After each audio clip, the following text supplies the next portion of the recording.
Sunday morning here, and we'll just congregate to also give thanks to Chukwu Kekrelugano that made it possible for us to see the light of the day in case of those that are just waking up. And today we are also going to lead the scriptures, what they were told, what we were told to be word of God, what the Europeans concocted, inserted our word of life inside it, so that when you are reading it, you think they are referring to you. And as you have upheld that they are referring to you, whatever nonsense they are talking, you have to agree, because he's talking about you. Our stories, our life, our history was lifted and modernized as a Bible, which many of us today are upholding. And to be honest with you, if you are fighting for freedom of Biafra, and you're not talking about the mental emancipation of our people, you are not fighting for anything. For me, I prefer not to begin to dabble into freedom of Biafra per se without eradicating our mental enslavement. Our mentality is what is holding Biafra not to come. If we get Biafra with this mindset, there will not be difference between Biafra and Nigeria. But if we first of all clear the mindset we have, and then we can now begin to use it to fight for the freedom we are looking for. That is the irony of it. A lot of people have been keep on calling me. Some come in form of advice. You know, advice is, you can listen to advice, but it's left for you to take it or not. You know why? So that when the consequences will come, you don't blame anybody that push you to begin to portray yourself in such a manner. It is better for you to be who you are. And when you are not being welcome in the society, you are going to know it from the reaction of the people, especially majority. But from the look of the things, people that are calling me never told me that what I'm preaching is not true. They said it's true, but it is not relevant now. And I tell them how it's not relevant. And I see them as people that doesn't understand what we're into. They are pitying others. Them themselves, they are waking up. Those that are calling me, they are waking up. They know what they're doing. But they are now putting themselves in the shoe of those that have never waken up. But them themselves have seen the light of the day. And they want us to take it easy. Not everybody will be part of this struggle. Not everybody will, you know, get to the end of this movement. Sometimes people can fall on the way. Oh, when they not fall on the way, half fall back. Oh, normal.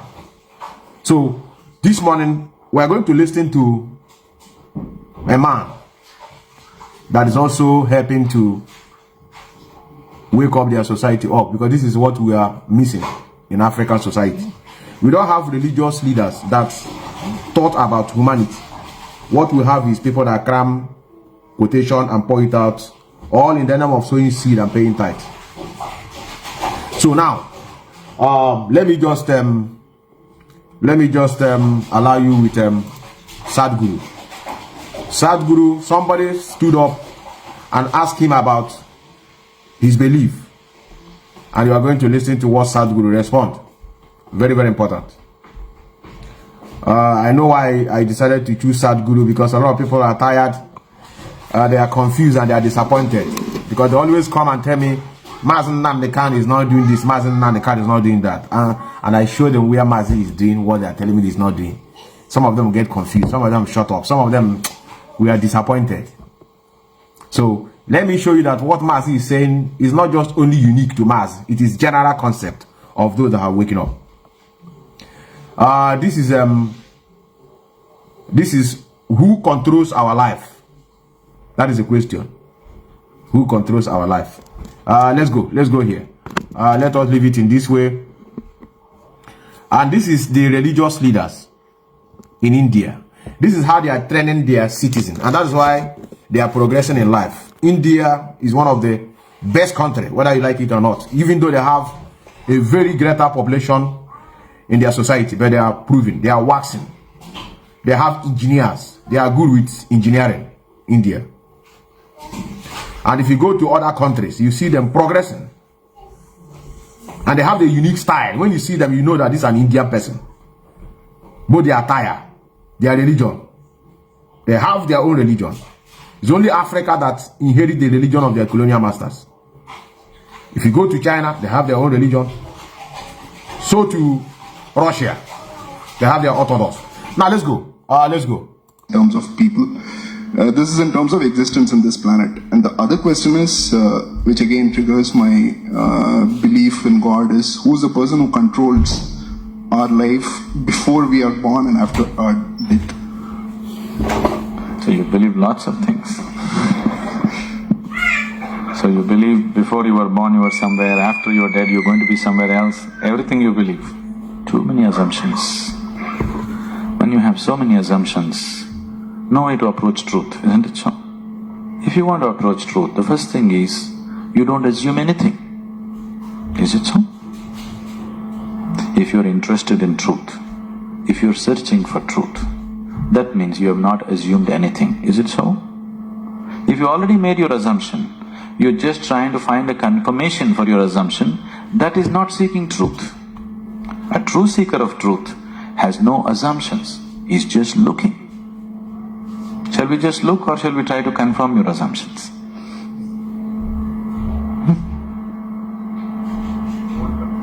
You want confirmation.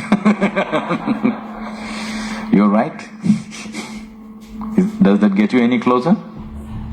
If I tell you your beliefs are right, does it get you any closer to truth? Does it? You feel better. Oh, okay, I've been right. But nothing gets solved, isn't it? Life doesn't get solved, does it? No. So confirming your belief systems doesn't mean anything. This is a big problem with human beings. They want to be right all the time. It's the biggest problem. In fact, it is the basis of all conflict in the world. I am right, you are wrong. This is the problem, isn't it? Isn't it so? What I believe is right, what you believe is wrong. Isn't this the basis of all problems in the world? Whether it's within the family or in the community or in the world or wherever? Yes? Shall we eliminate the problem a little bit? The first thing you need to do is, after all, they are your beliefs. And your beliefs are not original, picked up, isn't it? Your priest or mullah or father or mother, somebody put it into you, isn't it so? Picked up from somebody. It depends how powerfully they worked on you. And they work pretty powerfully. Because the business is at stake otherwise. So what you assume may have nothing to do with reality. Now you're trying to understand something which is beyond the physical, with physical context. It won't happen. You're trying to perceive something which is beyond physical through sense perception. Such a thing cannot happen. Now you want to measure the depth of the ocean, but you went with a foot scale. You will obviously come with wrong conclusions, isn't it so? If you want to measure the depth of the ocean, your first business is to get the right kind of instrument. Yes? Yes or no? That's your first business. That's all I'm saying. You want to know something beyond the physical. First thing that you need to do is to have a perception which is beyond five senses, which can perceive that which is not physical. Only then you perceive. Otherwise you can only believe or disbelieve, isn't it? If I tell you, God is actually in my pocket, this many people can believe me? This is a ridiculous thing. Oh, we don't believe that. But I can tell you a more elaborate story if you want, which we can work on and make you believe in, isn't it? Right now God is in my pocket. This many people believe me, this many people disbelieve me. Have these people gotten any closer to God than they were before? Have they? Or have these people gone any further away? No, nothing changes, isn't it? So why are we wasting our time trying to confirm our assumptions? You must enhance your perception, because only by perceiving you will know. There is no other way to know. Is it so? You will know anything only when you perceive it. Till then you do not know it. Is that a reality? Is that a reality? People who are not on talking terms with me, is that a reality? If you perceive, you know. If you do not perceive, you do not know. You are unwilling to admit, I do not know, so you believe, isn't it? If you are just trying to pass the social test, belief is a good way to do it. But you want to really know, then belief is not a good way to do it. Belief gives you confidence. And fools getting confidence is dangerous. Do you understand? When idiots become very confident, it's very, very dangerous, isn't it so? Do you see? Intelligent or hesitant, stupid or confident. Have you seen this? Great confidence. Because when you simply believe something, you will have great confidence. You will have no doubt about anything because you don't apply yourself to anything. You're 100% sure. Do you see George Bush, how confident he is? He's very confident, isn't it? Doesn't he seem like confident? Very confident. He came to India and declared, I am a believer, I am a true believer. I thought, well, you don't have to say it, can't we see? You must be a believer, otherwise you don't walk blind into situations. If you're somebody with sense, you would look around, isn't it? You would see what is there and what is not there, because you're a believer. Not just in God, in so many other things. The most sensible way to start your life is, what I know, I know. What I do not know, I do not know. Once you come to this sincerely, you will see your knowing will constantly go on expanding on a daily basis. Otherwise, the moment you believe, you are stagnant. Belief is death, actually. Marx said, it's the opium. Religion is the opium. Because it puts people to sleep. He's very right. It's put people to sleep, isn't it? Hasn't it? Sleep is comfortable. What's wrong with it? Why sleep? Why don't you die? It is even more comfortable. Do you know that? Because anyway you're a believer. After all, your God is waiting. Why don't you go? Yes, isn't it? Because anyway you know when you die you'll go to God. What is the problem? Why are you waiting, going to this hospital, all this nonsense? Why don't you go? I will tell you. Why are you delaying your progress towards God? That's not right. It's okay, brother. You're not a true believer. At all. It's okay. Hold on, that's not good. Do you see how they are laughing? Do you see how they are learning? The citizen. Nothing like, this man, there is something God, I can't take it now. I can't take it. I'm out from here. Do you see how the congregation, everybody's in harmony? But they are seeking to know. They are not just there to believe. Let me try to be calm, but it's not my turn. Some people say I should calm down to speak. But the way I speak, some people will think that I'm extremist. Which I know I am. I am. I don't have to deny it. Once it comes to my freedom, I'm an extremist. Anything that will obstruct my way of freedom, I would rather be an extremist in order to prevent it. The only thing we are asking is a give confrontation, conversation, debate, a room. That is how we are going to arrive at the truth. People are confused and they need to ask questions. The reason why a lot of us have pulled out from what they call Christianity today and other religions, because there's a lot of unanswered questions. My brain is smart, like many of you. When I ask you a question, I am expecting an answer that can confine me, but you still keep me floating by telling me I don't have to ask such question. It is above me. So I should continue wallowing in ignorance. So the summary of the clip I just played now is all about try to know. Don't do an assumption. Any assumption on a particular issue can't lead you to the truth. Some of us that are mathematically inclined, there's a science student, we do a lot of assumptions. because we are expecting to lead us to a particular point. We're expecting to get us to one particular situation. Just like when we are solving, let me just, for example, maybe variation. Some of you that know a mathematics called variation. They have direct variation, inverse variation, they have a lot of variation. You have to place something constant, assuming this is equal to this. When you say you assume, it's not going to give you the fact. So let us bring it into religion.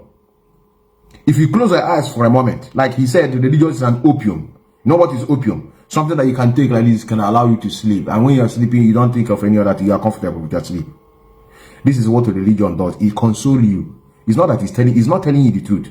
It's consoling you so that your mind will be at peace. Anything can happen to you because you are not facing the reality. But at that moment, to make you to calm down, just like those that are holding our people at home. Even though they are in a mess, the religion will tell them it's good, it's well. Everything is fine. The apex of it is that you die a righteous, you are going to heaven. This is the apex. So that even though when your life is so miserable, you will have a confidence that you're going somewhere. Somewhere that person that's telling you cannot prove. I do see people when they congregate where they are doing a burial of somebody. Father will come and bless. Now, as we are talking, Mama is in the right hand side of God, or Papa is in the right hand side of God. It's consolation. They just want to console your spirit. They want to console you so that you will not begin to think deep about the loved one you lost. So that you have, oh, okay, no problem. I'm now a little bit happy because Mama is now in the right hand side of God. But that's not the truth. That is when I do ask our people, what have religion done in our land? They fail to tell me this. Me that are asking them, I know. What religion have done is give you hope, not to cry. But which is not okay in general. Religion give you hope. Just give you a false hope. Sometimes you begin to envy. That hope can also create envy because you will be having hope and see people that are progressing. People are progressing. You say, okay, my time is coming. My own time is coming. But the system is not working. The system is down. If the system is working, then these things will make more sense. Now, to tell you there's a lot of confusion in Christendom, let us go to the book of Numbers. The book of Numbers chapter, where do I have that? Let me see if it's what I have here. Is it the book of Numbers? Let me bring this in closer to me. Let me see. Yes. The book of Numbers chapter 15, 32 to 36. Today is Sunday. Let's read Bible. The book of Numbers. Let's read Bible. I want to tell you that a lot of bullshit are here. A lot of bullshit is here. What they call Bible. People are afraid to speak, and then when they see others are speaking, maybe the man you could just say, stop that, stop that. You are taking it so violence. And I got that now we want to wake our people up in a very radical manner. And I say take it easy. Now let us read the book of Numbers. Chapter 15, verse 32 to 37. Let's read. While the sons of Israel were continuing in the wilderness, they once found a man collecting piece of wood on the Sabbath day. On the Sabbath day. Then those who found him collecting piece of wood brought him up to Moses and Aaron and the whole assembly. So they committed him into custody. They committed the man into custody because it had not been distinctly stated what should be done to him. In time, Jehovah said to Moses, without fail, the man should be put to death because he's working on Shabbat day. somebody that is walking in a day that's supposed to be a day of worship, I found him walking. You that are watching me as a Christian, do you walk on Shabbat today? Even those that are into Jewish, and they Shabbat Shalom no. They will let religion does. I better Shabbat Shalom. Shabbat Shalom Wibu. Have you walked on Sunday before? Even if you say Sunday is not Shabbat day, have you walked on Saturday before? I'm asking. But we were Christian. But your Bible is telling that anybody that walk on that particular day should put to death. Can you begin to see that? Some of you know we were. I know why I'm destroying this. These are mass of destruction. These are the tools to deceive our people. And that is why you people don't obey common law put by man to guide us. And when the command and control here in this story, no two people should not flaunt today. You watch on dog. Because they are prone not to obey anything. This is word of God according to people. The word of God. It is called Holy Scripture. Even is it supposed to be? Let us come to humanity. Let us forget Bible. Let us come to humanity. You mean the penalty of somebody that is walking on a Shabbat day is to death? Not even say put him to prison for 2 years or for 3 years. Death, stoned to death for walking on Shabbat day. Or is it the Bible you want us to be following? These are concepts of men. Now. I'm going to go again. You will see the Hakam mad nini. Hakam mad. Mad on medicines. Not by Chigok.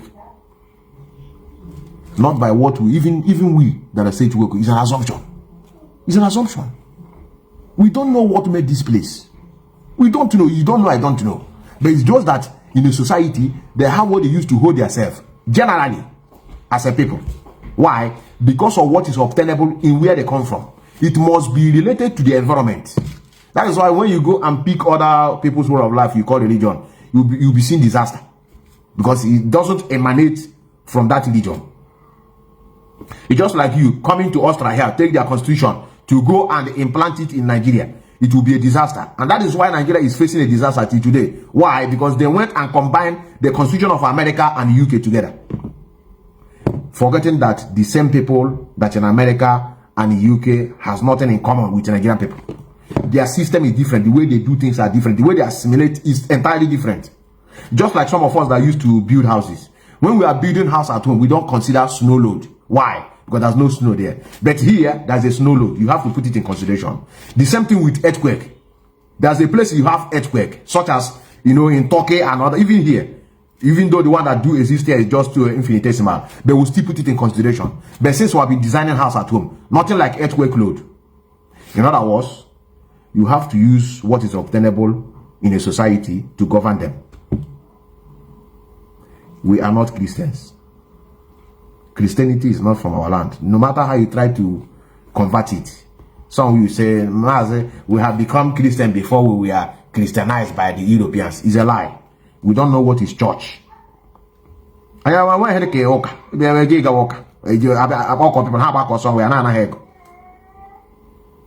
So these are the things that we try to correct. When we say going back to our root, some of you get confused because you are used to Ebako, one building. Do you know why they build church? They don't build it like a normal house. So that everybody get the humble. Do you know what you enter into a big cathedral in a land? It is so small. Yeah, always that in is psychology. It is small, it is humble.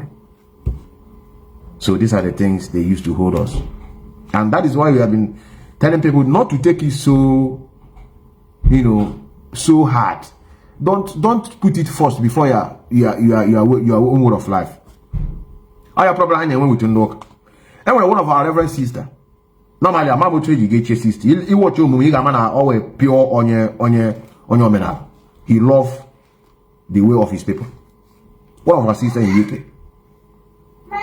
If you see her utterances, you can not even check here as somebody smart. You can not there to be from there. A lot of people can change their way. I got some better on your reverend sister. And every time I walk on my Methuselah on our phone, I don't want a comment section here. Or they are annoyed with what this guy is doing. No, it's like I'm taking this thing so personal. That is why I'm not against Reverend Fathers. I'm not against being a Reverend Father or against being a Reverend Sister. Sometimes people will learn from them. You that are radical, that are a Bible about everywhere. Here now with my donation in my church. Now so you see it. Now Zion we move. That's what you people know. Toku here was church. So these are the things we are trying to let you know. Let me play this. Let me play this.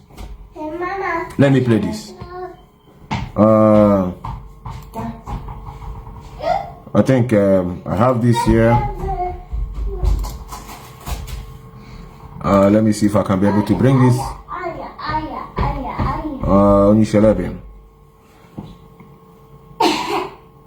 See what I have here? Let me repeat, I must remind those of you clamoring for Igbo presidency that you are wasting your time. But okay, when you show this one. Oh, this one. Years ago, this man I was invited. This is not what I want to. Let me see if I'll be able to bring it.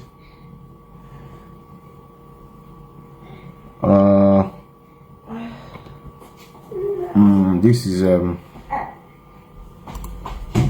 one. ESN is all that we have. And you see, today was Sunday. Today is Sunday. Today is Sunday. This is fake men of God. All these criminal pastors with their fake Christianity do not understand the scriptures. Neither do they have what it takes to interpret clearly what. Are you here? You are a pastor, you are an evangelist, and you want to come to interpret this thing that I just read. Please, is there any way you can interpret it so that it does not look like see if God say we should kill anybody? Because most of you will say we are not in spirit. That is why we are not understanding it. That is only one in spirit will understand this. I read it again. Whether I need to be in a spirit to understand this thing. While the son of Israel were continuing in wilderness, they once found a man collecting piece of food on a Sabbath day. Then those who found him collecting piece of food brought him up to Moses and Aaron and the whole assembly. So they committed him into custody because it had not been distinctly stated what should be done to him. In time, Jehovah said to Moses, without fail, the man should be put to death. The whole assembly pelting him with stones outside the camp. And when any man of God no here go where? Mbam ke kwa old. I don't really this one. I don't really look. I don't really. Mba one attack. I attack and do all that. Every night have mama do why. That's how I've been doing. Before they are you. That's what I do is that any question like if anybody cannot come now and explain this thing, ma do put the page. Ke o can adopt the page. Every night have every cause can destroy. Some say I should stop. You think we are begging you to change your way? And I could go now because we will be at the Hanyamutation man will go Christian in the first place. You are not here. Pampa and you say, please, Beacon, we brought Christ to you. Make una throw away that one I have. This is Jesus. I said Jesus, our personal savior. Everything is going to be fine with your life. Then we now accepted it. Then at the long run, we now understood that it was wrong. We have no problem. Why will we be destroying it? But we are like this. Am I like this? We become Christians. And then I are chopped now. Then I go around look now. Don't want to know. Some of you know so. They feel it. Didn't so now. What of if we say we want to do it the way we are forced to become Christians? What will you got to save? Christianity cannot go to name. We are not forcing anybody to change their way. I'm about to no matter how the person preach. Just going to go with a microphone, with an angelic voice, whatever why your name, what must be. Some of you that started joining Mazi Methuselah Kanu, and we were forced to get joined. Only another high. Only wouldn't we were no on us now we are stupid. Are you not following him? Because it's in you. There's something in you. that shows that yes, you understand where this man is going. You remove the voice, you remove the tone, you think about what this man is saying. Is it true? That's why we are following him. You think it's because of if he came with peace, begging, Igbo, please, now I beg all of you, please, Biafrans, please, we are begging, Igbos, you know we are smart, we are very, very smart, and we are the smartest of the all. Let us just come together and get free. You think people will listen to him? They will not, may not touch them. The language that African deserve is a very hard one, I tell you. Now let's go. All these criminal pastors with their fake Christianity do not understand the scriptures. Neither do they have what it takes to interpret clearly what the scriptures is trying to convey to us. Some of them were Muslims before they discovered that African version of evangelical Christianity is a lucrative business. That is why they lack basic understanding of the Word of God, which is clearly evident today. Because if they knew Genesis chapter 13, 5 to 9, they will not be talking rubbish about one Nigeria. Never, ever, ever. And I have a word for some of you superstitious baboons from Africa that attend to these criminals and spiritual pastors. Europe advanced to where they are today, a position of preeminence in world affairs, because they challenge the doctrine and unscientific orthodoxy of the Church of Rome. They challenge the Pope. Do you know about the Enlightenment movement? Founded by the Medici family of Florence in the medieval times. Are you aware of the Enlightenment movement across the whole of Europe? When European crown heads sat together and said, from today, no more superstition. We submit everything to the altar of reason. Anything that doesn't make any sense, we will not accept it. You see an idiot that left Islam because he knew that Christianity is where to milk poor people dry without them asking questions, because their reward is in heaven. You see the trick? Your reward is not good roads here, or not good schools, no, it's in heaven. But then themselves, they have private jets on earth. And you go to the next week, you go, you give a, it's a one of miracle, because you are very poor. Poverty stricken. Black people. Do you know they no longer go to church in Europe? Because they're all affluent, they're very rich. In America, the same. As I said earlier, it's only blacks that go to church and shouting, screaming up and down, because they're the poor people. If you go to, they're the ones doing the cleaning. They are the lowest of the low. That's why they keep shouting every blessed day. You don't know that? Go and check now. Go to Africa, the whole of Africa is church everywhere. The more church you build, the more poverty stricken you become. You can never learn anything from it. What does that tell you? That tells you all you need to know. Yes, hold on there. Like I said, I want to, today will be very, very fast and gingerly. Somebody wrote something here. I think maybe you are just following me for the first time, or maybe you are not used to me. If you are used to my program, you see that this thing you wrote, I have said it many times. I said that I disagree with Mazi on some certain things, and that is, had he been, he would be had a microphone again, I'll still call him and ask him questions. And that is why we need people that have sense. We don't need OUS member. He himself needs people that can be able to make sure that he is in the right track. How? By questioning him, by asking him questions with respect, not just by being arrogant. I don't subscribe to this God said. I'm just only holding it according to Bible, according to Christians. That's why I said they don't obey what is even in their own Bible. Never you bow down to any image made by man. This is their law. But in reality, I didn't agree with such. How? Because who have seen God before to know that this is what God said? It must come through somebody. You say those days now, in my head, you watch those things I know they happen again. They say that time God used to minister direct. Because they know that I know say I need to open. Now camera direct or Ubas has to direct or through somebody. God listen now. Never you bow down to any age made by man. Yeah, why are they jealous? Come on, why are you jealous?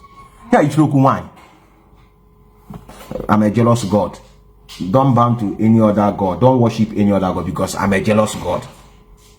Because if you are God now, brother, don't you have the same way we take God to be supernatural being, creator, somebody that can create you. In other words, you have the ability and the power to make you not to worship other God. Is it not? It's simple. He will solve the problem than telling you don't worship another God because I'm jealous.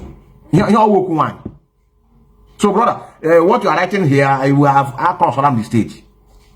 He said, my question is, when you take a look at nature, not one made by man, as a man's invention, do you not believe that there must be a creator? Let me read your question very well. Anybody that also have another question can put it here. I'm equal to the task. I may not be perfect. Somebody that think that what I'm answering is not correct, you can call in and tell me, no, Mazi, it's not like that. I talk on support on what I just said. Mazi, I just want you to know your position on this personal matter. How does it become a personal matter? On this personal matter, it does not have anything to do with religion, but just your personal view. If it's my personal view, I will not come out here now to begin to speak. It's not a personal view. I want us to have it as a general view. And that's why I come out here seeking for people to call. This view doesn't just come from me direct. I have engaged many people. I have engaged many people. I have seen. This one is just, I didn't say I believe them. I have seen. I have engaged with people I know. And I'm still seeking to see whether anybody can disprove it. It's not only me that have this view. There's a lot of people. The same view that I have. Now, maybe, let me just say it's all English. I will understand it 100%. My question is, when you take a look at nature, not one made by man, as a man's invention, I don't know whether what you're writing here, does it really make any sense? You know, when you take a look at nature, not one made by man, as a man's invention, do you not believe that there must be a creator? I believe is that word we are talking about, something that he cannot prove. How will you now want me to justify with belief? Belief is ability not to explain something, or inability rather. You can't explain things. You just use the word believe. That's why if you go to all these Catholic church, they have so many songs. Yes, I believe in dawn and sorrow and the Holy Spirit. Do you believe? You believe you didn't know. Let me just use the word. I know that something, whether, I don't know whether it's an animal, I don't know whether it's a human being, I don't know whether it's us dead, I don't know whether it's something that cannot come to our imagination. You see this brain we are seeing here, it is limited. There's something that is not here, that is outside here. We're only thinking with what is here. But in consideration with what is here, all will hammer decide. All will hammer now you do them. Or give me. Or madumere. Even is in our name self for madumere. Now, in this whole universe, and when something made this place. But who told you that now God can't bear? Who told you that see my way? The best answer is I don't know. One day, ma'am. Give one ma. Give one because of what you are seeing here and a conclusion. God. God, you know here no man. Had even you were born without anybody closer to you, it may isolate. God in my home. You don't know now. You're only just speaking it because you heard it from the mouth of others. Now the question should be, what is now our aim? Why are we preaching? Since we don't even know whether this thing we call God, whether look at how it functions. That is why sometimes I said we need to come out here and begin to talk about the functionality. And do you know the best thing to do this? People in the Western world, this thing now we are discussing, they put it aside. It is not relevant. Whether it's God or whether he made here, let us live here, we are living. We are just living. Let us better this place. Because I've already come in conclusion, thought about this thing we are thinking now. Nah, God or no God, or I do this one. Well, this thing doesn't matter to them. That's why they don't go to church. They don't do all this crusade. Hey, push here one side. Okay, God, another side. Let us now put the effort of man to make sure that here is habitable. And that's why they are very, very charitable. So, these are the things. Yes, I don't know, brother. I talk about and I know. I don't know. If I come back and say, did I believe that there must be a creator? I will hammer about a mamma here, brother. And we could come along, you know, the elephant. I go deep in a man or elephant anymore. Not how I made this area. We don't know. Scientists are struggle on their own, so can they can solve evolution, a Darwin story, they can solve through app, they can solve an all their own assumption kind of all assumption kind of they didn't know. This world is full of assumption. And that's why it's not perfect. It's not a perfect world. So man is God to man. I agree with you. This is also an assumption. Man is God to man. Because what is God to you? If I ask you now, you will take our hell God. If I call based on him and none of them man. No kele man, I got some on your cagarial. I got some game, so rest in peace. This is why you don't know what you are talking. I need if you have a number of pastors, even if you told me here. Some of them need to come out and explain most of the things we are seeing here. Here the ego how they take it's good to have it to read it too, but you're not here. The weapon brand, did brand and Anaka, Gideon no one side. Now go say this thing. Here they complicated. Ebo could say, oh, about see neighbor and this slave. Oh, another place don't kill them. Oh, na Babylon will forgiveness. Won't go na truth for that. Kebin says now. All that we are contradictory. Bible is contradictory. And is human that is contradictory in nature. In other words, human being that made this, not whoever that many of you said is the creator. So these are the things we are trying to let many of you know. Today is Sunday. One pastor here. One year, okay. One year, Kunu Jinambia. No man will kick our Umuru and they are there. I Tiga in Obaga. Pastor Meka Livingston, I don't have his number. I'm going to be a maybe a neighbor. When you can't halal more.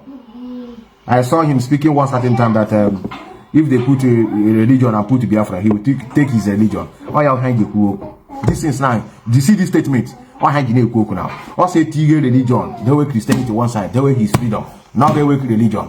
Because of without Christianity, there will not be freedom. Do you see it? So what of in a situation whereby your life is at stake as a Biafran? Then only care when Afghanistan when you Christian native, but go on when you care you won't his brother, but you are not a Christian. Maybe you are a Jewish person or some, or you are even a Muslim, as the case may be. Yeah, when Afghanistan again, we need him for help. What can help on Afghanistan? Because also faith here for his freedom of his people. So he would rather choose his brother in Christ because they have somewhere they are going. Just like Sadhguru said, why are you wasting your time? You know you are going to somewhere. Why can't you? Anytime you fall sick, you call ambulance. I be log. Be waste what time. Be about when you in next spend the unnecessary luggage in your mom when you here. Because someone be in a Gagodi. There's a place you are going. Oh, one of our brother made somebody interview today. This our brother is trying. He's trying. I know he should be very careful because autopilot may approach him. What they do is that they approach you. They will feel as if they are elevating you up. This is I think I would have forgot this. One day learning here now, I want to this now. Do you learn anything from this? I think I have it here. I have this thing here. I want to know more than this post, please. I want more than this post.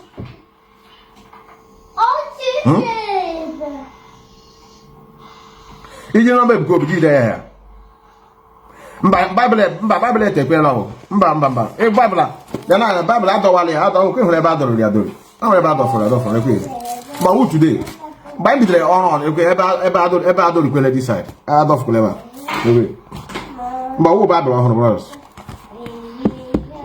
Nigerian UK based nurse reportedly sacked, deported for praying for patients. And when he was at this thing, only this thing alone, there's a lot of knowledge. Only he got at this thing now. Nigerian UK based nurse sacked for praying for patients.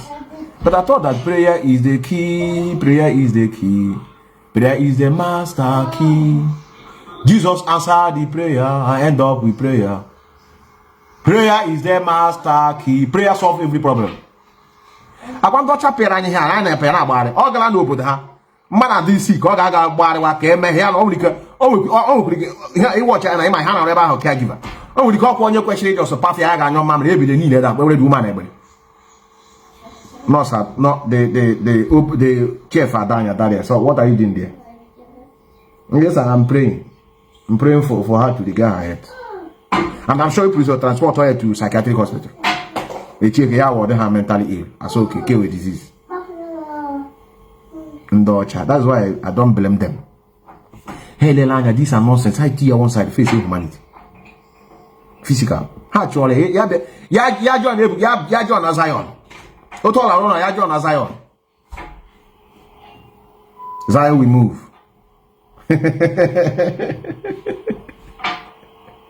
Exactly. UK simply tell Nigerian religious moguls that prayer don't do anything at all. Instead, technology does. Oh, we can hear something. Go be the check woman the heart. So, we can't hear Kechi on the bind the such and and we can Madam Kechi. Please come and check this woman high BP. Check the BP to know whether it's high or low. And yeah, yes, this is not Fiji or where no be check or something. Yeah, be the need that boy. Or no, some do it account. So go the account first. Our people must make sure they live up to the expectation. Mazi Nnamdi Kanu is going to court on 15th of this month. I don't have to say much. What I need to remind many of us is that today by 7:30 p.m. we are going to listen to Mazi Methuselah, the head of the Directorate of State. He's speaking to us. I believe he also touched. You see the word I use now, I believe. In other words, I'm not sure. I believe he will touch the issue regarding Onyendu and how the process is going to be. Because I will not say I know, because I'm not sure. I'm going to get there now. We have another news koji dynama. You see, word belief is not a certainty, it's a probability. So he's coming today to brief us. I believe again. We are part of it on the daily activities of this struggle. Anytime I'm using a word believe, I want many of you to know that I'm not sure, it's not certain. So, the language. Ipob now. Ipob. So, and in absence of that, when your number on Yoka. When number on Yoka not here, then I have to call these people. I have to call autopilot. I have to continue from where I stopped to engage them. A lot of them were cursing me. There's no need of you cursing me. It doesn't stop me from doing what I'm doing. Let me bring their number and start give them a call. I just want to know, as Mazi is coming out, Mazi is going to court on 15th. What is their preparation? We're going to listen to Mazi Methuselah today to know what we're going to do as regard to 15th. So let us go to Israel. Let's go to Israel. I will try to call 3 today. Now I call 3. I will be calling 3. If let's say maybe they would have told all of them, please. Nobody should pick a call of one guy who used to call from. If you see any number calling from Vienna, please don't pick. I know. Let me just call them. Let it be that they didn't pick first. Maybe they didn't pick, then I know that I have done my best. I just want to ask them. No, I won't have a number. I have to tell them. How about I get today broadcast? How about I hate chick? Thank you. Let me allow this thing to go while I save their number.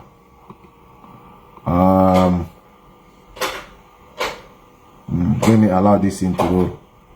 Or better.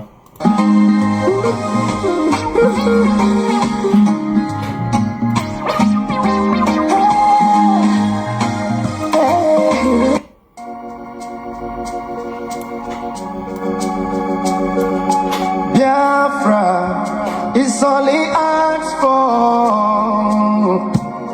Every night and day he's shouting and pointing to one direction. But his own people are blind and saying it's causing division. Tell me why someone who sacrificed his life for you and I. Tell me why out of sight has become out of our mind. He's asking for nothing and cares about nothing. stand for these people emancipation. No, no, no, no, no.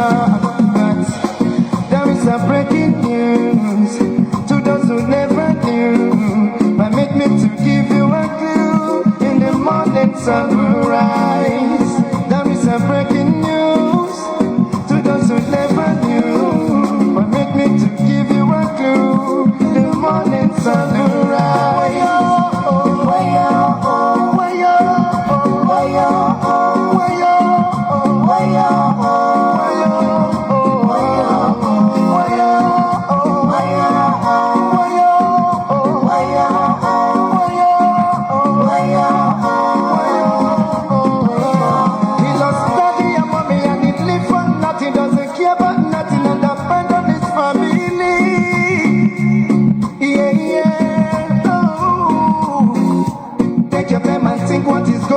He doesn't want to give up but to protect you. Even when they throw him African juju.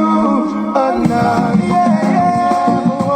We know the Kanu now. We know the Kanu now. We know the Kanu now.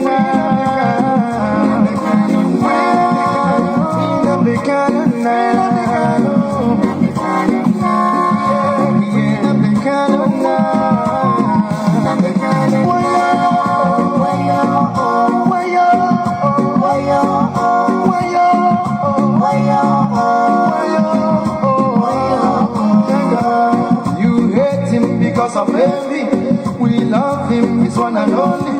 We follow him because he's ready to die for the freedom of his people.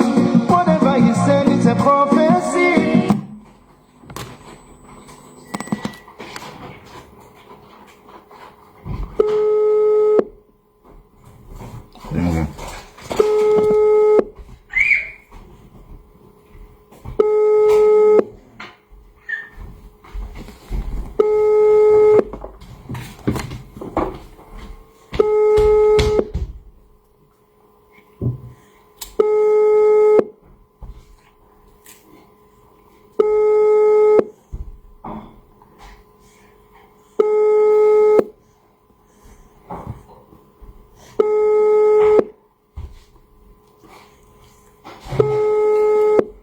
Why is not picking?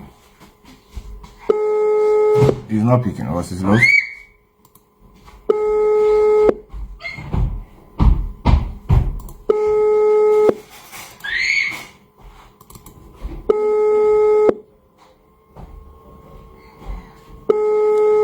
Is the number of critical news you write? You put it here. Please, if you have the number of critical news, put it here. I will call him. I call everybody now, brother. I call everybody.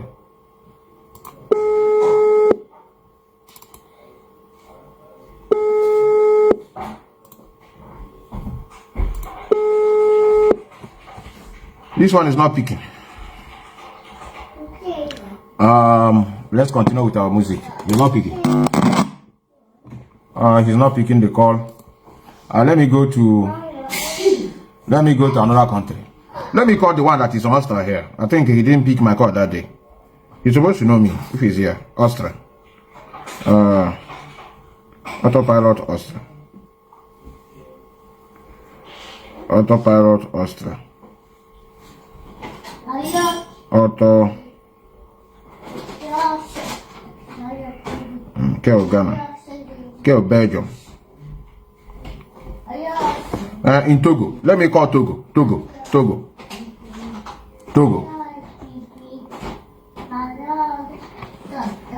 I don't know why they're not picking.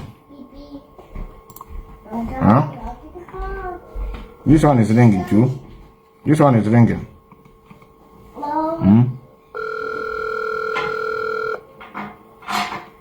This one is also ringing. I just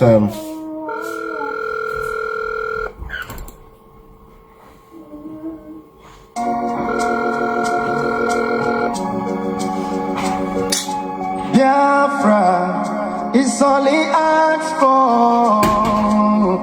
okay, let's go to every night and day he's shouting and pointing to one direction.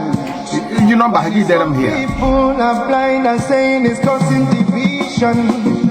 Tell me why? Someone who sacrificed his life for you and I. Tell me why?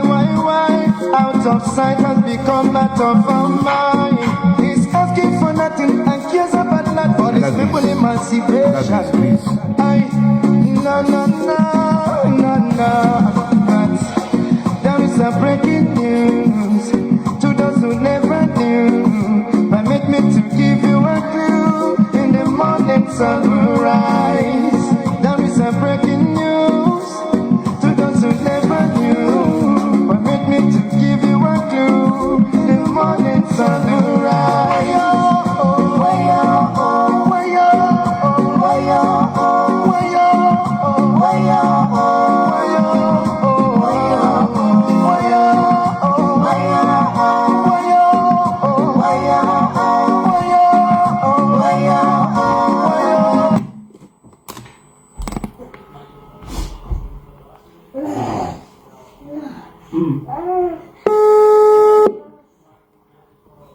Oh, Greece is going.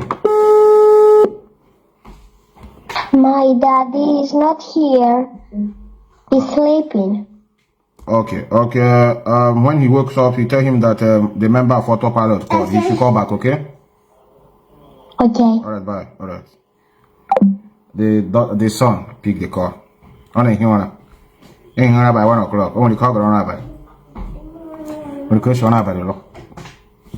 Can I continue and engage? Greece. Oh, Chanding one mark. Kia Garana. Okay, Yashi, what in the point on the much mark. Mr. Boone.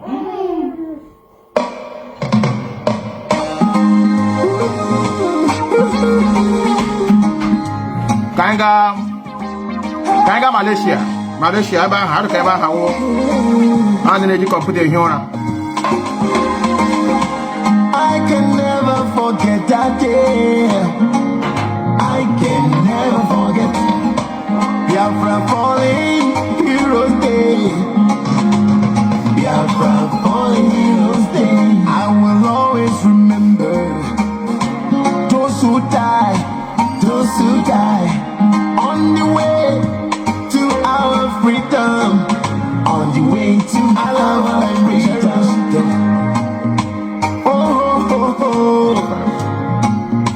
I love and cherish, they are always in my heart. Remember us, Biafra fallen heroes day. Biafra fallen heroes day. Day I will never forget. A day I will never forget. Biafra fallen heroes day. Fallen heroes day.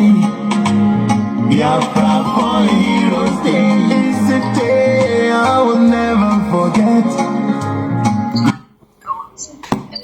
Yeah, good morning. Hello? Good morning, brother. Yes, Ndewo. Ndewo, brother, I'm watching Good it. evening from here. I saw about Malaysia is evening now. Hello? It's true. Yeah. I hope I didn't disturb you. I just want to ask a question, brother. Okay, you can go. Oh yeah, brother, on the Biafra, but I know more is Simon. I know Austria. Austria. Yeah. Lena, I took an item. He in charge in the Malaysia. But I didn't charge in Malaysia, but we join a family in Malaysia. I just so time Mass and Apple. Come on, Amazon at their court on 15th. Okay, he charged him. I'm on a plan. On your plan. I want a plan, I want it. Onto Matai or Amazon now can have been a court. Or any plan. Kahage, Oluga de Familia, Kahage. I humble Methuselah one name a Kisedek. Gina got in a Facebook, now consensus. There ain't a Bokanum for Drum Mazo on the plan. I want plan, I have a call a group, I call it. Mban, and Majuno get plan with your members and followers on the issue that Mazi is coming. I want a secret court. IPO that want a secret society.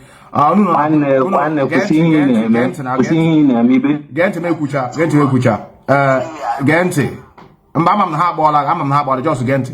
Hence my jogo just gente, just whatever you have. Otu Mazi is coming to court now. Actually me ke plan nu and since that Mazi na me kan bakura na problem unu from na autopilot.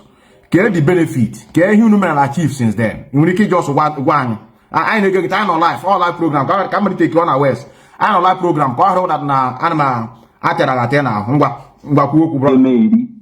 In a name the Kupusine Emedi here I want out the response. Or the response, brother. Just actually me my human since Mazi Nnamdi Kanu branime. Uno from autopilot, 4 more Biafra government in exile, 4 more army. Then up to now, everywhere I can acquire. The only achievement a lot of casualties, a lot of our women were killed. So actually, get the plan now. Get the plan. In Austria, yes. Dimpa Haka, him we keep it on I balance Facebook again. I nonsense. You can't answer any question. Oh, I did you? I'm here in Malaysia. Go why you, brother? I'm here. Gent. I'm here in Malaysia. We were froster. You not to one. Even many of you are able to through Kwatunu from upstairs from Kondo. Kondo. I'm on my hand that they happy. That's why you wear a picture of a criminal, many profile. Because when people destroy Mazi Nnamdi Kanu, like when you make profile of a criminal, give you many profile. And you have nothing to do with Biafra. So when I was a leader, then unu chose to you destroy them. I don't have no way plan no. You gotta go. So I got my new again. I want to bring your voice. Here corner one and here I just ban your voice. And we keep walking. Ipob again turned up. I want your phone. I want your phone. I have to call you back again. I have to call you back again. You got on your phone, go like that.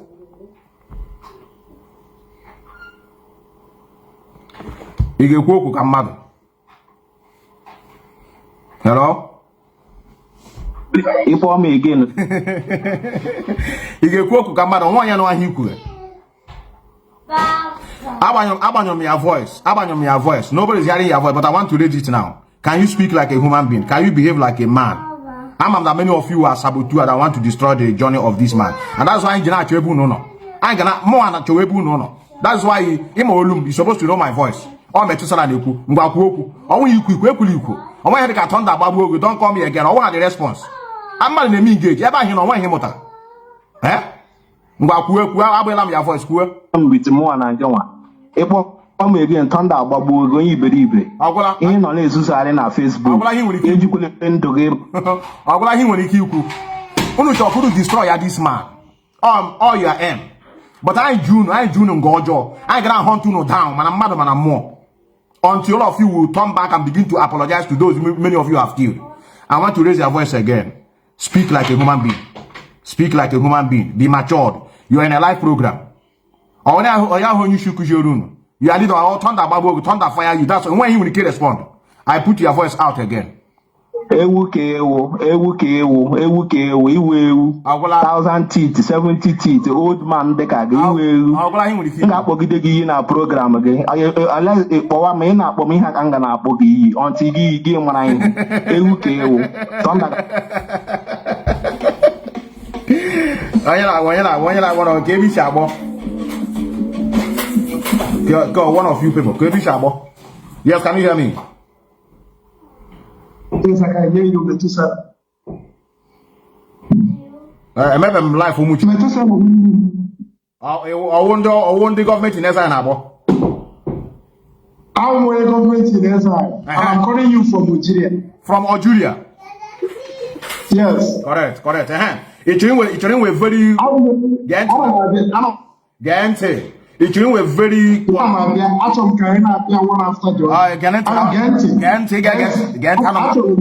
on there. I'm break no wiki. If we're not in a program, when you host to the program, how to regulate this program. And I want Gent. No more can no sometimes the mother you and I go no open question you go. You get Gent now. Can you listen? Can you listen to me now? Hello? Hello? Can Can you hear me?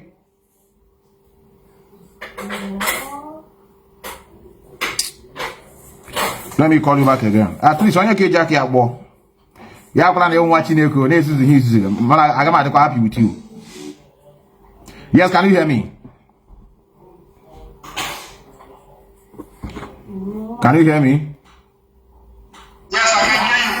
Go ahead. You get again tonight, so that I'm on no program. I'm on with the Melchizedek. I'm going to regulate here. So I can come out. Question what top I you are. US does not mean that one I can enter my way, brother. Just when did it? Emma, come on, I want quite hot jaw. Marriage join another group now. IPO. One marriage also tap join. Come on, I want battle. Yes or no? Come on, I want battle, brother. You are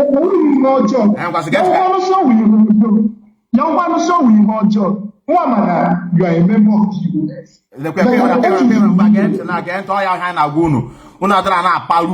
Propaganda and blackmailing. Lord, you give I'm not a member of the US.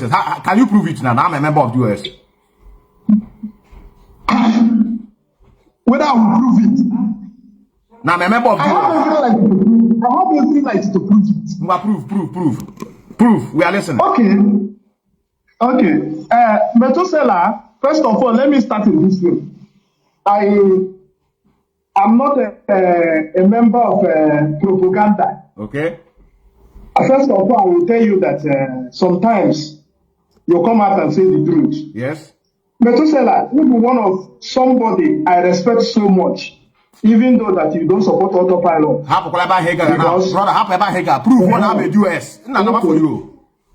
What way they prove now if the US is that somebody like this boy called Chibuzo Igwato come out, tell the whole Biafrans all over the world that he's no longer a member of IPOP. Okay. And he's still a coordinator of South Africa.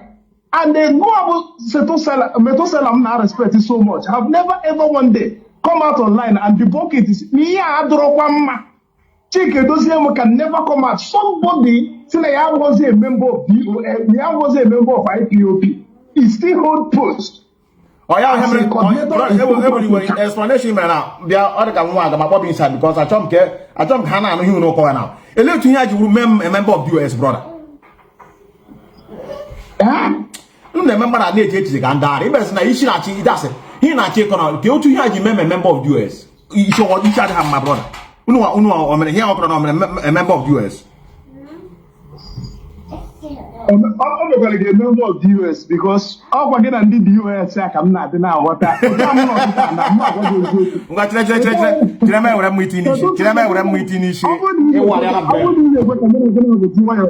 can be the way now. So can guess we waiting. Ewe program email mbose amaka ebuko obi ndị ewe iti ga line ndị mmadụ na akpọrọ demete emebecha m ka m bata online that day many people na-akpọ gị ekweghị m ka ekweghị ka ipik call nke mụ you understand ọgwa mbọsị email video again banyelu maka ndị edo na-adị na asịta ọrịa ọnụ na Facebook ewe one man we against you are not you want to pilot here. We are not a Biafran government. You are not supporting Simon ever. You are not. I'm not supporting Simon. I'm supporting Simon. Then why are you watching me now? Why are you reasoning like this? In fact, you are correct. You are correct. Gent. I support Simon does not mean that I will not support him. I will support him. I support him. But please learn how to deal with evidence. I am not a member of US. I don't even have a position in IPOB. Oh yeah, the shocking thing. No, Otana say the last position in any organization. I'm not a provost. I'm not even a provost.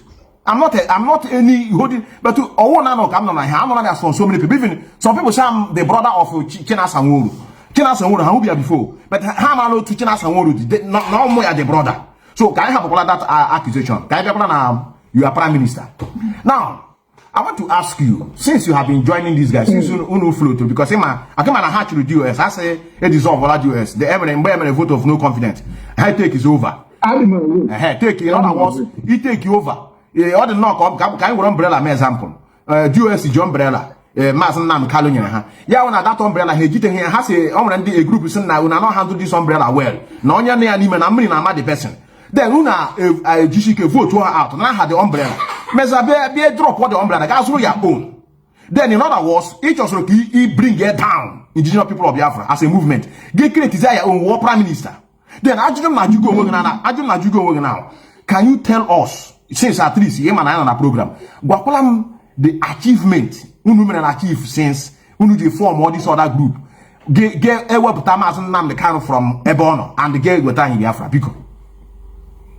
Okay, God bless you. God bless you for this wonderful question. Okay. No way Simon, they take it to dimension. They take it to another dimension. Okay. Like the way our lady said. Which dimension? Simon who will eti do yohi no nisha. Una say Simon ndo to Simon. E wo do yohi na Enugu. Una say ndo to Simon. No, only him or give me unjo na gente. Give me unjo na the answer question. Why not the answer question? Why? Okay,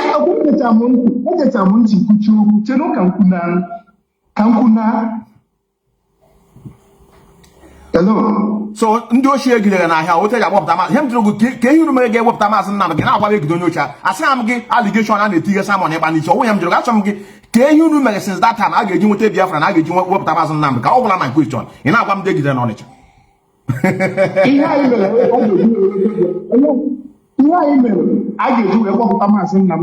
yes. Number one, Bona, I need to go see him to you, and I need to wait you today. How? What was the name of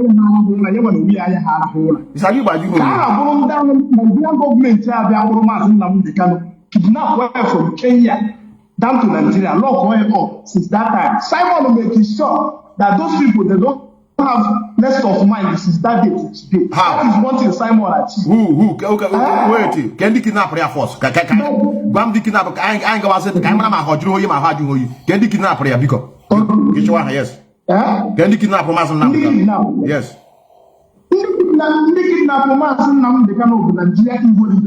Then mention their names. At least can I make an example? At least you tell you like 3 people. Can I hojuru you? 3 people. Okay. 3 people, all of them will Number one person go governor of Imo State. Hold on there. Can I, for example, I like your example, governor of Imo State. So hope who's of them since that time they the Mazi Nnamdi Kanu ML election or ML election. Election is hold in Imo State. Because all you not in charge. Or election, I agree with you. I guarantee. Election, I agree with you. But why are the governor? In other words, why are you in charge of that area? All you couldn't that area. Or not to go join the Fiauna. Senior brother, can you just hold it here? Can you go back to Kanu where they have an election? NMPC win. The in-law of Congo, a sitting governor, they went to court and do their shenanigans. Remove the man and put their own person. Nigeria is Nigeria, me and you know. Exactly. Get let me educate you. Get. I'm not just going to work guys. I hear corner one away at Kikiri. And when you know when they don't fled, each of my actual don't affect. Brother, Gente. Don't affect Wobonye. On a affect I'm political leaders. Igbo political leaders, they are working. Because like my own mother. Yes. Yeah. I want to see came with me. Outside Nigeria. Outside Nigeria. Yes. And they were your mother saying when he will give you what of Indian one handing outside Nigeria? What of Indian one who yes, never for them. It's a what of Indian one outside Nigeria? Yes, what of whom Indian one had children, and then that's Indian nothing. How just was no hope for them? How who feed them? But the last time I checked, I have never seen a country that have freedom with a platter of gold. Why are you telling your mother? Gente, why are you telling Gente? Hold up there. Yeah, me tell you go Gente. Yeah? Why did you tell your mother not to bother? Why do you tell your mother not to bother that whatever you have, you send him? Why do you tell her? Did you want to get my mother? Ask my mother before now I'm sit at your home. I supported the seat at home. Simon make that seat at home to stay in standard. All you like to do is to come out and come. Okay. Which I cheta way out. I join here ya pop there. I join here ya pop there. You know where you cheta. I got happen. You know cook in agent. I got happen. You know cook in agent. Gent, listen. Let me address you very well. I do how to bring Mazi Nnamdi Kanu out, how to get Biafra. Now from Akoko, educate about one on the failure. Gente. Now. This issue of sit at home, I would today it was a magna phone. Why did you call your mother on phone? Because even at the situation that ever had has okay now, you never mean people, ordinary citizens, on them affect. So your mother okay make you affect. You need to call on phone, Mama. Because we're going to sit at home. No. I'm making not 10 days. No. You see how wicked you are. But you don't want to consider those that don't have children abroad. You don't have to consider them. Or your mother capable to see how selfish many of you are. Actually, no. I call my community. I call our kindred to tell them that I will send them like 20 bags of rice so that we can run all. A boy, your mother. Or the difference between we and you people. We put the life and the suffering. Suffering our people in Nigeria now. I put everybody in consideration. We don't say, you be my mother. I no go support you. You be my father. We don't care about palliative care generally. But think I got boy your mother. See ya. As go no na. On go see. Nature ko put asset no. All the difference between Ipob and you people. And you let chalanya. See that sit at home. Number one, it's okay. You are cheta. Mazna. Who did you have up there? You are cheta. So, each of them government happen. Give it okay every Monday or every 5 days or who cheta. Yeah, no, there. And cheta. Oh no, you know what you happen. Him to go. How? What these people are doing now? Go to she. About the Mazi Nnamdi can wait in Biafra. You know, go quick cheta. Cheta. No, to brand no there. Our people. But I have to thank you. Hey, I'm give my other number on a phone. Give my phone. Come on, it won't boss again against. Here, call how all these things. This sad good said here now. I am here sad good. I think mama what this thing. Let me tell you. I played this. I didn't knock a mama now. Unu gabia. They went now. They went. And I got here. I walked the Amazon again. We here chat here. Alibo Ajiho, you know, I never asked Alibo Ajiho. Hope of them is working freely on Agagama Church. Governor of Enugu State. And when Bob Rabbi complained to President Senna, his life is at threat. Hope of them at the same time, no, they complain. Even I go say Motuno, I go bomb everywhere. Nothing. Governor of Ebonyi State, Nagawo, we have no problem. No, get never complain. How am I happy that I complain? If I know born no kukuno the man make a form of security not able no. Or to tell you that they are not afraid. They are not afraid of you people. They may be afraid of the situation in Nigeria as per se, because right from time immemorial, ever is a lion den. Simon Abraham was na ever had jihoyi. Unoko budoyibo ever had jihoyi. While when election, even not that election in Muslim catch him mama. Just it not or didn't knock or test them or run Imo State. Every soon was stronghold. You took what no soon about cannot league election. I one guy showing on social media, so now he can't go and have a system autopilot. And you put up a big make a noise near me. Oh, yeah, my problem. Hold your mouth. If you have a plan, hold your mouth. But I said there will not be election in Imo State. Imma get league. Imma nothing like election. Imma I get the result already. People here about people say lockdown. Hey brother. Imana election I won't have by here me no la won't have by it election. No we need the child and they can everybody even before this year safe. Since even before I had that time everybody say that 2 times or said to a lot of people.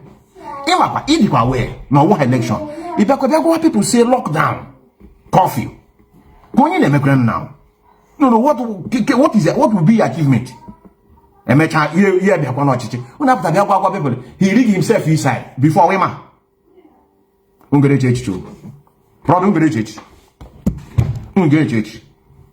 And when he has someone, I'm a dish, I'm a tear my life. Not even when I wear someone, I'm a bully. The criminal in Finland won't be home and achieve. No, I have PhD holder. I'm a lawyer. A fool. That the wife is ex-wife. One year lawyer.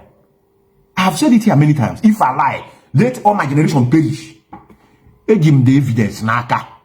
All the thing or something I keep secret of some people who are closer.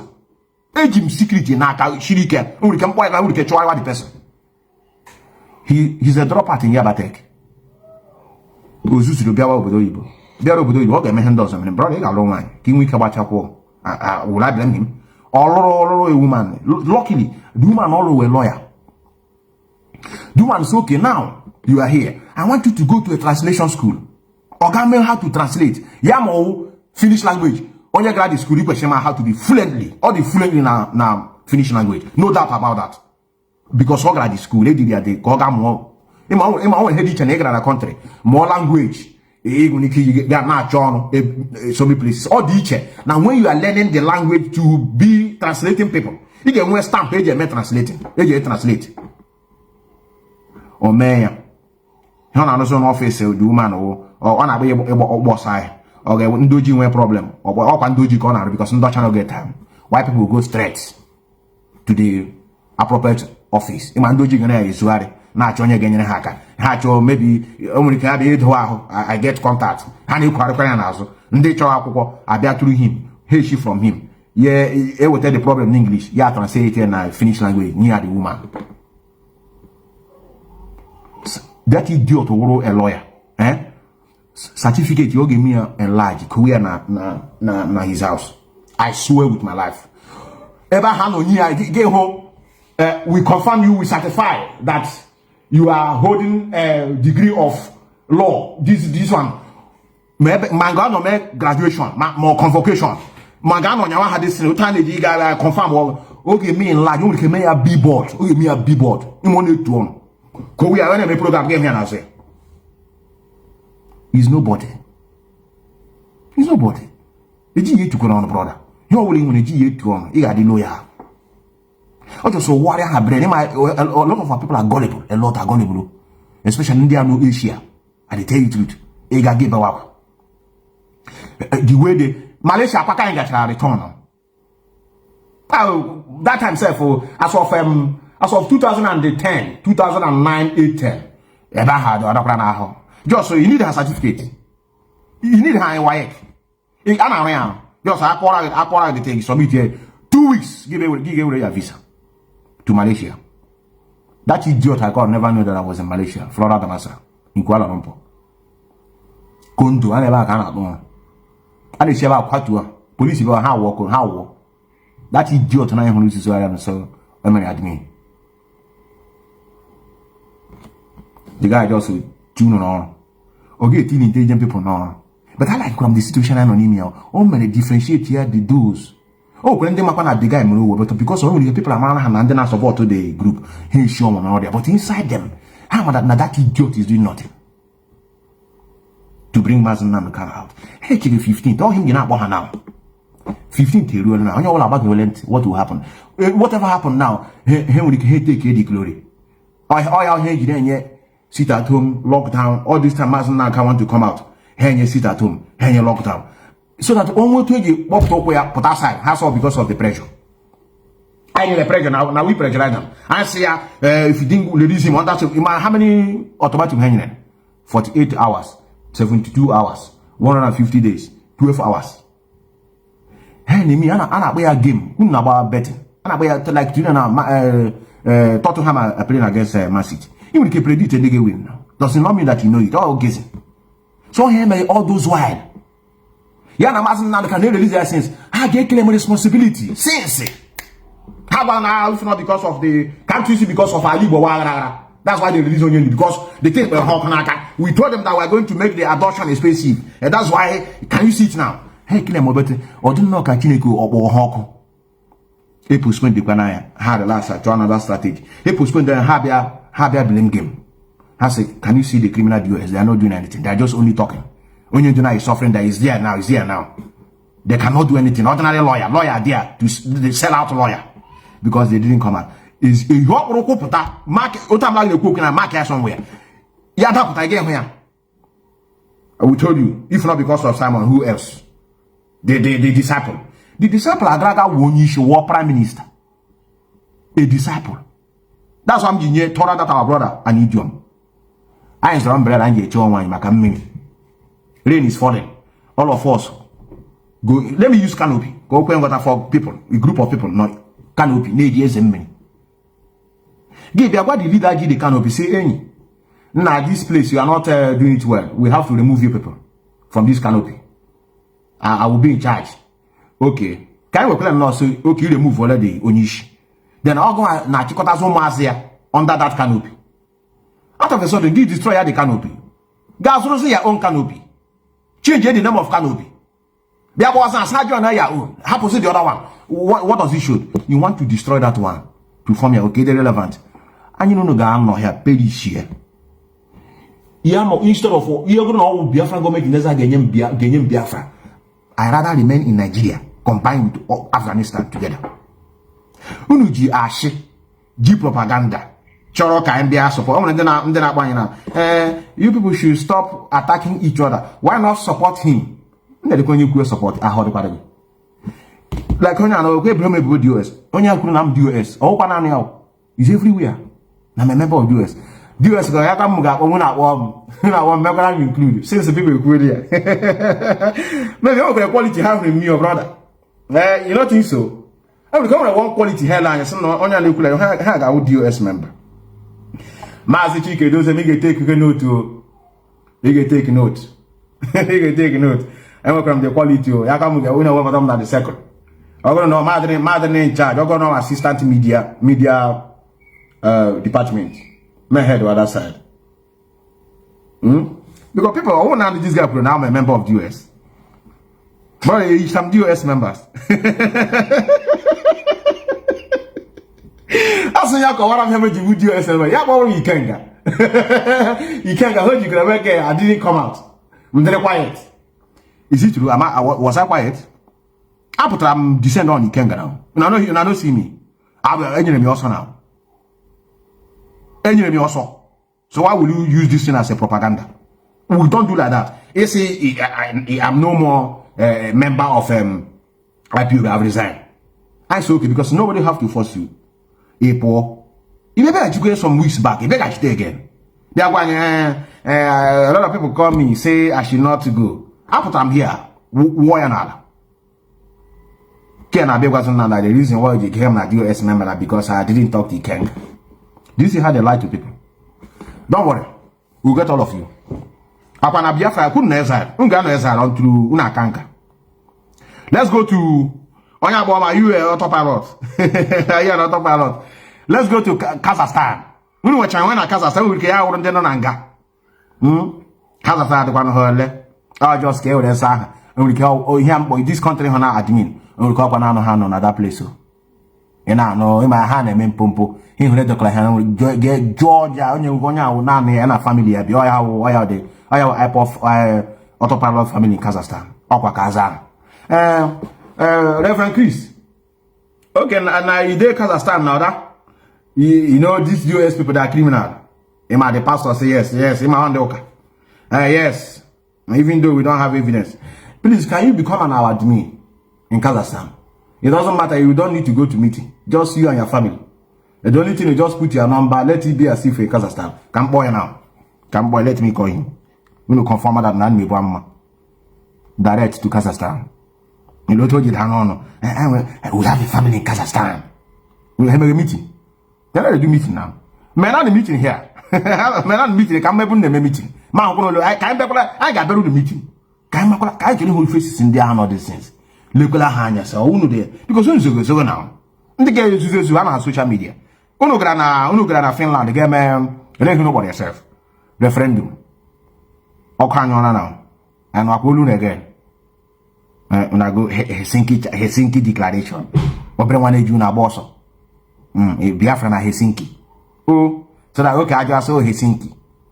Now ha America, or ha UK, or ha Germany, or ha France. If she Finland again where? Who go probably she Finland aga. The guy you know just now cover a court case with the government. Because government is telling him any. People say you are killing people, you are criminal, and you are not their leader. Yes, I have followers now. I have followers. Can you prove it? Yes. You have form more referendum, self-referendum in Finland. Akukwana Nigeria government akukwana ndakurwa unu etrupo bia.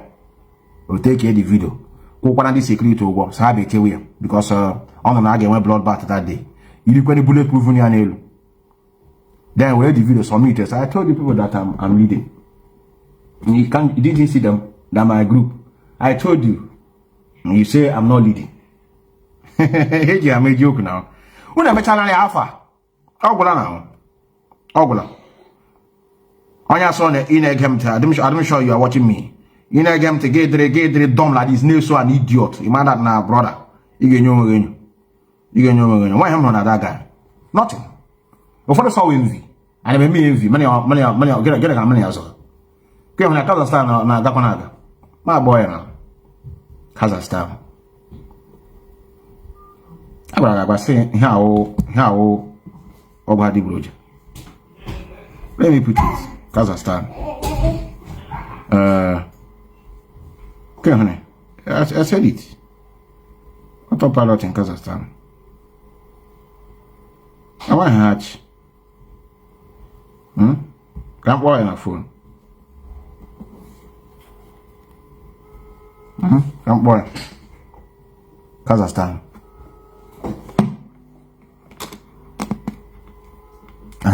He's ringing.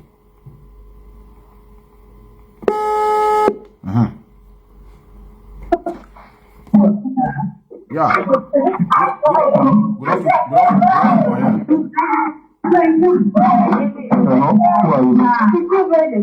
afternoon. Are you in the church? Hello, who are you? I'm not in the church. Who are you? I've been on the noise, brother. Who are you? Tell me who you are. It's not for me. What are you now? What are you? I want to on a phone. I will be Biafra. Who is my Biafra brother? Who are you? Tell me who you are. Oh, Methuselah, one name Methuselah and Abo.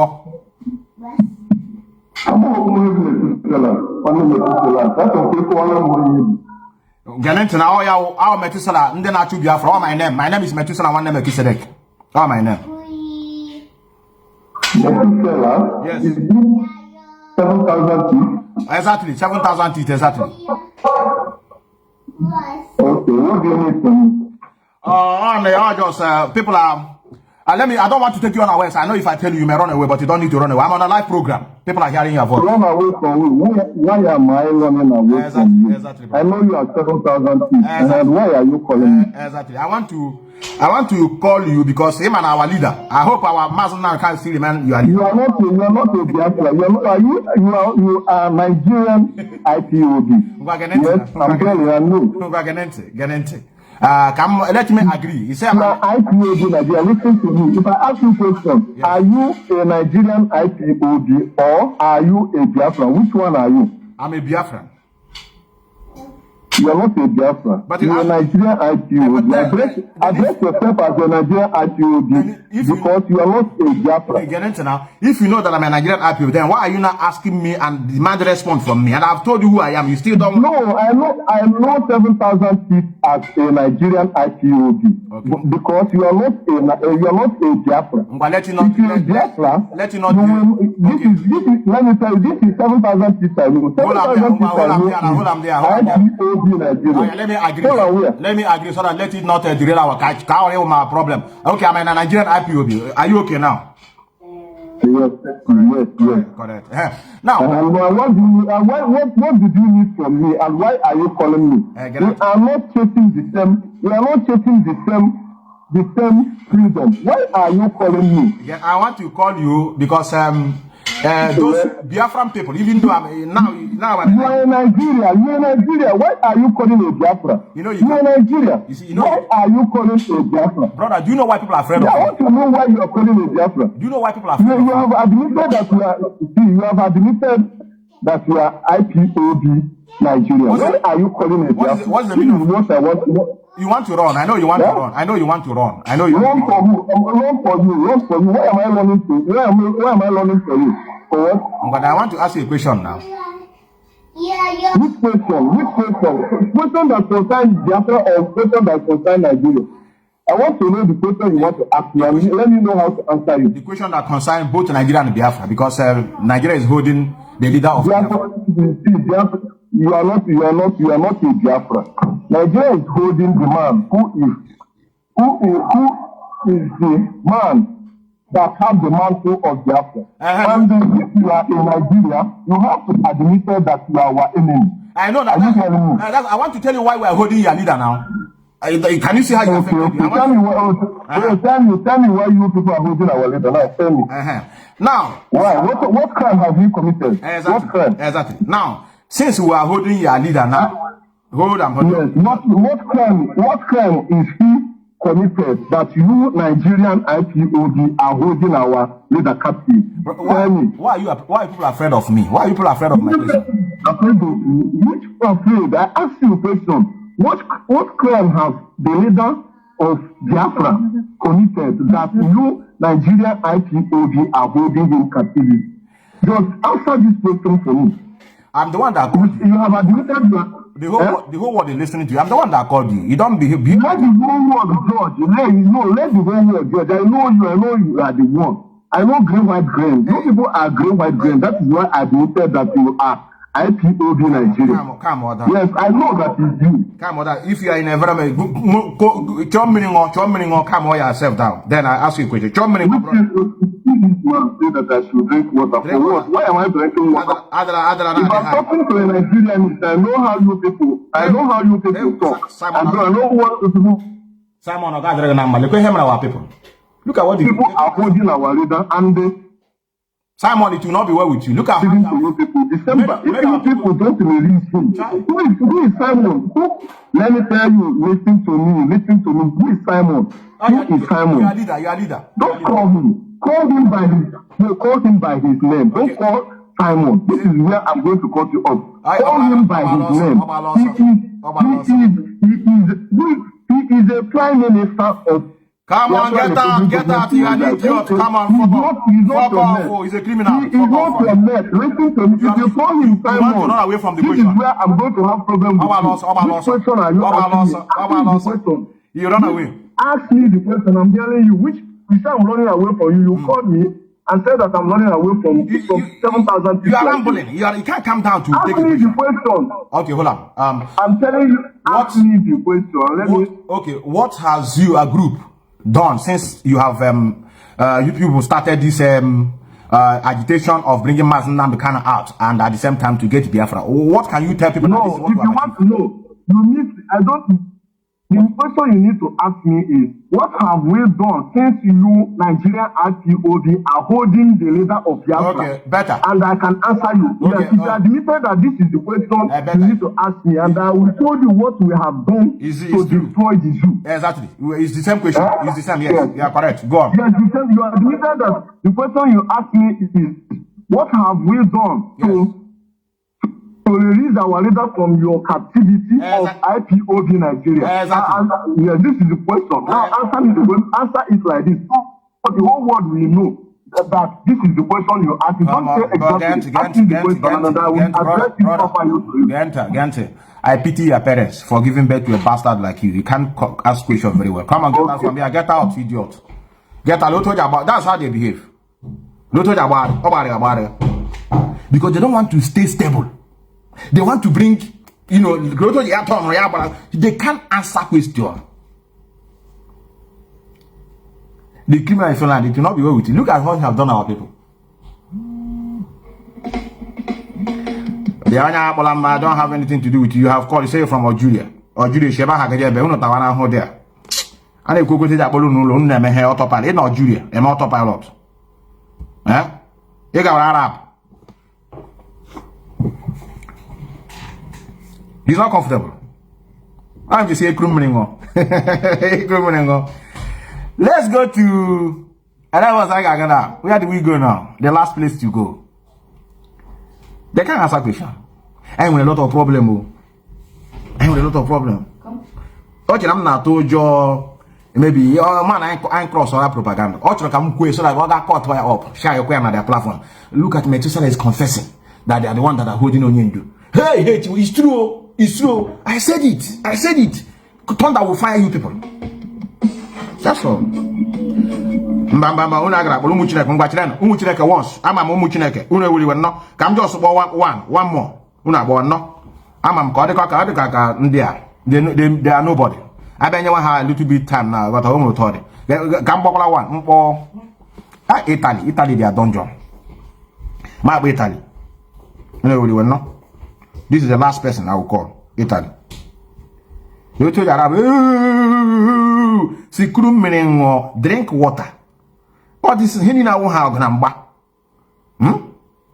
Have you people admitted that he is before I answer? So okay, yes. Or back they can't. They can't. The criminal in Finland did not be well with you. Well, it's not his fault. Because if you're not an idiot, you can't dabble into him. There must be an element of idiocy in you, then you now see the fellow idiot. You begin to jump into it. Let me call Italy. 39 about their headquarters. About their headquarters. I'm not gonna lie you. About their headquarters. About idiots.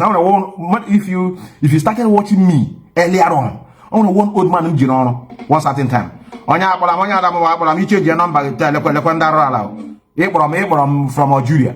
I pick and call you, change your profile. Then you don't talk a lot. You change your profile, you can pick a call. Nana for you, not just I before I don't want to pick a call. Now I'm going with a different number. The same Algeria. The people can walk now. Let them be now no one here. Make I pick Kumuchineke call and when time for matter. 742. I'm gonna want her state. I'm watching I the video walk on that ball before. Anything you have to sometimes we need to wake them up. I convert a lot awful. And I'm a hagacho that guy now. Hagacho. They are admin in Ghana. They will sack that guy. Pay attention.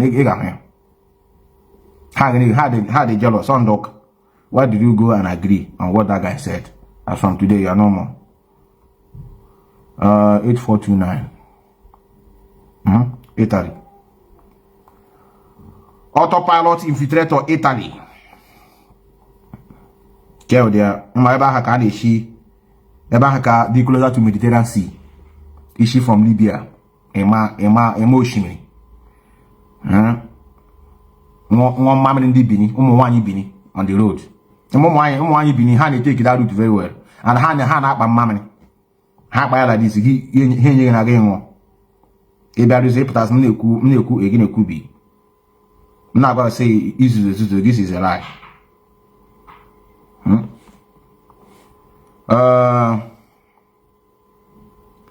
Italy.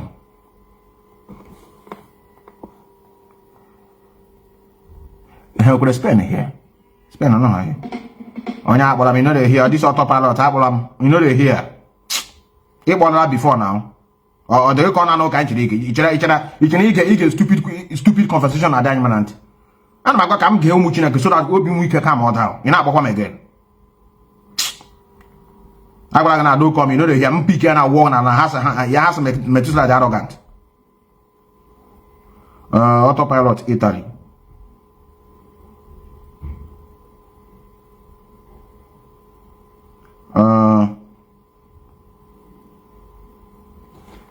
Kaya ko Abraham Adrenan Italy. It is short so who him Nnamdi before.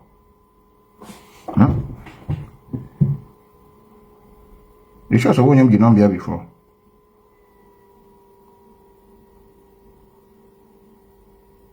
Omuchina ke Moana. I'm within as time goes on. I will call back. I have the number now, the number Balaga. Autopilot Italy. The number disappeared. The show, sir, they saved me 2 times.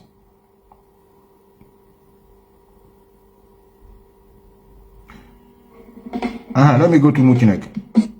Yes, continue, brother. You are welcome.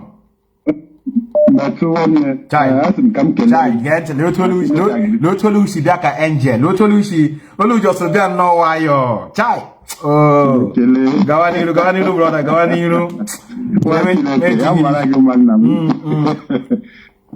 my brother, Ihai kunaka Julia, that's the anoki. What I go to you.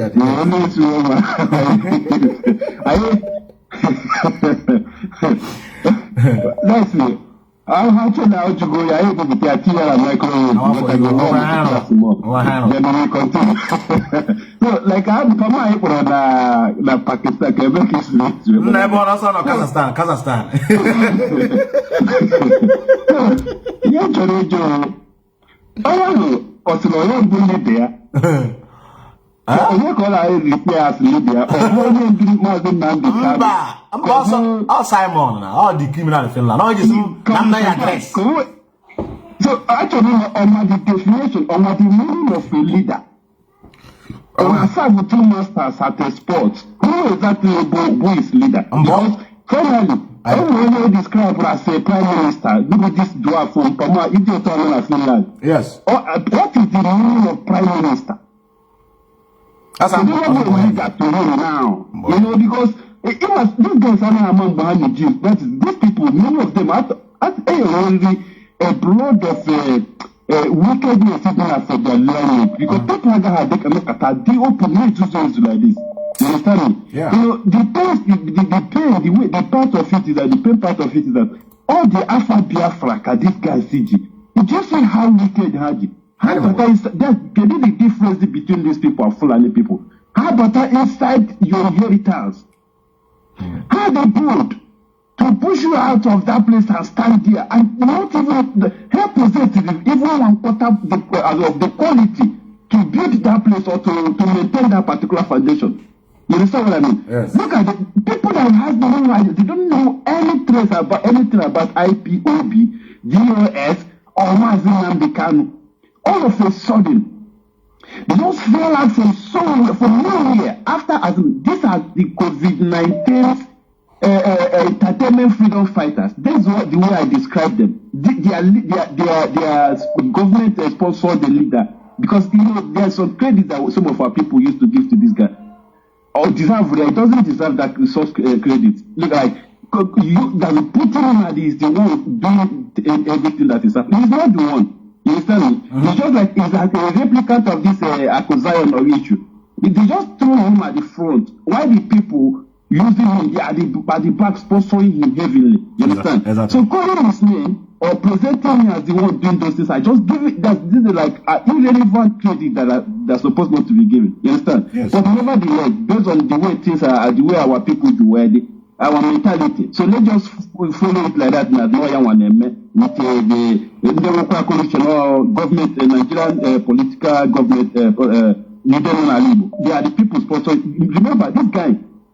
All Hannes and Dibo were the first people the Nigerian government is when I can have a sponsor for this guy. Or Hannes and Dibo.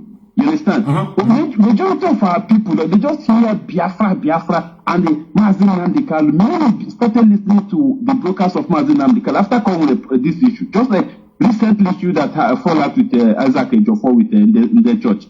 Many people, within this period, they have no know about what Mazi Methuselah Enlightenment has been saying for a long time, because there were some brokers in both you and or some of our other media warriors in the water. Concerning this religious and the low mentality of our people over religious matter. You understand? Exactly. Putting religion first before humanity, or before their identity or everything that makes them. You understand? So these are the things. These are the mentality of the people doing this autopilot. They don't know what they are doing or what they are saying, but they are so proud and purposed of stupidity. Exactly. These are the things in a while you were, and if you take regard the thing, the other way. It's just that they are your people. Open at that stupidity, they will kill up what we are out to. Go ahead, then we put this out of our people. I am back. Why are people all mistaken one? They are not your people, brother. They are not your people. I watch all this movie. Get to the movie can I watch now, what I saw on a virus. On a virus to Taganiata, only view me watch it. Virus somebody. The person they change it to vampire. I wouldn't say threat to you. Do you know what they do now? You're right. You eliminate him, but can eliminate him because him and all has square or that thing. Exactly. Yeah, but you have to eliminate. Go ahead, better go on. I understand. I have a show. I have the solution, brother. Thank you, brother. Thank you, brother. So just that was at the beginning of leader, because I'm the prime minister. Can I that fight about somebody who cannot even present one thing on the breath for almost 2 years and if not to kill our mothers in kitchen. Thank you, brother. Thank you, brother. Thank you, brother. Thank you, brother. I want you to either something it will on autopilot on my platform. You got the reasonable. I want you to dream nonsense. No idea many times. I block on I only care. You can comment again. But if they had the reasonable. I bet I have a log. Eba will provided in this platform. If you got an eba, can kill any brain. Oh, if not, you don't have a business here. I mean, one beggar say they all watch one. Like one of you that just called from Ojirosi, he love to watch me. But him that got a hazel, when you watch him, I'm here to watch him for. Or we just name the man, maybe you learn man, Nnamdi or Malishi or Bolland. Nna Kekuno boy, or the kind house or your home. Kekuno, your friend, father. What is happening? Oh, he lay. Yeah, but we call you him and you got a how use your maze easy. You know, watch him, brain had to like this. You got to have an anger, brother. I appreciate you say you love to watch me, you watching me. Brother, you're not watching me. Eleman, your neck, what I'm talking. Like when you saw we are the leader. Like where the idiot. On your job. Leader, now the leader, I call idiot, hang. Go on to now. More progress if you were in the tent, as it were, not rather than out of another country. Sorry? You're in Finland. Yes. So wouldn't it be better if you went back home and did the political thing there? You should know. You see, I learned from what happened to others. You learn from what happened to others. On what that's it. The thing now you're going to Methuselah. One now change your mind here and there. You will flag on the water. All women enjoy. I don't want to put my life in danger at all. The country, as far as I'm concerned, does not exist. At all. Any country that does not respect the rule of law doesn't exist. You scared you might be killed? Not everybody. You know that. Yes. You can say that as well. Yes. It's about yeah. Who's going to win the election? Election is not happening in Biafra land at all. I tell you. Because you don't want people to vote. Not me. Biafra have decided. I am telling you the fact. Yes. There is nothing that will make Biafrans people to go out and vote. How do you come back to be election? Idiot. Foolish idiot. This is a life and death matter. We have come a long way. For over 50 years. Okay. Nigeria have done all manner of genocide, committed genocide against our people. Okay. Kill us every day. Well, you know. And you expect us to allow them to continue to kill us, to elect governors that will bring military and militarize our territory. We can't do that again. Oh yeah. That's 11 million votes, isn't it? Nobody will vote in Biafra land. I am telling you the fact. Well, mark my word. It will shock the world. We've made up our mind. We know what we have on ground. Nobody will vote in Biafra land. Even if that undermines. But could get to now. You cook our issue implementation. Some of you guys know better. It's still now. He said that they have been killing us since now, and there will not be election in Biafra. Oh, you go get the plan you will may achieve. Think about because some of you see who kind of a mere advice because we are trying to advise him. He's a fool because some of you will say use the word attack. We are not attacking him. You just try to correct his brain. We feel that now we are fighting him because he's doing a good. That's why we know how he's Nigerian. We are saying better. Is this not this Nigeria we are claiming they are killing us? Why are they attacking this guy now? This idiot want to close people's eyes, not to know where the problem is coming from. You can't stop people. Can't stop them. Are they possible? You can only appeal to them. Give them the reason. Give them the opportunity to understand what you are saying so that they can now decide for themselves. You always free will. Has a nice throw. Like this obedient thing that happened to them. And when a lot of them that don't give a shit on an election anymore. Had that frustrated. Even if all PVs now na sandok or poison na their ear. Some of them that have been doing one Nigeria from our place. Now we are going to use our PVs to vote them out. PVs how? How many experience? Do we force them? No. We allow them to experience it. Just like I was discussing with an elder last night that called me from UK. And which what he said is true. 30% or 35% are the people that fought for the liberation of South Africa. Many were against them. So it can force everybody. They want to follow your own way. Because you don't have a plan. In a plan and strategy. That your strategy go overcome what others are doing. People need to say yes. Now, if you are not idiot how is working in reality, people like us when we can say it's true. No, correct. Now let us join him. Let us join him. Go then. Let us know. People like us that are sensible and make people idiot that are having superstitiousness, that are accusing people blindly. I join them, but I'm the lying. Where home? Sit at home. Mazi Methuselah here. I'll say, where do we see people using sit at home to get freedom? This brother I call her from some man and all. Each program may send that different voices of Mazi Nnamdi. Can you talk about my player here? Mazi just say, where have you seen people use sit at home to get freedom before? Even he said, even more people that use it. Do you know people that make sit at home to get your freedom? Has no yes myself. There be me implement. Not here job up there from there. You are killing innocent soul, directly or indirectly. Your utterances is being used to destroy our people. Because some of you will say, Meto, it's not them that are killing, it's Nigerian government. On whose instruction, what comes out from your mouth? Yes, that's why I said indirectly. So since you want to do something that can liberate their people, that you know that you put their life in danger, don't speak it. Some of us caution Mazi Nnamdi Kanu. Some of you may not know. I need their message. Say, Mazi, please. Maybe you could that that necessary. Like that time you go somewhere, I give 40,000 hectares, I give 12. I dare say no. You think they are not hand at a lot. But I am an open. Open. Go to you that. You buy polo. You only have to be in retaliation with the council. And we are silent. You don't know how. You know do. Also, when the case is complete, you go see yes. I order complete. You measure open. See each one that yes, you know what you are doing. But if you go have at a lot, like now also had they want to take a barrack. You have my barrack now. When I 2 personnel, have 45 at a barrack. Everybody can send them not shoot from north, making a leave north, making a come from east, and making everyone to come. They say they want to attack our barrack. Have 45 everywhere. All noise. It is not real. Okay, well, actually, what you hear. I tell you. So these are the things we are telling many of you. He's doing nothing. He's doing nothing. Can you judge what I'm what? Sit at home. Sit at home. You know what they say? What has he done since that? Sit at home. He made our place now to be in rowdy. You know, a Biafra land now is not quiet. Who is dying? No, who is dying?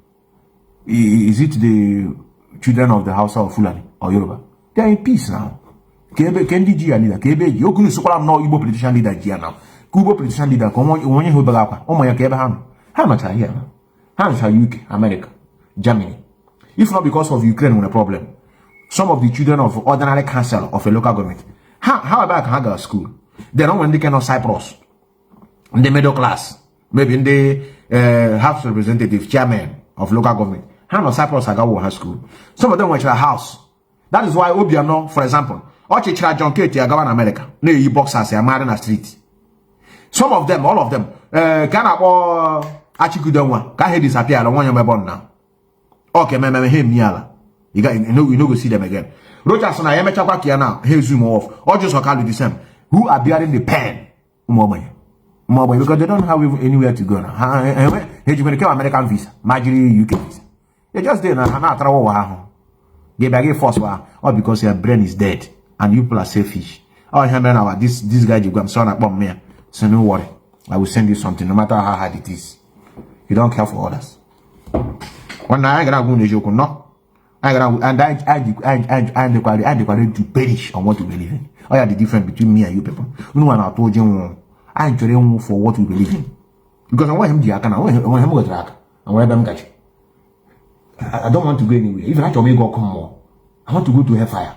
So I'm not doing it to come off my come week again. Nothing. I want him no be. That's what I'm just saying. You reject your discriminate. Christian give you free. Edi go give gadoji. You got to give money our beer. Joy. I tell you. Now, let's call autopilot in Italy. Like I said, before I go.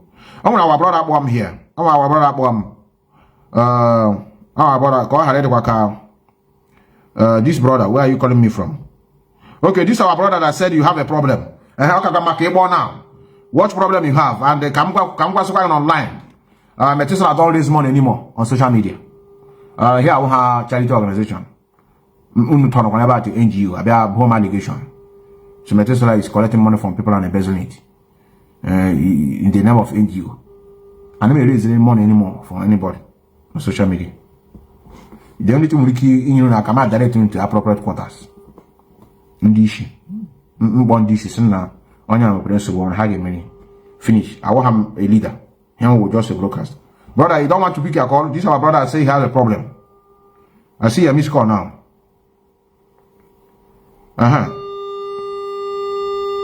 On your Kazakhstan, can you not me again now? Can you not want me again?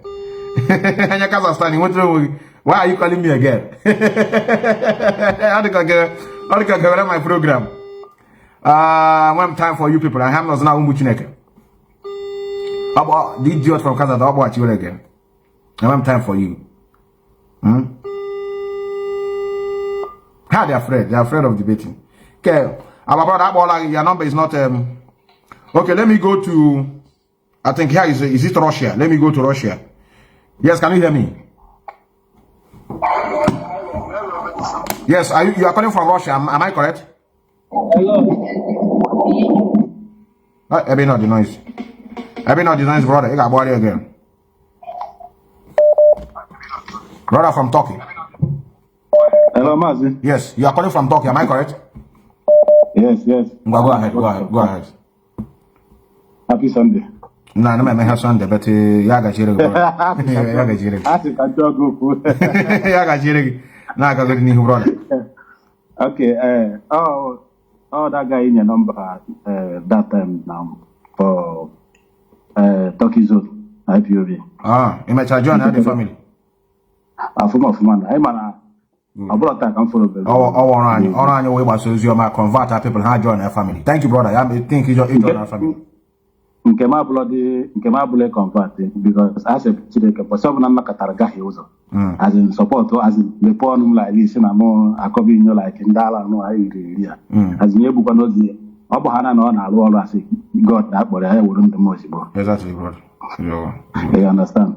Abro taka mo as yeah anima na abro mo manjos mo pota no sina na by IPU. I made a lot of people which people have mama ha there for emeche akobi you understand? I've been following the struggle, not like Kanya Ribalo Kwasi also like 5 years now. Wow. That's what you understand? So, but I was working at Ikenga. Now we are calling number and the family member here, but it's like they all motivate you back. See what? No, why you marry because some we came back at the struggle back. Motivate so what I man, as it is now, from you again, we can call and decide to say yes. Correct. This is the time for enter the family. Correct. You understand? And I brought not to push more force, so I decided to do it because I brought here above when you can as for the nation. You understand? So now you continue to have again a Jesus to make a work. Exactly, you understand? Because yeah, and then I put like I can understand about one. Yeah, I put on a phone down. I didn't come as a I wouldn't mind you. She could be. You know, why don't you see the money and I come on, question I got your mother. He believe for it. I hear no one here. A man sat down come from question. What can done me a Christianity for? Now, yeah, your mother. Okay, now, how did you become a Christian now? Exactly. Or go and say, you also say, well, believe in key belief, okay, I believe on. Exactly. See, you don't just believe something like that. Find out what you are believing on before you believe. Me, I believe on, or because you believe on. What can this IPOB? Thank you, brother. Go on, brother. Yes. This IPOB I know now. You understand? The struggle before you join the struggle. I am the problem of Christianity. I'm all about this Christianity. They just join. Exactly. You say how you inside that Christianity, I'm not different the way. Or you're gonna a member of IPOB. When you got German IPOB or Masadia. It is correct. It is correct, brother. Or what you're gonna join IPOB now? A pure member of IPOB got education now. Or you're not a man of member of IPOB. Or you man of Jehovah about IPOB. Exactly. Exactly. You understand? So the same thing can never expect even the Christianity now. Yes, you may be not you have to stand now singing a Christian or defend Jesus Christ. You just say kick at Jesus, everyone have a copy you. I say believe on keep belief, cannot believe, cannot believe. They cannot convert him. If they will believe in what they believe, we believe in what we believe. It will be a very good thing. But the reason why we are putting much is that they are using the narrative of theirs to be demoralizing our people and condemning the one we have. Had it been they will be on their own, we'll be on our own, no problem. Yes, now I have a problem. They will still use their own to begin to tell our people that what is holding us down is our own. My problem. Yes, brother. Thank you, brother. Thank you, brother. Thank you. Everybody now. I can remember 2016. Father Mbaka was one useless program. Say now they can come back to the east. We are training our youth. The same Father Mbaka now is a support to show you that they whatever at all. Every followers you understand? Thank you, brother. Okay, now if you go be the good now. But if you go be Amaron and they cannot believe or that's no belief. Leave himself now, but as in when I'm in the canal blow no enemy them mad. Now no here can and now they can be in the Christianity and be no push the on your the nebu Christian she for an evil.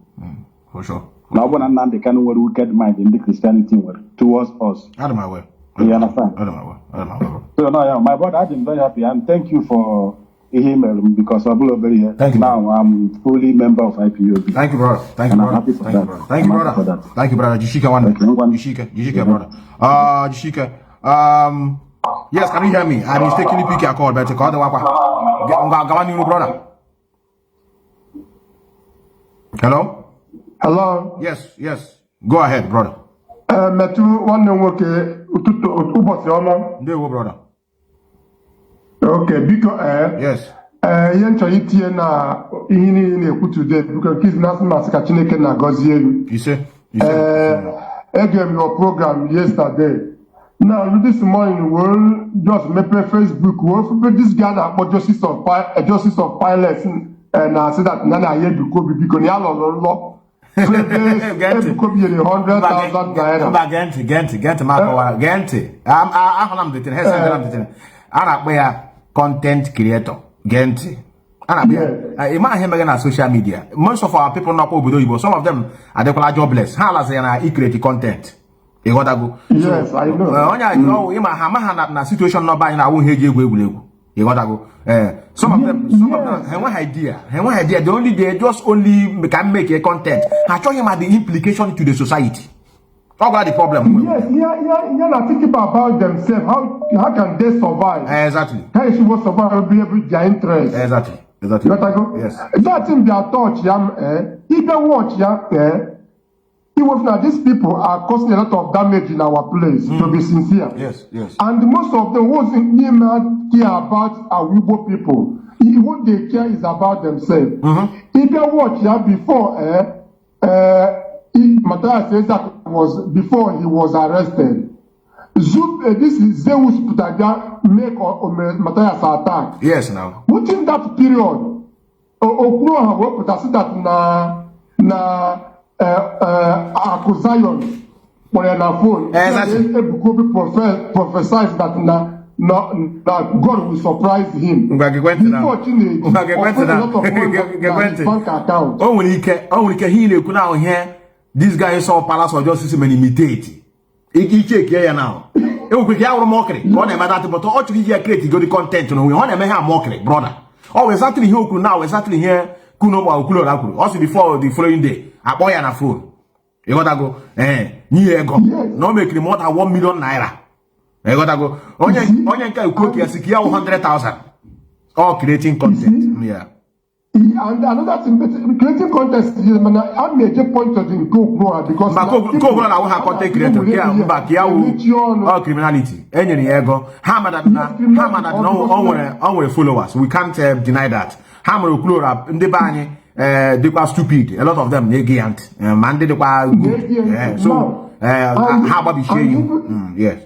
Yes, a Bruce will hear that money. So we make sure you do anything concerning this issue of Matthias. Correct. This is what that's not okay. No. These people know what is right. They because of they will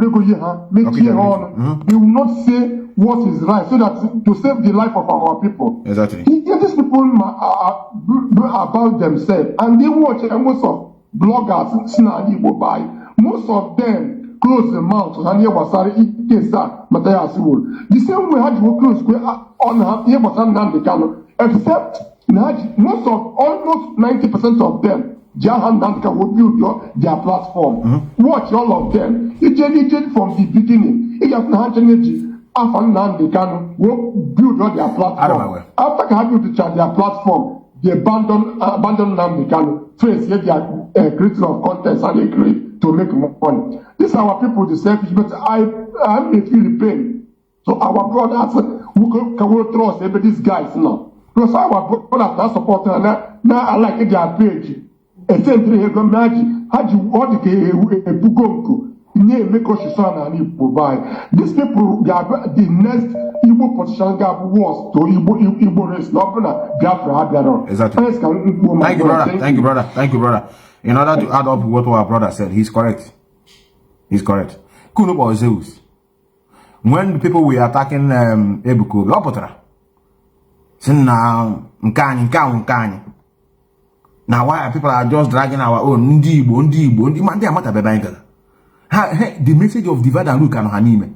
Quid Diotun saw Zeus. Because such person here, such person here, the society because he contributes to nothing. That thing they are doing is not contributing anything to develop the society. In which way? Whether to reshape the mindset of the society or whether to create the economy into the society. That thing here nothing. In Western world here, there are nobody. Oh no, Kunu has celebrity. Oh no, Nigeria. And how likely that same situation. That's why they want us to remain in that particular stage. Something that is not good, brother. Here people don't know now why na the guy in Jogahani no Luchi. She knew call Luchi poor. Prostitution no here. Oh, and then which have bank manager. Managing director. Nenye people on. Ha grow. Ha gonna can dash how. When they were 300 euro, when they were 100 euro. How much I tell even okay, I had to call way paradise. Had a Sagaran paradise before. Come use one in a language. If Bani made the place, it was swimming pool on a Czech Republic. When I was there, I just knew by there. Brother, I come out with one year name. It was she what they call garden. Swimming pool on inside. You go hello, You could just a wall over. I get you one carton. You genuinely cannot do 1 week. You know with never then on a Czech Republic. If I lie, now tell me. Ibhana the compound. Ndoka gas le kwenda watu wa Biafra. And you are your own. Ibhana the compound. A who different flag nationality. Brazil, America, Greece, Spain. Wine. Call each nationality. They will just go there. It's okay. Each Spain. Haga line kwa opo. You know that hanya ni mark you choose. E bro. You be in the Guinea with a gun, go mini better place so. And we could a garden. And with a cinema. And with a snooker. All types of sports to do there. Everything. Still what? They are no progress. Their country is moving forward. So unabe ne pretty zani. Not because of na matter how no quality. No man thinks you are agara. You know the mindset IG. Instead of telling them that no, the government, no, because of the policy of the government, that is why the people are perishing. Not because they are not doing what they're supposed to do. They are criminals. They're investing the money meant for the public. You see, now how she new college people. Then when you now begin to see that we are trying to correct Ebukobi, kuna boze usamapta. Yamapta. What Ndibo, you people are dragging on our own. Now we have our own. We have our own. Why are you people dragging on your chikuji goziani? Icheke naturally wajai. Ha bribe all of these people not to speak. If not because of many of you and us that stand for Matthias. Some of them that used to talk, how got quiet now? Oh, that day, check your page. Check a page. That particular period, come not constant on the page. Come check him on who Ever was able single mother about single mother in UK. No, not Germany. Why are there too much single mother here? They need to start marrying each other. Go single mother. But don't only Utia, this same NGO. Now, son, Ozibondo. Can we play on the house of Ibondo? Can we play like that? Mayama Matthias Hana Zibondo. Your colleague in one insubu. Okay, but I know when people say, Matthias, you are wrong, you are a criminal. What Ebukobi did to you is correct. They won't. Ham will see you on there. I hate such people. I love people that come out and take their stand. This idiot calls Zeus, make sure condemn more people that are attacking Ebukobi because on your peacemaker. They could idiot. Touch on Ebumaka. As on your United Igbo people. You guys on your with your soccer member, barrister. Koraniaka. Koraniaka.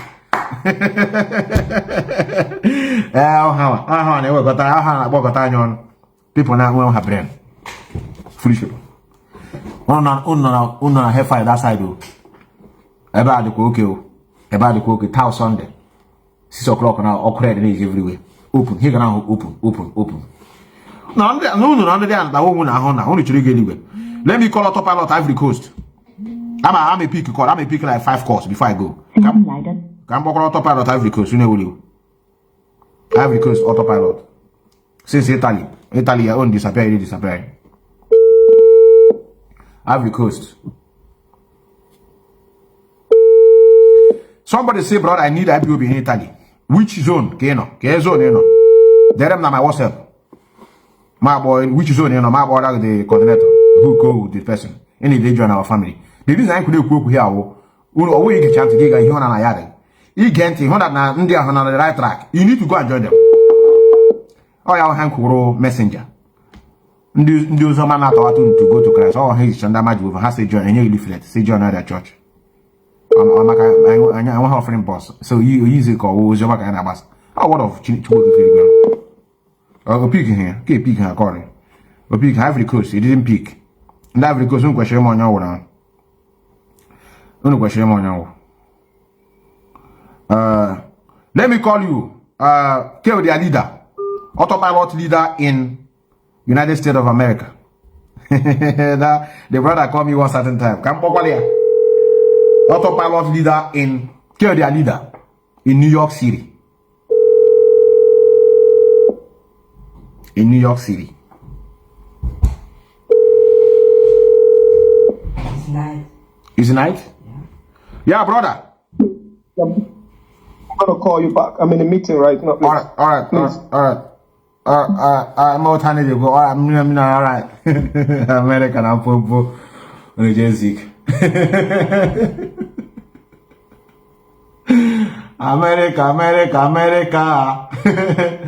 I want to hear about how you can't compare it with Nigeria. You can't compare it with here. I want him save here. I'm a magic academy here. Check and pick a call people. Can pick a call people. Has this guy the weekend. I want one guy need that work and one at the end of my program. I have miss call here now. Before I know it, I join autopilot. I have to call you back, brother. But today you got me at the middle of it.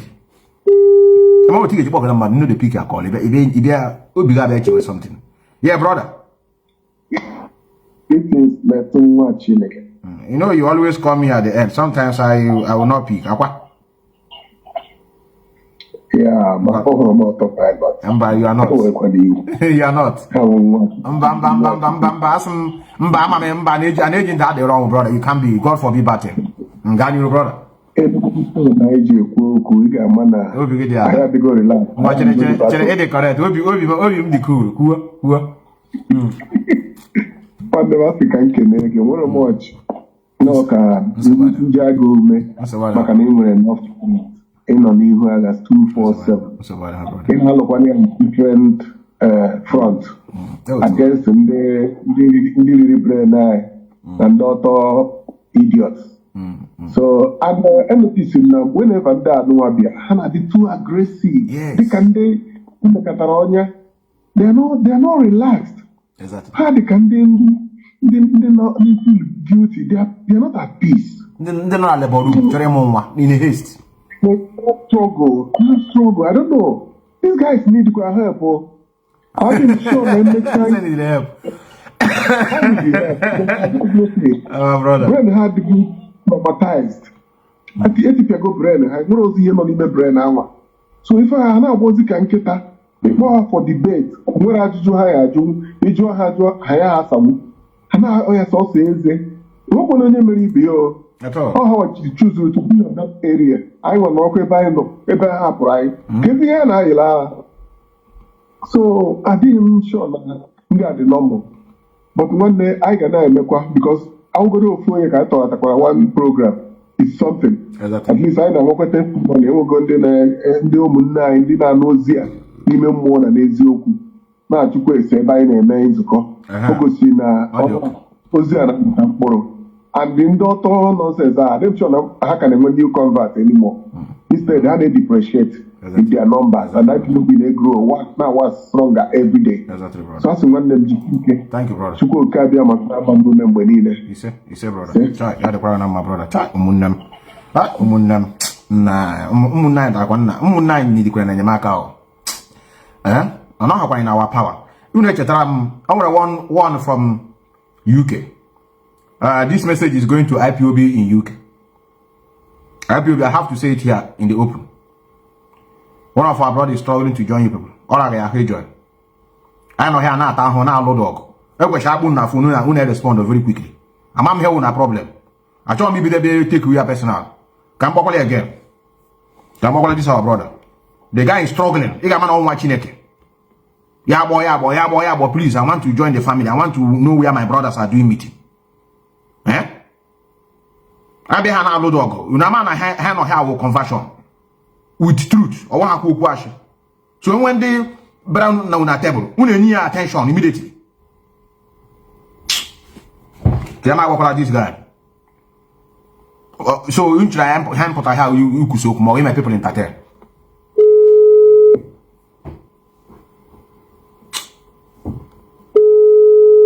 Come, you put with that respect. Where put your voice from speaker. I'm not over here. People are joking now. Now what to shoot me? Let me go back and join them. I'm not going to do what you may have joined. Never waste time. Let is like I'm now. Awesome is like I'm now. But the guy complained bitterly, and I confirm him.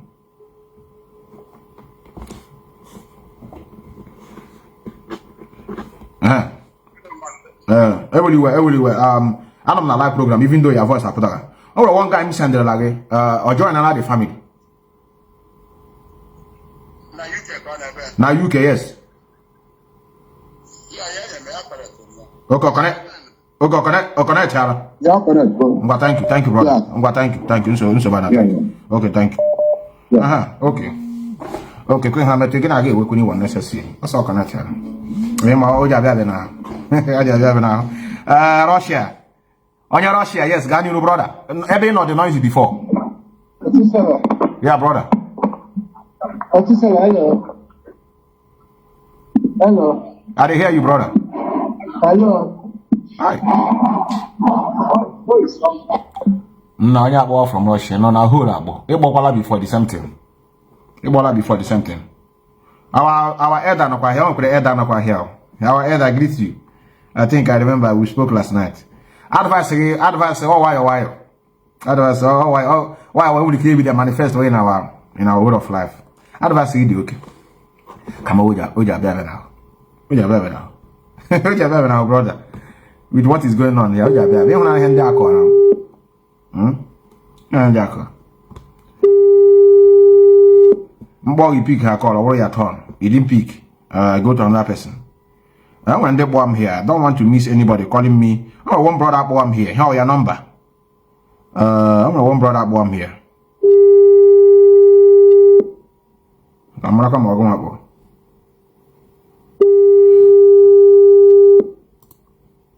Autopilot the Kandoka. Handoka. You that are watching me that I say we should not be speaking about religion. The plan and line again. Gant now. Let Gent now. Watch your hand. Watch your Gant.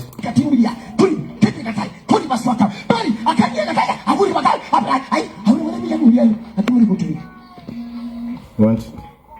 Remove the shoe. Remove the shoe. Remove the shoe. Remove the shoe, law. The visa, passport immediately.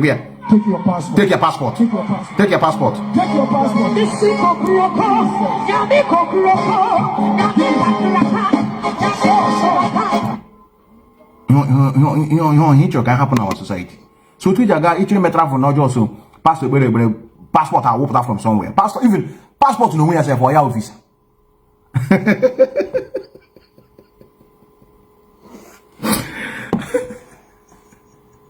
Oga ha ga take a photo. Oga ha ga okuho passport fee. O take a photograph. O may have fill her form. What does go like church where the passport remove you. Yeah, what that shoe you must passport inside. People be there go na kwak. Hasa yukulo na we have to leave this and after Biafra.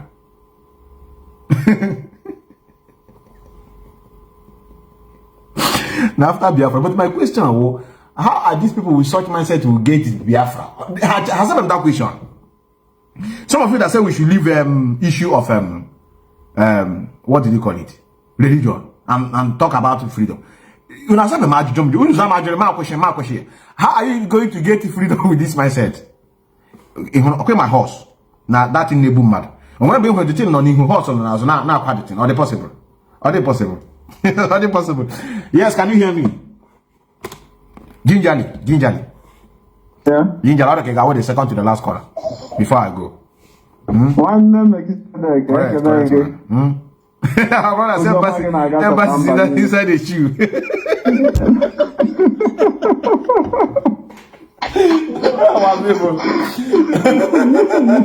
Okay, embassy on even the shoe.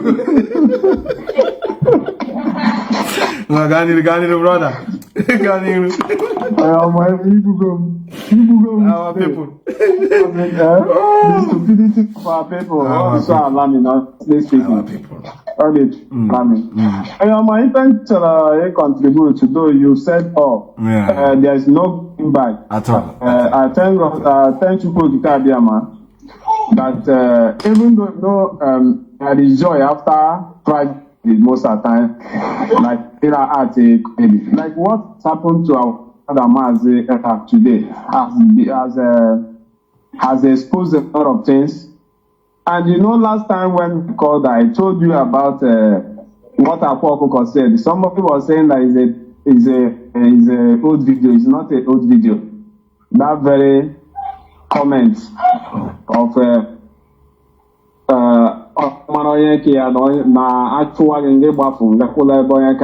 that kind of talk. I said it on one of your programs during the period. I remember. It's not a video. And these are the things that these people are using, maybe the money they collected from people to brainwash our people, to instigate fear. So that when you stand up on the truth, maybe the person you are challenging has more than you. You will, because of he has more than you, and run away. See, both Christianity and these criminal native doctors, what their job are the same in our land, honestly speaking. Their job is the same. Their job is to use the crowd to enrich themselves, and they lead the congregation to the mercy of their own risk of life. So Mazi, message on religion must continue because that is the only way. That is the only final battle we are fighting. For sure. And I want to also use this very vital time to encourage fellow comrades to always make good use of social media at this very particular point in time that our leader is coming to face the final judgment. And also encourage the whole world, Ipob worldwide, to tune into their radio stations today by 7:30 p.m. Biafra time. Exactly. So that Thank you, brother. Thank you, brother. Thank you, brother. It's true. The message will continue. The only thing that may change a little bit may be the tone. Has I with that told you? And when a lot of people around, has I with that told you? Our brother from last night, I say, I'm going to that power matters. That's the thing in you say now. Our brother, I listen to you power now because of that language. I ain't got power such a hassle. And then your father don't have power hassle because their life is important to them. How about us also? But us also from us. Sometimes they will rebel. So now what I go who how got that small. That may something that may change a little bit. But I want to hear just like this, my brother. How do we achieve this? And everything here solution to our problem now. Just watch her now. As on I can organize before. And that's my program. I just half miracle or full one. I just that. I say you can have a quick again. One day now. I want to hear like this. If you need use a web, I'm on a mekuno. Till I had a hoblag. They want to know. What this issue of this religion? We have come that we have come. We can't do otherwise. We must continue to expose them and to wake our people up. This little time I say let us relax and face other things that are also facing us. When I probably this nonsense there again. Watch this video now. This miracle has to do with the life of those that are suffering. People use a muscle power. May claim that people are somebody while you are nothing. Jesus, some of you are upholding, is nobody. This one now that we half miracle or miracle. Just watch. How miracle now or half one. I'm crippled. Just watch. I got twice a few now. I'll pass it as equal that thing. They say you should stop anything with power. So you got about the your statement. That's one when Hannah take his 92 radical, please. You got this some powers. You got about the European no. Just watch. I got twice a few now.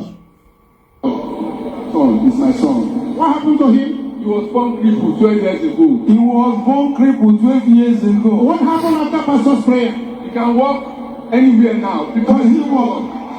Well, they walk now. They walk now. They walk.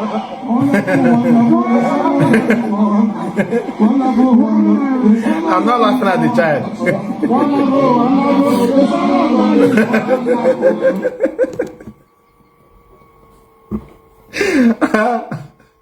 That's how happy this is your freedom. Now you get the freedom which you are getting now. If freedom when I bring you like this, you not be our people. If I'm the freedom and brand new like this, you will soon choke them. Not share door. So because you're just son I'm around.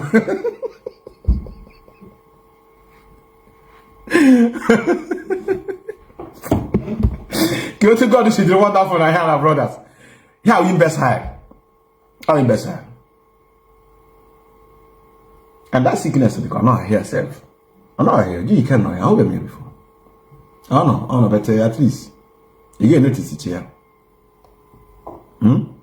That our brother, if you tell them, yeah, I will respond to you from Italy.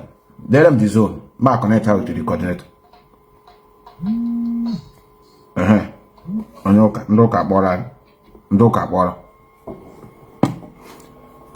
Yes.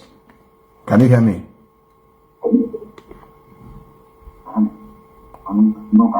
Can you hear me? You are a brother in Christ, or that? Come the brother, I cried for the one. Okay, Chaka like this, man. What do you are the gamma? You are the man, you man. I couldn't make comedy. You don't make me comedy. I'm not going to be fight to come. As you know now, not when you will comedy. Oh, you know, man. Not what you want to do. But you, how more you come and like me, because the young guy will be cool. Yes. Because the young guy possible. Yes. Just so. Respect all man Europe will stand up. How can you? Anyone happen? How do you respect somebody to that thing? So maybe now be all of you know to happen to it, but you know about Bible or people or throw no man now. So what did you go to your basang now? Wagent now. You can call them. Go to that Bible she basang. What would you name effect? I want maybe in a gap, but I'm going on, but because in my own name, this word I don't have ever connected. Even though my working people, how am my channel, how they get the difference between them and you people is that they don't regard it as many of you take it. Here we are now hobby. Like today, Sunday now, coffee. Or for the Nigeria get meet here, they are old people. Take here so personal, like you people. All the problem. That is why nothing. Not all kunua. The Donald Azubi cannot at this struggle. Because of Bible. All America bomb direct. I'm going to sue you to court. Oh no, Jimmy at the struggle. Oh, when you come all the way from America. My working people, colleague, my chef, on your my channel again. I bet my office half from office. Also, now we saw you. Now your people are like what you are doing now. Finish. They may jump this program again. Oh, no one to take your person. I am talking. Go call them now. Go to the things she may go affect personally. Okay, thank you. Also, she may affect the book. Religion is something that is beyond the periphery. We all know the role and the importance of religion in the world, not just Africa, in the world. But I'm in Africa, their own version of it. Before I now tell you how it affects me personally. Okay. Last 6 years, a French man, I think his name is Charles Hebel. Yes. Was a Kanu Mohammed. Just Kanu Mohammed. Almost a huge chunk of Paris. All the cartoons say Muhammad, because according to Islam religion, they don't want to have any depiction of Muhammad, according to Islam. Okay. That is why you know watch cartoon now. You know watch cartoon now. They say Muhammad, and they put it in here. You know what Chinese TV must say now. If they want to describe Muhammad, I hear cover the faith. They're not doing it because they're afraid. They just want to respect the belief and the practice of other people.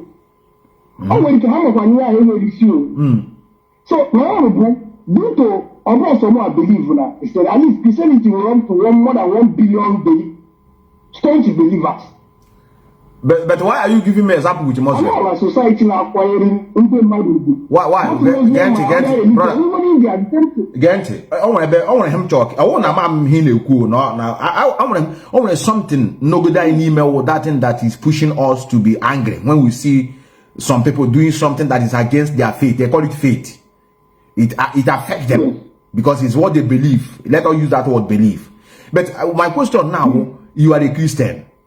Why did I ask you? You started giving me an example with a Muslim. Do you know what he's showing? He's showing that one is even the one that is religion, because religion is supposed to bind people together to see and care for one another. I have seen a lot of people being persecuted. I'm coming, brother. Imoyana about the border. You know about the border before? Yes, I am. Kendi Burian. Supported you. Muslim and Nigeria. Can Christian no Nigeria about the death? Okay, I'll answer you with your own belief system and what you practice. Mbamba physical and reality. What no, Mba brother. Yeah, all day. I've been following you and your family, but I will never deny my religion. I believe. Asim deny your religion. Hem to go ajo. Asim give. I want to answer you. I want to answer you. Over one of the days, made comments on the program concerning the approach of autopilot. Isuna, Obrokwana, this is sit at home. So all those things are the pattern I'm using now. And you put on a senior army. I'm going to put a program. Yes. You put on a senior army. Now, Nigerian government, be ready. It's okay because I was listening to what we can do first year. Also, I think go to his last 3 tweets. I went to his Twitter page. Go to last tweet. Also, this ESN is not allowing. Exactly. You are not deleted. Exactly. ESN is not allowing. So, if you want us to use fire brigade approach in the Muslim they use, you are trying to now go back to what you were defending. Now, the Muslim they go mad. Ma onye kpọọ Quran ọkụ maọbụ ihe ime reform ka Muhammad egbu mmadụ. That does not mean that Christians will adopt the same pattern. That's why only autopilot na bụ Tibozogbu. Everything has got Tibozogbu. I got him their point. Gent, come wait where now. Come wait you now. So that under the you know a country called America. Yes, I know. You know a country called Russia. Yes, I do. You know what is called Cold War. Yes, I know what is Cold War. Exactly. Here na call Nkromono. You know, in my head, Hana Kono because of basis of equality. What I have, you have it. I can't bully you. The reason why Christians are being bullied, especially in Africa, because they have never risen up and stop preaching about peace and stop preaching about unity or progress. And I are two for that. Any day, unu be the American and the Muslim, how could you know? The same thing with the Igbo people. And all because we are Christians. The reason why Nigeria now because we've never stand our ground and with one voice and one mind like a people and condemn when evil is going on. I am an engine at the lowest ebb in that setting called Nigeria. The MGG Russia and America example. I don't matter, brother. What you know here now, on a friendship you got a growing when we are growing in primary school and secondary school those days. Oh, we got best school, man, they bully. Only care about somebody from a higher class or not paying on a bully. One day challenge you. Oh, that man now, only I got challenge the Pemo. Okay, they do see the word you need to you. Yeah, natural in life. So, I know how you say you will be there when man but only there to you. You go to the person. I let the peace reign. I am a lot of our people. Even again at the north, Ndoka, Nde father, Anna, Mecha, even God say nothing will happen. Okay, now Palestinian, none are all the way in South Middle East. They are having a problem with the Jewish. I am a Nigeria. Para flag Palestine now about everywhere. On a brotherhood across the nation. The Christianity now, one country now, parallel flag, made demonstration in any country. See, because of unable Christians in Nigeria.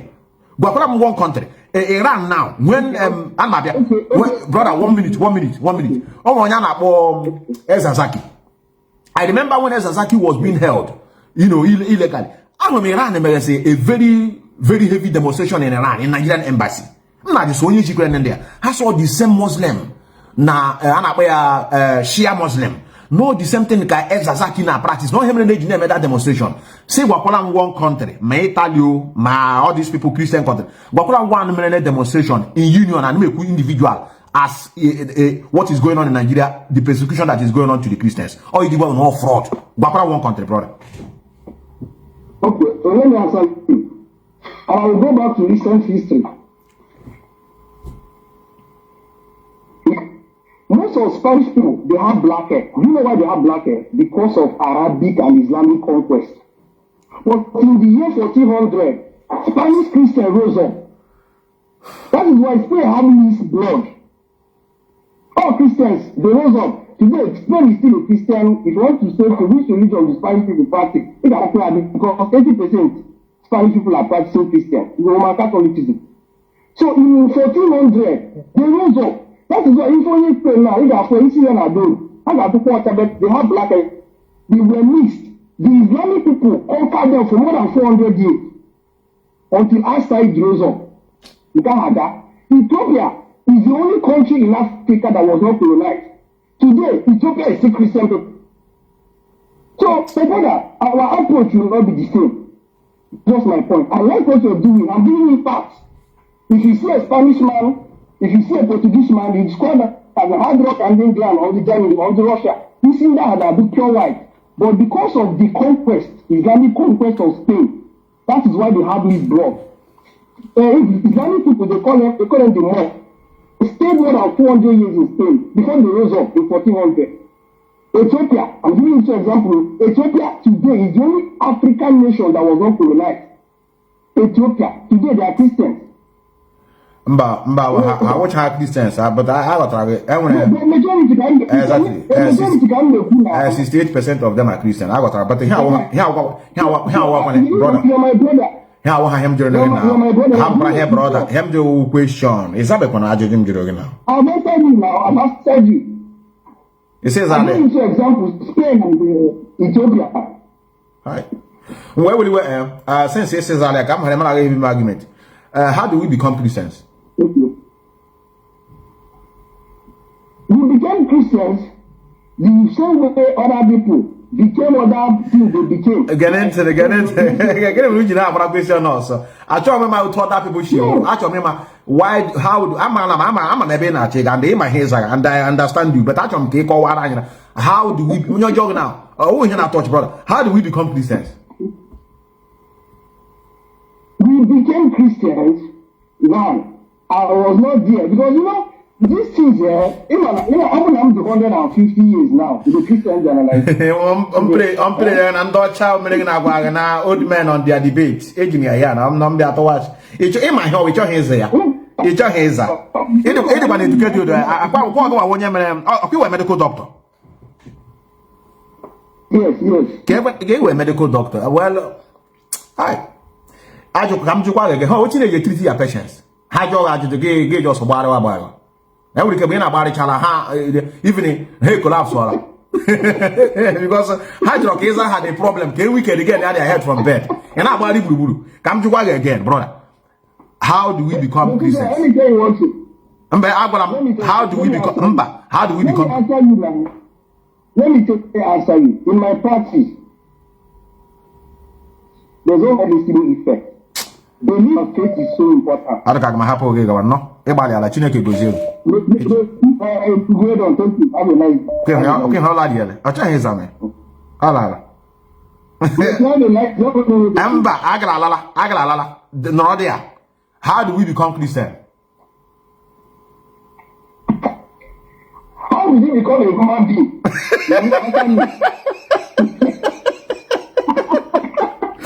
That's why it's a the question. Thank you, brother. Thank you, it's a question. Thank you, brother. Thank you. I'm a Christian and Thank you, brother. I have a problem with you people. Oh my, the answer is there. Ndoka. No matter time you work Christian, you're gonna be a pram myself. Why am I taking it soft? Methuselah, why every time you are just joking with these things? Do you know who are killed? All can you be a baby Biafra, and I be good. The bany Astro cow, you Biafra, and I be. Yes, can you hear me? Hello? I want My brother, Chiguemeka, correct. He drew my brother. Oh, he could now. No medical doctor. Oh, my how? Sometimes academic. Yes. Academic is different from Adam aware. After the private, he have taken now knowledge. After good education, I need the knowledge. If you want to take a Christian or say, but I know. All him and I enforce. I'm doing with you all better than buy. If you see man Christianity ever been a buy. Because Christianity will be like about 10 people or more. So man Christianity will ever been a buy. And the buy and work ever hand. Because I think Christianity will call us about 400 years. And our people have been existing more than 1,000 years ago. So now I am the Christianity. So all question in the Nazunda Christianity. I go purgatory, bro. Okay. Somewhere. Africa, onye na-ekwukwu ya problem anyị nwere n'Afrịka black race wụ anyị hapụrụ ihe nke anyị otu anyị si wụrụ mmadụ efolo ihe ndị ọcha in a way of that Christianity nnakwa egwu anaghị ekwusikwa ike our mother tongue needs to come back. Ekwesịrị na institution anyị educational system anyị ewere our dialect ewere our language na-akụziri anyị ihe ọ ga-eme anyị adụ more progressive. Ajọra ndị mmadụ tụkwa kwesịrị the whole country niile nọ n'ụwa any country hapụrụ the country hapụrụ their mother tongue the backward. Go to South America, North America, from South America and North America and Africa. They are how the poorest race in the world. Because of him, not that may impose something harm hand ya. Napo can have the day. I name it so. You know? So we need to rise up. This is liberation now. Upper metal liberation of religion. It's a religion that poor. I don't want to see what our mother tongue back. Parliament step by step. Ana so language. Ngananu, egananu. Owi bi ikatara parliament so mo oyibo. Ole bi si igbo nde papa na mama anyị nọ na village. Ajọrọ ndị nwere ije n'Europe. Ndị akwụkwọ ije n'Europe. Ha do ije Norway elu 2 million. Ha na-asụ dia Norwegian language. Ije Poland the same thing. So problem anyị nwere n'Africa ihe bịara abịa na baị ka anyị na-achọ ka ọ nọwe ihe mere ihe obodo na ihe ha ji dị great. Obodo na nwere ijuọ ndị mmadụ. Isi ngwa Japan, mgbe Japan ha na-akpọ alụ ihe niile a na-eyuzu n'ụwa. Mọ ndị China ga-alụwazie kịta. Japan ka ibe ha uche because ha jụrụ ihe ndị ọcha, ha jụrụ ihe western, return nọ nke ha nyere ha Japanese. That's why ha ji dị prosperous. That's why ha ji move forward. That's why when ndị na-ama ha aka, even Europe na-copy from them. I'm aware, brother. Thank you, brother. We need to a lot of work. We need to even iwe jarụ ka na-eti mkpu ahụ. Ndị nwanne n'obodo oyibo esi na ha ma ihe pụrụ ka ndị ọcha si program ọra datakwa na ha nọ n'obodo iwe na-agba ndị nọ n'Afrịka ha ji ekpere ekpere ọ ihe ahụ my anger because ihe aka ndị right unisi na onye njenje ka onye isi awa ihe ama ọ ndị na western world kwesịrị ihe Nnamdi Kanu ji western for inflation o jere ube ndị ọcha gụọ history gụọ akwụkwọ mụta ka mmadụ kwesịrị na-esi ebi ndụ ka human being ditin na-ewuchie ọbata simba na amụzụ aka ndị anyị kwesịrị ime na ihe ndị ọcha jike anyị abụ lọrị ya ọkwa the same people weta religion na-ezuru ihe resources siku n'ohi. Thank you, brother. Thank you, brother. I know you have a lot to say. Thank you, brother. You guys are tried. Thank you, brother. Thank you. I don't know how much time. All right, brother. Thank you. Methuselah, I have to descend. I think I have one of our brother calling me. I think you are gonna be the last caller. I have to go. I think I have stayed more than 2 hours or so here. Constantine is the problem of what we're having today. Emperor Constantine. One day I will bring out my time. Very soon I'm gonna broadcast some guy in another pattern. I got like a studio. So that I hold the picture at the same time. I can make broadcast on these documentaries. I'm a munu in Nigeria. How can I want a problem? That our problem. You got to go. I don't blame munu on all because all time I that I want my problem. I don't make any about that. I can afford it any 1 million times. Or when I go, I'm unlimited. Even when I'm data board, can on a phone unlimited. Cannot on my house unlimited. So no problem. I have time. Jumbo like the documentaries. And I make documentaries in Docha. Make comparison. Here now, How happy in my house, same documentary. Mogega na Google. You got Google or something. Put we are in a Facebook. More documentary in Africa. Or they can damn a content creator. Have a hair with a video somebody. Look at what is going on now in Africa. Watch, comment, and put your likes. How idiot. This is not what is how to document event. Ndia na Ghana ajuju. Na Ghana the place. This is the man in here now all cost a lot. That's why somebody don't have to steal this somebody's work. Wishing Ogra Galilee, Ogra Rome, Vatican City, in order to make up this thing you are seeing here now. And we love that them have watched. Come now watch we are brand magic with Mianaka. I want I'm which up 100%. All come now, watch on Konya, watch on the same particular issue can discuss. So different document, one particular thing. Mechambe correlate here. Those of you that do statistics, mathematics, cost statistics, only one topic can about correlation. It correlate here, we think. So okay, only could hear about only you hear about. From there, it may start what can be obtainable. It might not be 100% correct, but at least it's obtainable. There I watch this I'm a GMA program one day. Here and they Gary now. Or we know for Constantine, when you change you Pagari. Andrew Burley has found evidence. I'm a GMA program one day. In the Roman army. Go here. Now, what do you make of it? Well, this is not a random thing. This is a very purposeful thing. Now, corresponding with the cross inside the room in go to cross here, but On the section of the wall next door, there are 7 crosses like this one inserted into the wall, all in one section of wall. To have 7 so close together. You see? Leave what we have. It can teach people a lesson. Or whether I can tell you our history. Here we could know our sins. How got there? Oh, our people. To have 7 so close together is very unusual. 3rd century Christian symbols carved into stone, but the same Roman army that crucified Jesus. Evidence that Christians were fighting in Constantine's army, even before Constantine came to power. Winning them over would have been of paramount importance. But were Christian soldiers also serving in his rival Maxentius's army? Hold on, there are Christian soldiers. Ya nun de kan the Muslim anga just so anga parianish. The man had you reject a man not because of cowardness. He thinks because we know like I say because when you are not deceive our people. Christianity will harm munu measure. Unu meya or the car and a dialogue or how he jagger. I know the difference between you people and the noble. Nobody will protect themselves physical. I'm here on how Christian soldier and the Christian Reverend Father. Even the Reverend Father said for our child crusader. I have that dialogue na olden days. They went to Israel now. One episode is good one. They can lift one from Rome. Haga walk.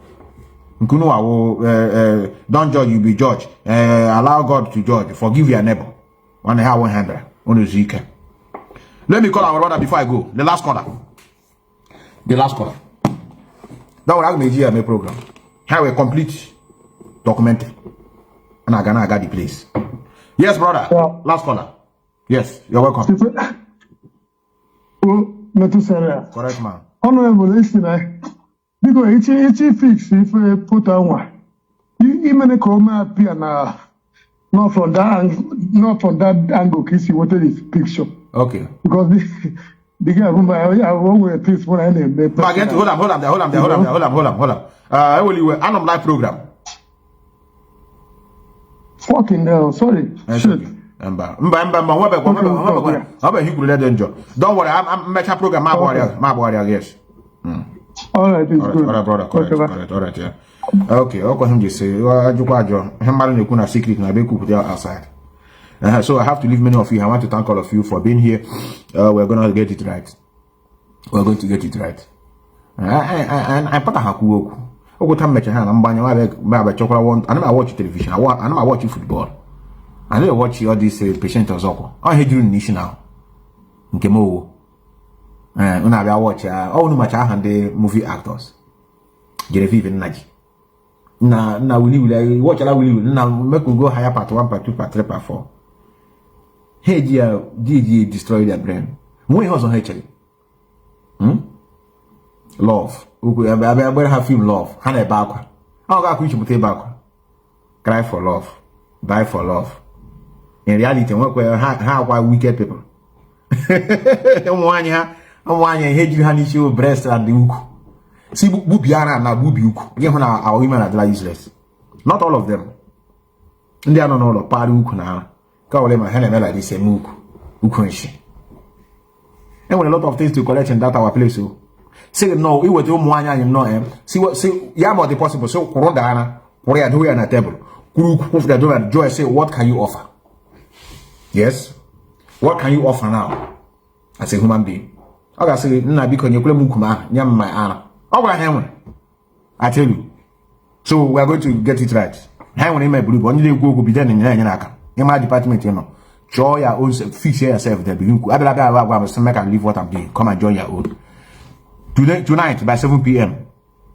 Mazi Methuselah is speaking to us, the head of the Red of State, as regards to our leader that is coming to court. Mazi Nnamdi Onyoma.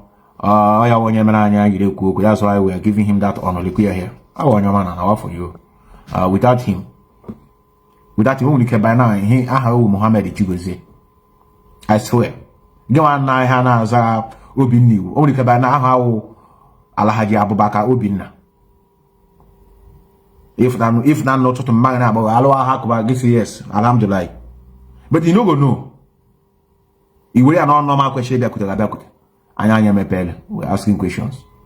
So I don't want to ask people questions. How I compare one with a Muslim? It's because we are coward. That is why we are afraid of Muslim. That's why. That's what you told him. And when you guys say, Methuselah, if you are strong, Tia Quran. Because they know that the Christianity is for coward people. Also, Namtra is hardly brave. I ain't really brave. I ain't really a Muslim. Yes. He protect what we have. I agree with you that you don't come and discredit what they have. You destroy my own give me share now. Oh, yeah, will protect what you have. Brotherhood.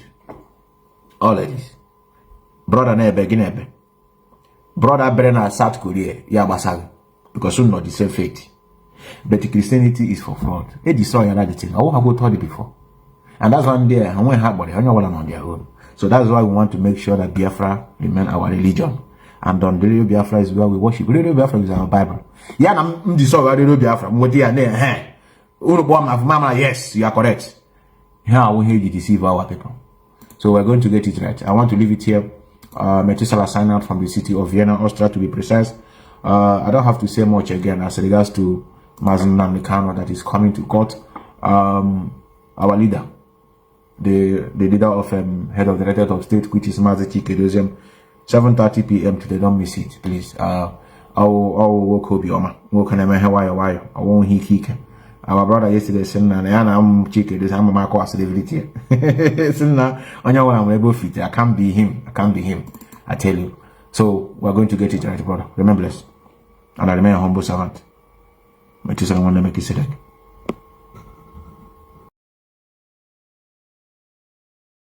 Download Radio Biafra app on your system, especially if you are on Android, and be able to listen. If you are also unable to do so, unwilling or not disposed to download our app, please go online at www.radiobiafra.co. If you go there, you will find us. If you are keen on the truth, you will be able to find us. If you are a child of heaven, we will worship together here with you. If you are a child of light, you will come to us, and together we'll be able to show the whole world the way, the path to truth and to life. We are here to do what is right before heaven and before this very earth. We are here to ensure that this very kingdom is restored upon the face of the earth, and this name shall be called Biafra. As it was in the old, so shall it be in time to come, until time eternal. Because Chukwuka Biama reigns eternally. Man may come and go. Ideas may come and disappear. The words of man may not even stand the test of time. But there is only one thing that can do so. That is the word of the Most High, Chukwuka Biama, who resided in heaven. And unto him this very evening and his words do we cling unto. That is why we are asking you, if you are lost, to find your way back to us. We are also on tunein.com. We are on radioforest.net. Radio Biafra is on rblworld.tv. We can be found on indigenous people of Biafra.org, ipob.org. If you are completely and hopelessly lost, tell those you are informing, assuming you're proud enough to do so, as I am proud of those of you that tweet with me every blessed day. Very, very proud of you, because you are hardcore. Those that tweet, those that carry our message to the territories and the camps of the enemies, unto you will this very kingdom of heaven be born unto. Unto you will this blessing, this grace, this very abundant glory be bestowed upon, because you are the children of light indeed. We are live this evening. We are direct. Go online and ask yourselves, how can I listen to Radio Biafra live? Type it on any search engine and you will be introduced to our live broadcast where the truth is spoken. We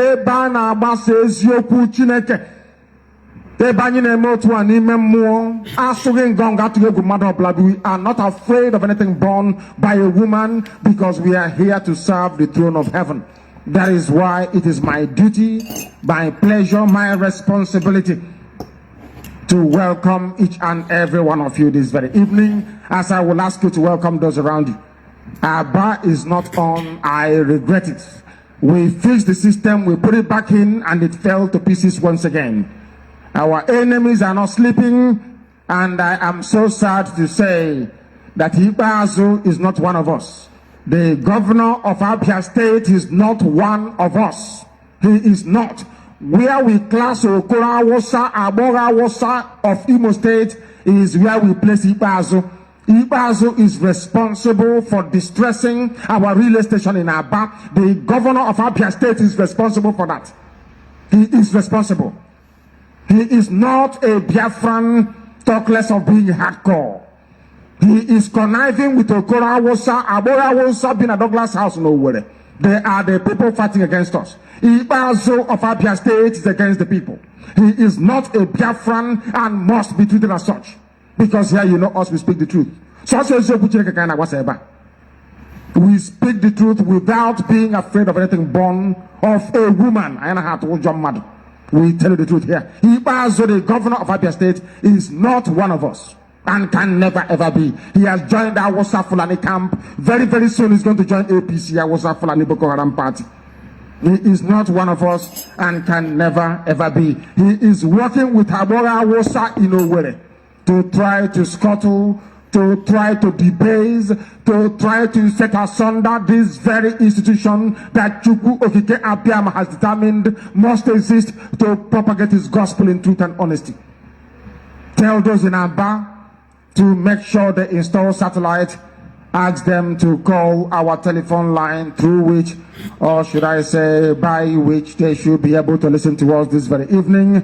Our bar relay station is down, as you know us very well. I know how to say, here we do not tell lies. Here we speak the truth, the whole truth, and nothing but the truth. For us to upgrade our system to one that is unjammable, one that they cannot tamper with, we must all support it. All of us, especially those at the home front. You must support. There are systems we can build and they can never, ever, ever, ever fall. They can never be jammed, neither can you bring them down. If not for you, Chukokika Biama won't be here today. But we are here to worship you in the land of the living. Your children are assembled all over the world. From the north to the south, the east to the west, they are listening to the singularly most important radio station on earth. That this is Radio Biafra that you set up. That is where we say, our Father who art in heaven, hallowed be thy name, because there is no other name above that which you have given to mankind to call you. To Moshe you said, I am that I am. To those that know, they revere you, they reverence you by what you do. That is why we call you Chinkuku, the very Almighty himself. Okike, which means you are God, you are creation. We call you Abiama. Only those who are fortunate enough to come close to you will be able to know you. That is why this evening, all these array of names we offer unto thee, to tell you how much we adore, we honor, we worship you, to tell you how your ministrations, your own holy words, how they renew and re-enthuse us. That is why we preach this very gospel, knowing fully well that you stand at our front, our back, to our right, to our left. Man may fail, but you never fail. Nothing that existed without you. Before creation, you existed. Everything that we behold today is as a result of your pronouncements and your creation. How can what you created be greater than you? It is impossible. That is apostasy of the highest order. Only you, only you is the Almighty. Therefore we bow, we kneel in prayer. We raise our hands up to heaven. We raise our eyes up to heaven. We open our lips and we begin to adore and to worship your magnificence and your holiness. We worship you because of who you are. My goodness me. This evening cannot be an exception. Look upon your children with mercy. Omo Biafra nine Ipob all over the world. Chukokika Biama, have mercy upon them.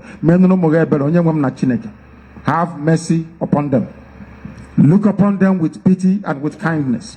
The same way you were merciful to David, the same way that you blessed Abraham of old. Please Bless this your children.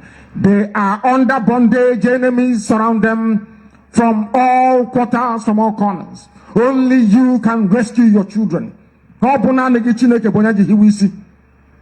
Only you do we pin all our hopes upon. Don't let your children down, because your words always come to pass. It is yea and amen. Anything you speak must come to pass. We must also praise you for what you have been able to do. With this very handiwork that only you said must come into existence, with this platform, with this radio station, Radio Biafra, we hand it over to you. We ask you to come and take pride of place in our lives, in our proceedings this evening. Give us the word to preach. Give us your word that we may preach it. Give us your abundant love that we may share it. Give us your wisdom that we may disseminate it. Give us the truth that we may preach it fearlessly.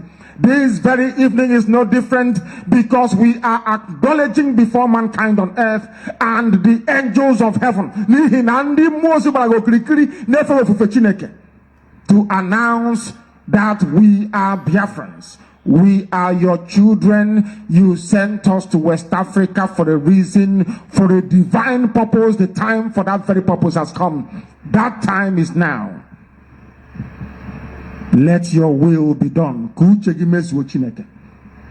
Let your will be done on this very earth as it is in heaven, as was prayed for by Yahweh Yeshua over 2,000 years ago.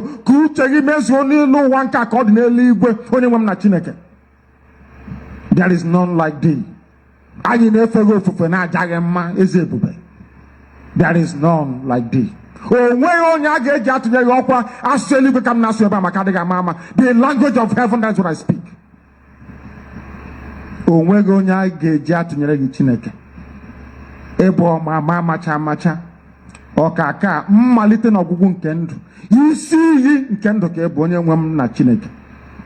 Jehovah kusuni kendiaga leno mogi mere hebere anyị na-ata ahụhụ ndị na-amaghị Chineke na-egbu ụmụ gị kwa ụbọchị. They are killing us every blessed day. This is not what you intended for us. Our atonement is coming up. We are going to atone this year as well. Every year we pray and we worship you. And we expose ourselves and our shortcomings before you. Because only you can have mercy. Not man itself. Only you can have mercy. Heavenly Father, come and be with your children. Open our eyes and our ears that we may receive your gospel as we have always done, in truth, in every honesty. That in the end Biafra may come. I'm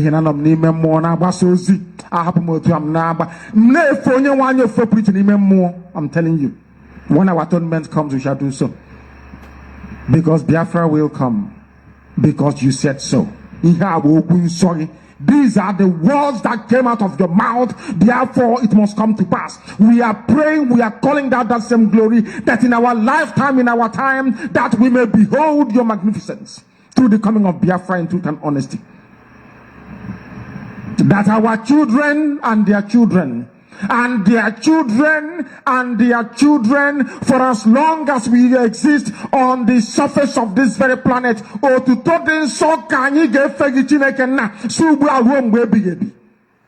I said from now until forever.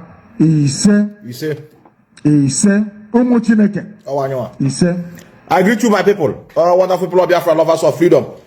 This is the voice of the leader of indigenous people of Biafra, Mazi Nnamdi Kanu, the man that meant well for his people, the man that subject his life and the life of his family to make sure that we have a dignity in life, the man that have realized that we are denigrated on the ground, we are the lowest of the lowest in that contraption. That is why anywhere we go, we are being slaughtered like flies. Even in Western world, we are nobody. When they understand that we are coming from a place called Nigeria, you are a threat to the society. When they look up to you as the youth of the Nigeria, parading yourself in Western world, knowing fully well that you have all natural resources in abundance, they see you as a cockroach. It's only a stupid fellow that will leave resources that is in abundance in his place and start running out to Western world to begin to do many jobs. These are the things we have seen around us. These are the things we have seen where we come from. We so much appreciate the people that we are in their land. But this is not what we deserve. I cannot blame them. I will never blame the white people. I will never blame the Europeans for our downfall. We have come of age to realize that we are in a mess. It is left for us to begin to walk towards it, to come out. But what is going on where we come from is just nothing to write home about. Poverty, hunger, deprivation have subjected people to begin to dabble into things that cannot bring what I call life to those that are come and our generation that is to come. They don't think about the future of the generation. They are not philanthropists in nature. They don't care. They just only care for them and their own family. They can lie to make money online. They can lie to betray the struggle. You want to be popular in the society. And that is why sometimes I begin to ask myself, which kind of Chukwuka that created all of us? Are you sure that it's the same God that created me, or the same God that created all of us that are fighting for this struggle? Some of them call themselves celebrity. They don't give a shit about the hopeless condition of their people. Some of them are billionaires in America, in Europe, having their own companies, employing others to work for them, and then reject their own people. They preach the gospel of divide and rule to us. A gospel to divide the people of the Biafran through their pastors, through their religious leaders. This is the only man that came and began to make us to see reason to fight for us to be valuable in life.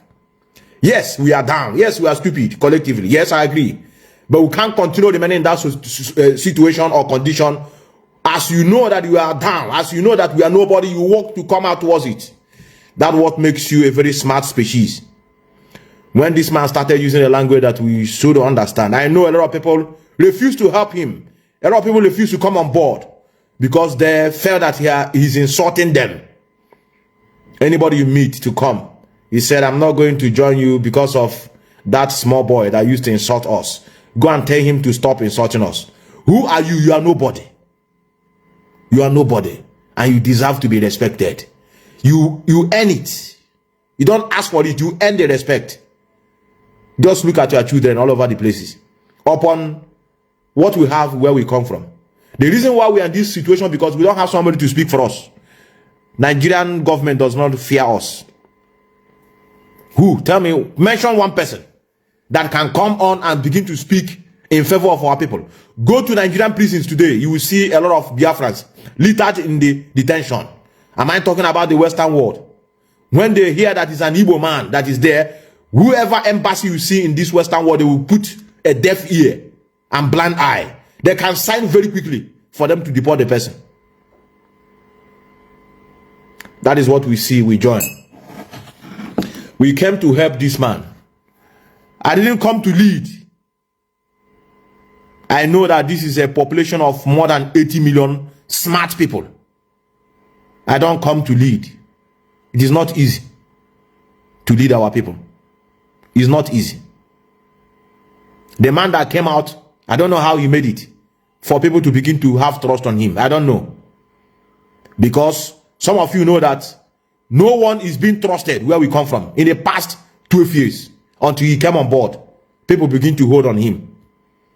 We said yes, but we have seen a king. That he didn't make himself a king. It's we that said, yes, you have shown us that utmost respect and at the same time to be trusted.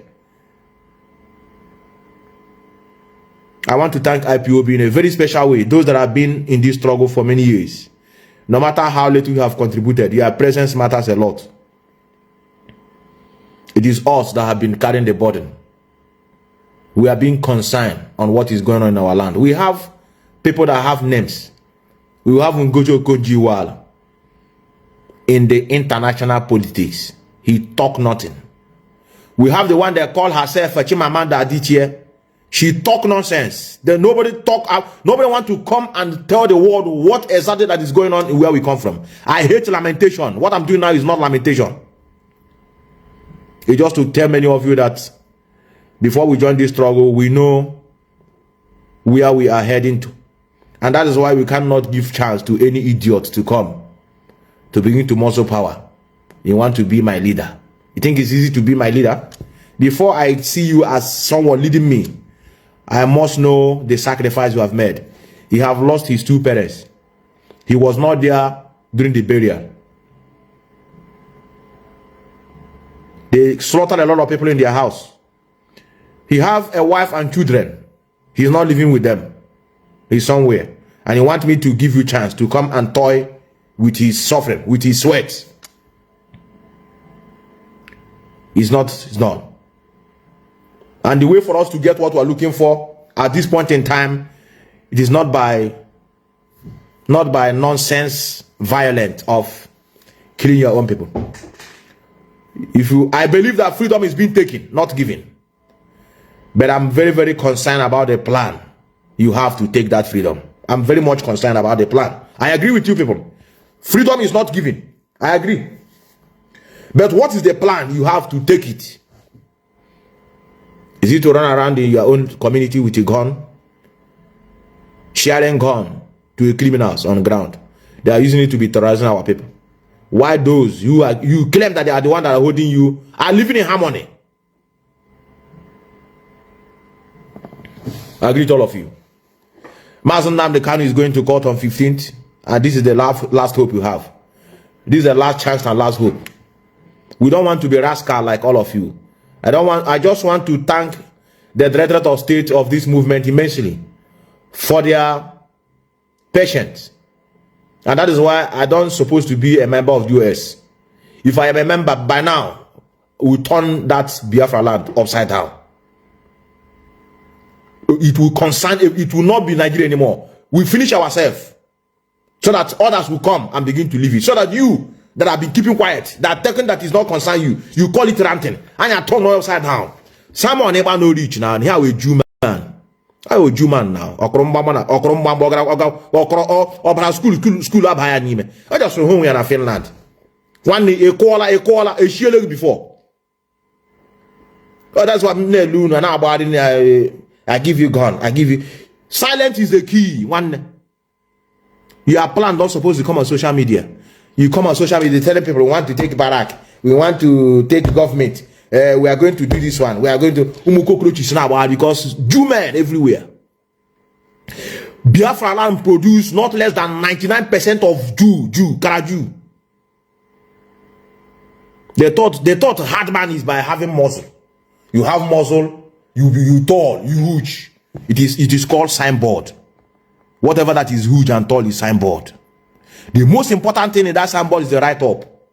Without right up, you lost your way. Any no sense. All here, KJ, you are walking, you know that the life of our people should be in danger. So whatever you are doing, you do it codedly. You do it, you cry. You do, you cry. People will be confused. This one you want to do and tell the people that I'm the one. I have done it. It is me. It is my man. I buy the army and I post it on social media. Yet they are denying it. Some people are clapping. Our gallant. Where are you people now? 15th. The DOS are not doing it correctly. They are not giving any action. We have to leave them. They don't know how to fight for freedom. Very quiet people. Look at look at how they cannot come and address us. What is the code? I know you at the same stage. Take it over. What we call a vote of no confidence. Take everywhere. Then people army. What is the code? Care flyer, care flag. Where are we? Is the question. Mazi Nnamdi cannot stay inside that dungeon and spend December 2022. We can't continue. 21 days now, he will come out. We are still here. Bamba. Everything is, what is their plan? Biafra, Mazi Nnamdi Kanu there. What is the difference now since 2021 till now? I want to ask. That is why I have to thank these people. I was very perturbed. Sometimes I get frustrated until I begin to understand what is going on. This man you see here on the picture is a very loyal servant. The reason why I'm following them today, not that they have done one smartest thing, because I know the freedom we are pursuing is not easy. But the reason why I'm following them is because they are loyal. They are intelligent. Unu sonne ekwu unu chiri onye na-eme Rambo style.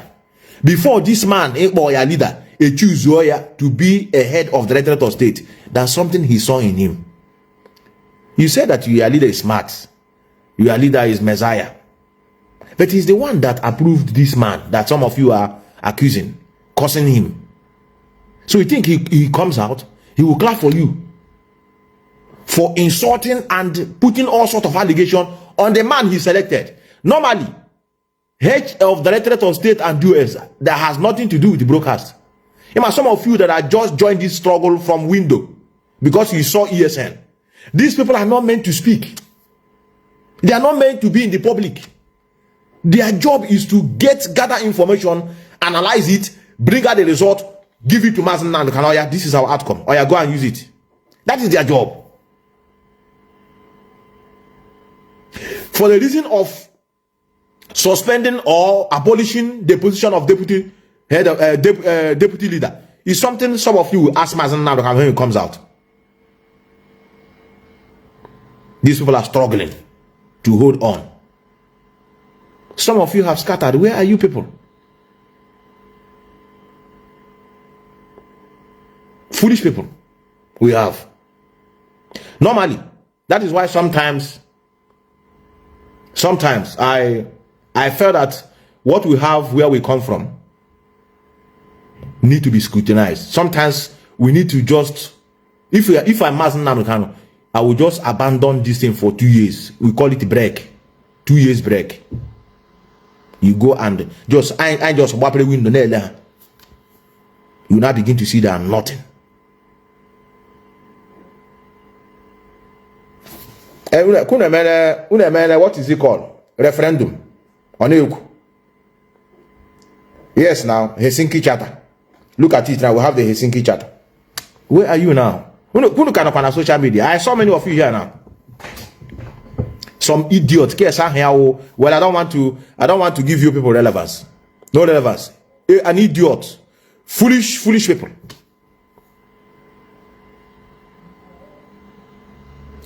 People that were raped during the war. Their mother were raped. I thank this situation we are into. If not, we will be in trouble in the nearest future. A lot of people were raped. Their useless mother were raped and they gave birth to them. Because of that same nonsense religion, they say it's a sin to do abortion. You listen to me. Anybody that is here, this is not a sin. If you have a pregnant, being done by an idiot, abort it immediately. No waste time. No, he watch. So a Boko Haram now or a smelling idiot from somewhere, a criminal, will come and rape you. You become pregnant. Then you are telling yourself that to abort that idiot is a sin. A lot of rape were done on our mothers during the genocide. You that are watching, if criminals come to your house and succeed in killing your father, your mother is there and helpless. Who will prevent them from doing what they want to do? A lot of our mothers were raped during the war. After the war, when they said that war have ended, they used that opportunity. Because in those days, Igbo women are hard to talk to. You near them, they grace. Before you can be able to approach them, it's hard. You now begin to see the opportunity. If they can, they will rape. Even Babangida Mechaproki allow. They gave birth to idiots that they are seeing today.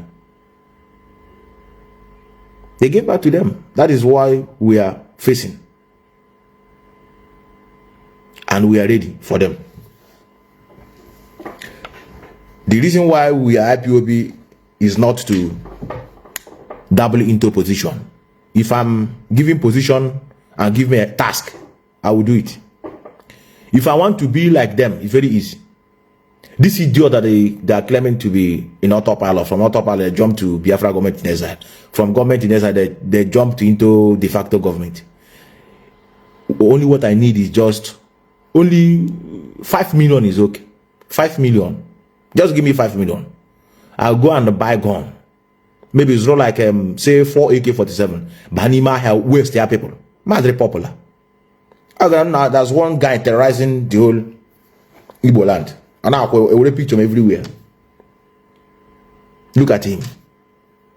Just wipe people away. For no reason, no. He's not going to give us Biafra. He's not going to bring your leader out. These are the things our people like. Wipe them out. Tell them, say you sit at home. Where you sit at home now? Where are they?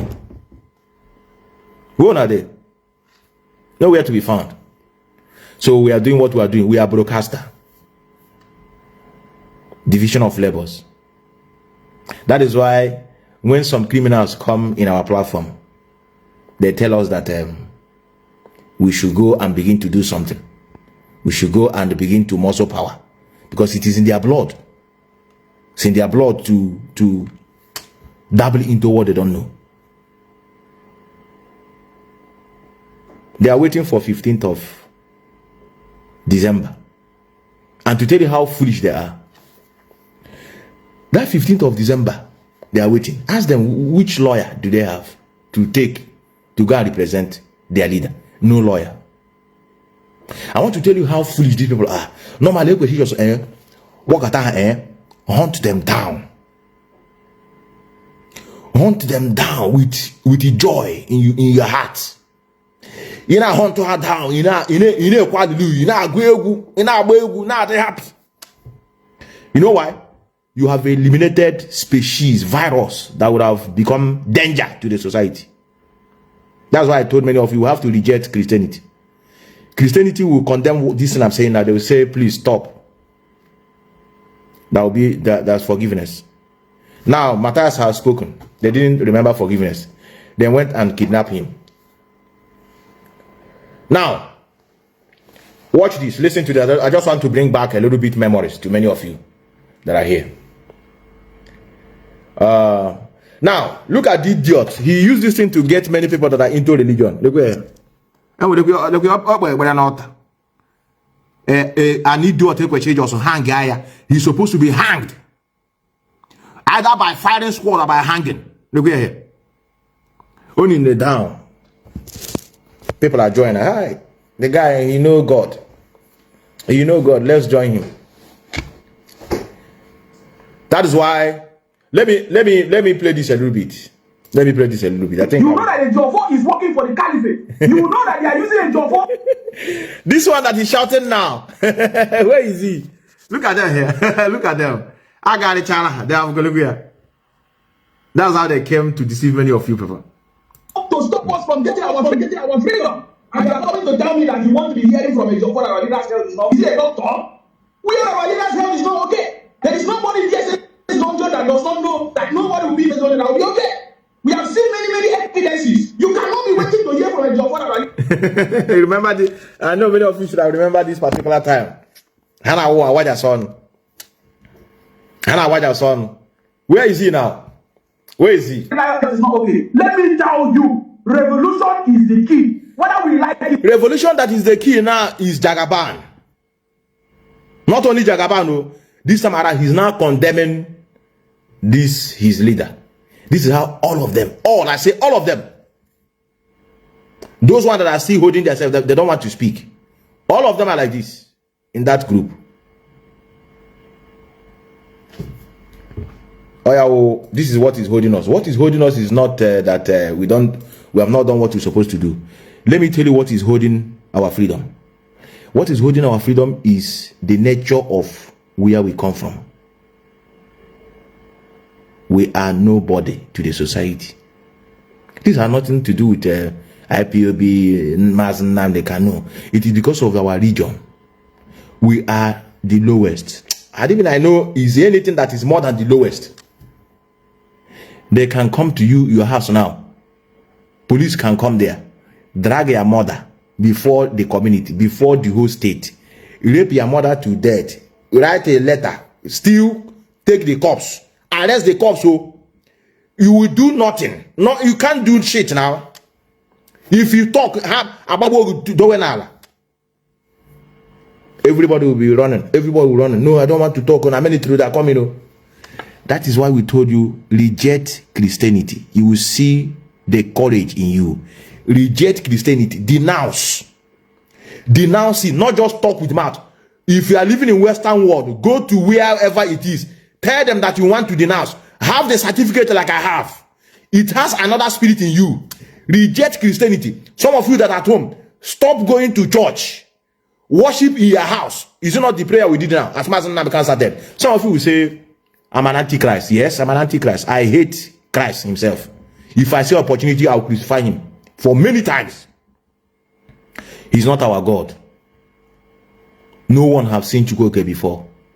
That is the difference between we and the Ndocha. They can't hold on to what they cannot see. I agree with them. This is their own way of life. Sometimes it is no, they want to know it. But our own, we said Chukwuke. You cannot describe it. How many of you have seen it before? You cannot. When you are praying, you close your eyes. What are you seeing? Nothing. But why people came, mold an image, call it God. So that anytime you close your eyes, you see Jesus Christ. One idiot, just the Borgia from Catalonia. That is the problem between we and our brothers today. Because we said they should stop referencing that thing to be Chukwuke. A lot of them fall out in this struggle because we say it's not God. They say Jesus is God. I say how? They say Trinity one God. God of the Father, God of the Holy Spirit, God of the Son. Segregation does not start today. It is from the religion. No God of the mother. They don't have a respect to their women. They have God of the Father, God of the Son, not God of the daughter. Father, Son, and the Holy Spirit. Where is daughter? Where is son? Where is the mother? Those ones have thrown them into waste bin.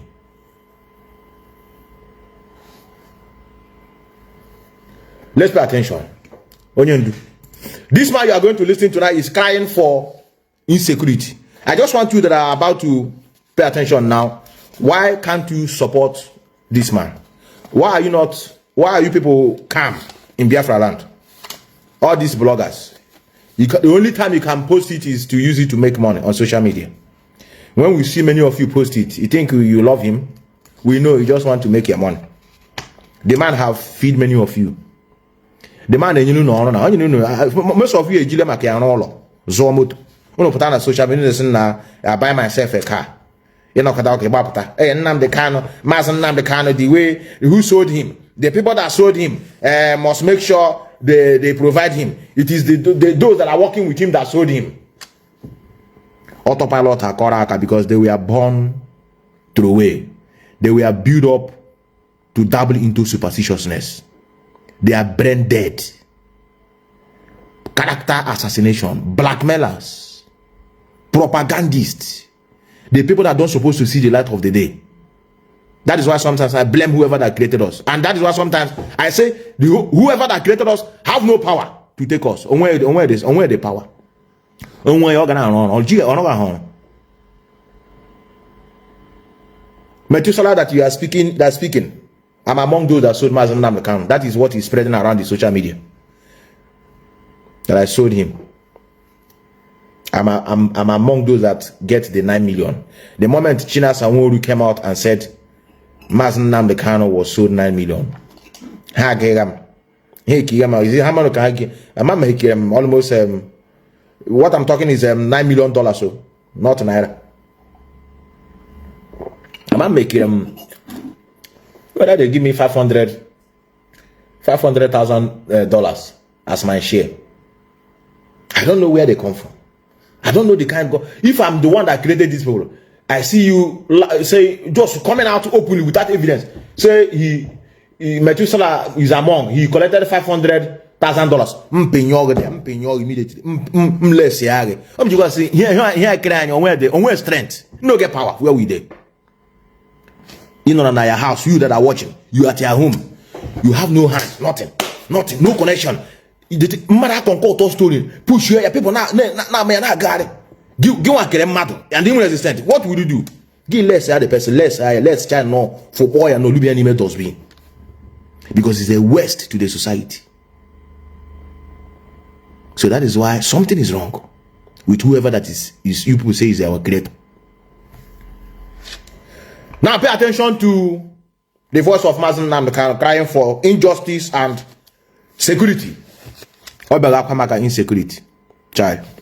Obega kamaka ino we hono. Some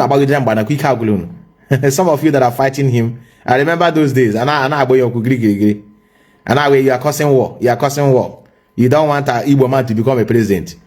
It's not that I'm happy for his situation, but sometimes I'm happy for his absence. But I'm happy that he was not there during the election. I swear, IPOB would have, that is the haters of this group would have multiplied. Because they are brain dead. They don't know where they are like autopilot. They don't know where the problem is coming from. I tell you. Look at him here. He's your leader. He speaks for you. Ama monye keronya.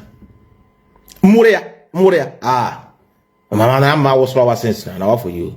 Mlanya ba hasin I'm a criminal. If ebokule bubo so na lego from Nigerian government. Na egbu our people. Put it on his head now. I thank IPOB immensely. Omunaneke gossip. They told us now that he was sleeping with a woman in the hotel, using our money, flexing, buying mansion, living a flamboyant life. Look at your leader. They just want to destroy our mind. Guy so a criminal.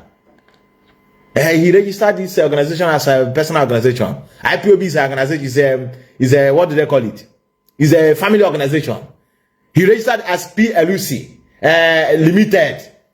It is not a country. That's why the criminal went and said he's doing Biafran government in exile. He said, now we are government. We are no more a group. He's showing you people that Nnamdi Kanu went and returned his own as limited liability company. He make your work. He make your adopt. A mama he will defend the UWA by force. So you really apota. How while the you have offended. Ima obonyo ono nto. Ikwe mo to obonyo ono teenage abagwa. Obonyo ono to when is remote ya war problem to yawa. You feel no one big thing you can do for life. Ima onye the poor. Ya no te okwu ego. You raise your wing. You fly. Oh, I can't take it. You are better than our money. But you want a well-known content with what you have. You must not be overrich. You are contented with the little you have. Mother no really gonna this struggle. You just live there. Oh, hey, go. I tell you. That's all. Like Mohammed is so you Fendi. Look at him. Look at the Fendi. How shall I defend the price? To an internet. This one costs $12,000. This one costs $3,000. The idiotic people that are still in autopilot now, that were there that time as Nigerian. In my head, you left for IPOB now. Now about it. So autopilot now. They are the one that are accusing him of living a flamboyant life. But immediately he was adopted, he changed the status quo. This onion do serve. Don't you know he's supposed to have a security and have his own private jet? Had it been he have a private jet, now this thing will not happen. Oh, when you make so ego, or perhaps no question energy private jet. The man will be who wear simple life. All because of gossiping you for where we come from. Today now I turn on it around. I know with you people. I'm going to talk and be a double into leadership. What are you people? What are you doing? Every time you are talking on social media. What are you doing to get us Biafra? If you cannot do it, allow somebody that want to do it to do it. Who want to do it? Which how? No, how? Where? No, where? Pay attention. Let us here listen to our leader. This is a broadcast of I think it's supposed to be a broadcast of September. Kuno here na egemt. Una make my broadcast no like him. You don't have anything to offer. But you can here. No Lord chineka boy parents oko. Each can know here. But you know I don't have anything to offer. But you are watching me. You are watching me. I know how to deal with you people. Foolish people. People can go to the platform and then civilize. More. Civilized to whom matter. I'm saying more opportunity. We're gonna borrow pit. We're acid. With everybody. Now we am so create of Heineken. Surround them. Now I'm not begu. Now I'm not begu. So now I have a limited virus.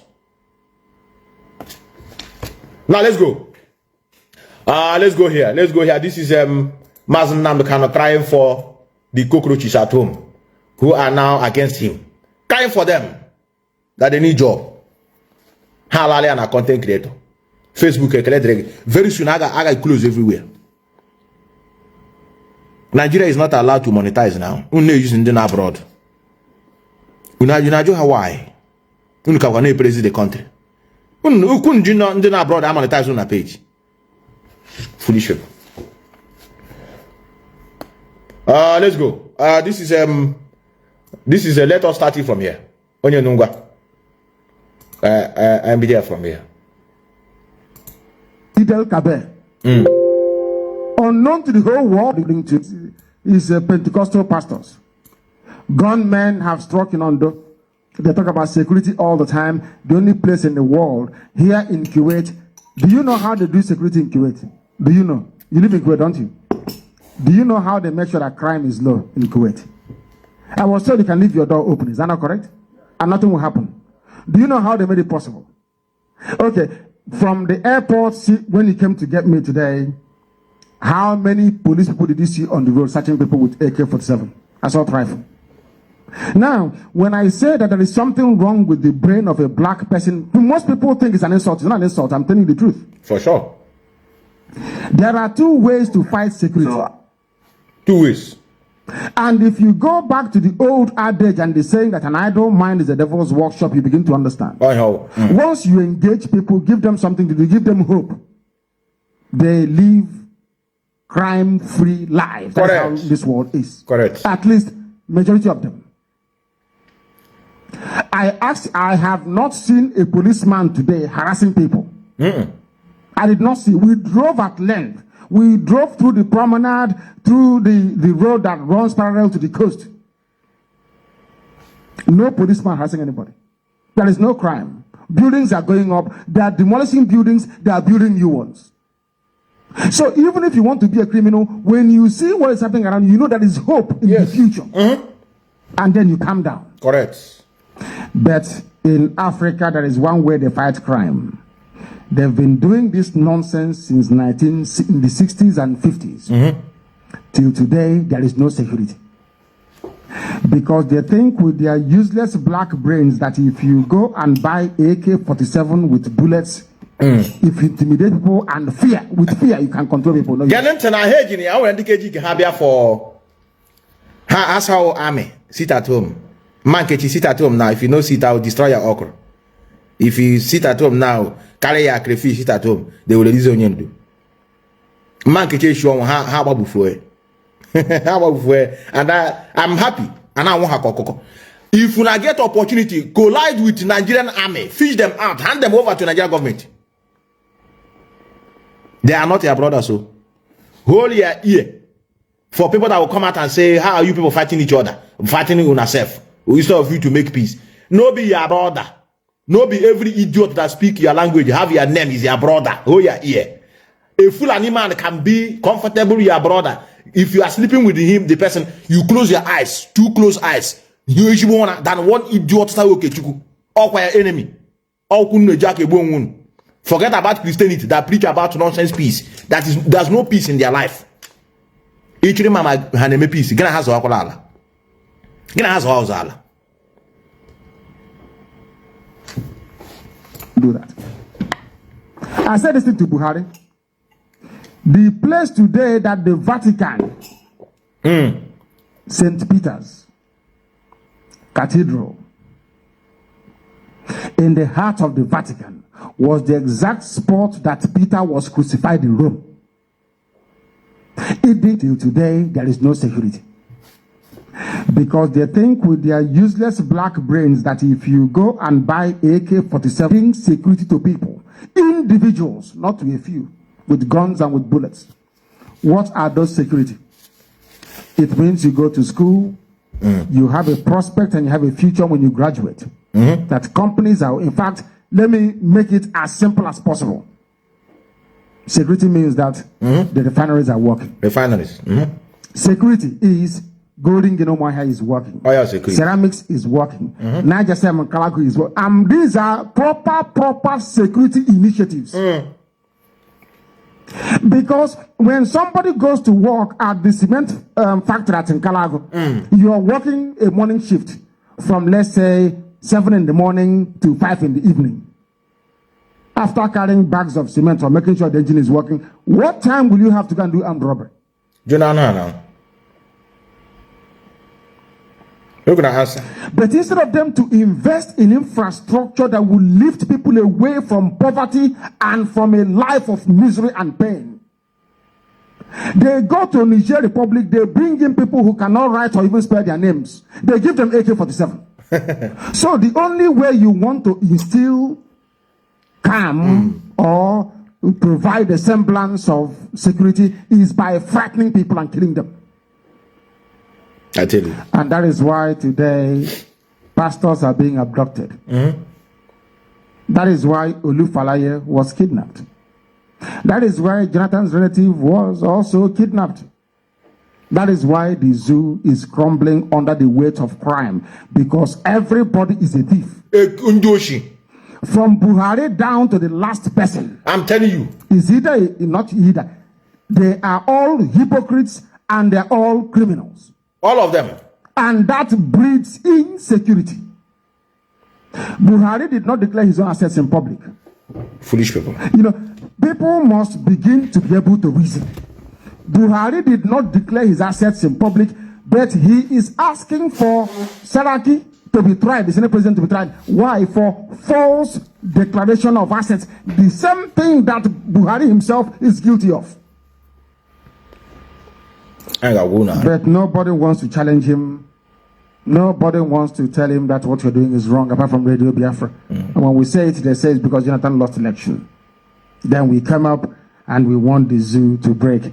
Even whilst Jonathan was there, we were seriously agitating for the zoo to be broken into pieces, because that very zoo, that very damnable zoological republic, should not have existed in the first place. Something struck me also today, because we are in Kuwait. They said that Kuwait was, I don't know, some were claiming when Saddam Hussein invaded Kuwait, he said, Kuwait is not 37th day, I say 14th district or 37th, 19th province. Do you think that Kuwait will be this good had it been under Iraq? Be honest with me. Do you think so? That is why freedom is very good. Well, I'm doing I know I would love to hear the voice. Today or Friday, I would love to hear the voice of Umuchinek.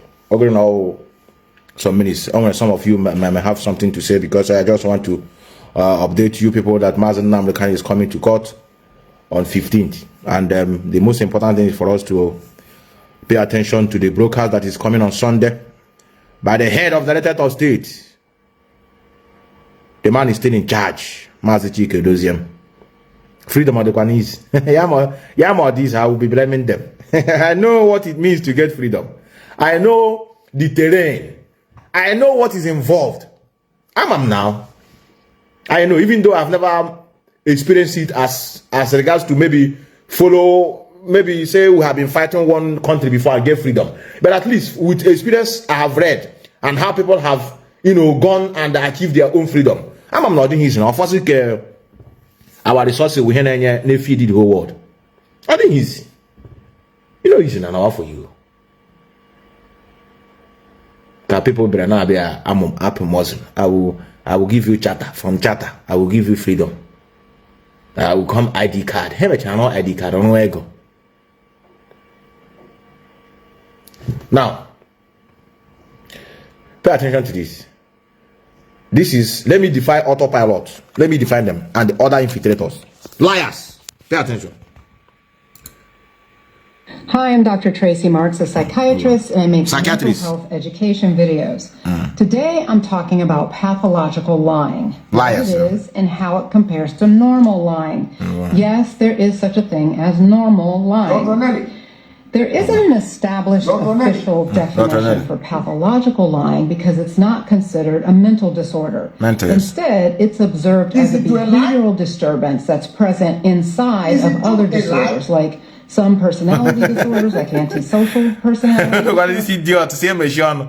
Like when we do a lie, we are talking about liars. You know, it's on the background is do a lie. Foolish people. Yes, I want a passport. They can measure you the passport. How many passport? I'm a baby passport. I don't know. I'm a baby. I'm a more careful on their no brain. What time I give baby passport? In what country? Where are you getting the passport from? Age me, I get bear. But that's my age about keke. That's my keke. Age about keke in the dream. There isn't an established official definition for pathological lying because it's not considered a mental disorder. Instead, it's observed as a behavioral disturbance that's present inside of other disorders, like some personality disorders, like antisocial personality disorder, and some brain disorders, like Korsakoff syndrome, which is brain damage from alcohol. Pathological lying used to be called pseudologia fantastica. I like saying that. And it referred to people who told multiple outrageous lies that would border on the fantastic. And those were more than just simple lies. These would include elaborate details that seem questionably believable, and when you challenge the person on the details, they tell even more lies to make the story work. The motive behind the lying wasn't always clear, and sometimes it was just to impress people. Now, there is a body of research on deception. Most of the early work was within a forensic context, usually looking at people who have committed crimes. But the more recent research has focused on non-criminal settings. And of that research, there has come this understanding of deception. Lying is defined as the deliberate attempt to get someone to believe something that you know is not true. Correct. And there's three types of lying: normal, prolific, and pathological. Pathological lying is still seen as a different entity that takes lying to a different level. I tell you. But normal lying and prolific lying are behaviors that were non-pathological. Normal lying was defined as telling less than 5 lies in a day. Now, before you think that seems excessive, because I hardly ever lie, let's take a look at how they broke down the lies. In one of the studies that I have referenced in the description, they divided the lies into little lies and big lies using specific examples. These were considered little lies, telling a lie to keep from hurting someone's feelings. Yes. For example, no, your butt doesn't look too big in those jeans. Telling a lie to protect someone. No, it wasn't him. I took the $500 cash from your drawer. Sorry. Telling a lie when you don't like someone's gift. Oh yeah, I love those polka dot socks and the matching flannel panties. Thank you, yeah. Yeah, thanks. A lie to stop someone from finding out a secret. Oh, Jenny's abstaining from alcohol because she's observing Lent. But really, Jenny's abstaining from alcohol. Hold on there. I'm aware of pathological lie. I'm going to go Dr. Nelly. Dr. Nelly. Oh, Dr. Nelly, I give you the whole mammy, Baba and Uncle. Dr. Nelly. Is he do a lie? I know you do now. No, I will need do. Let me talk to these people. Let me talk to them. We are going to listen to Mazi Methuselah on Sunday, 3rd December 2023 by 7:30 p.m. The head of the United of State, indigenous people of Biafra, not autopilot, not I think I should call these people. Man, not the problem. Let me see if I will see their somebody send me numbers. Let me see if I can see their number here. Kambo have one after the other. Majukola how far? How I wish I would see this their number here. Let me see whether it's here. Get now, is here. You want a number now. Brother, Kambo one after the other. Kambo Nyanke Nostra. How saw the admin? How the admin? Madu send them here. Select the admin. Majukola how far? Let me have a make a meeting. Kia or Conyona. Ostra. When Macronio in or here. Chile make whatever. Unu ndị Igbo unu were ha ndị na-apụta eji na amaghị oke dị ukwu were coordinate so admin na social media ama agbocha ka ama agbo mma try like 5 today unu eweliwe today Friday ka ma ke Ostra admin unu ma admin let him just say we're a criminal autopilot. Criminal. Go type of criminal happen immediately. Come back. I'm hide what I hide. Right, Chineke so kwa say no WhatsApp. Onye ka no WhatsApp. Ndara. Ka no WhatsApp. 43688 646 88187. Give me a bridge, you know how WhatsApp. Onye idiot. Huh? Why? Oh no, WhatsApp. Kwe ndaral. Ndaral. Kam gana Australia. Australia when you out care. Kam mara kam okay. Many program. Wicked people. Admin. I got their number here. I'm gonna go one after that. Every day I'll be picking your number, calling them. Plus 614. Hello, if you get 406 879 556.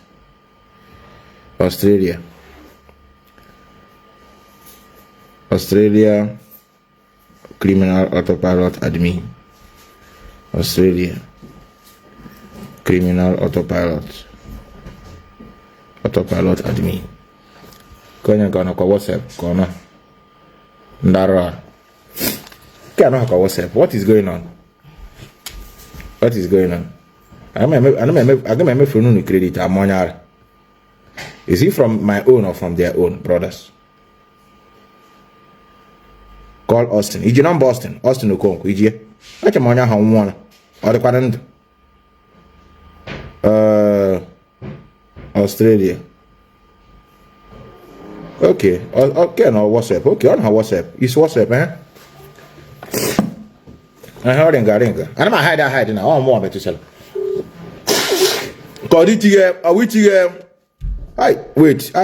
I made a mistake. I will change my profile to Mazi Nnamdi Kanu. Hagaman Omo. Onya will okay pick my call again. Don't worry, I will call them now. They are in WhatsApp. Come to another profile picture. Can we cut off that? Mazi Nnamdi Kanu. Come you go my screen saver. At least I you go to cover up. From then I'm a hand because I will put a picture now. On your way, my panya. Omuchineke.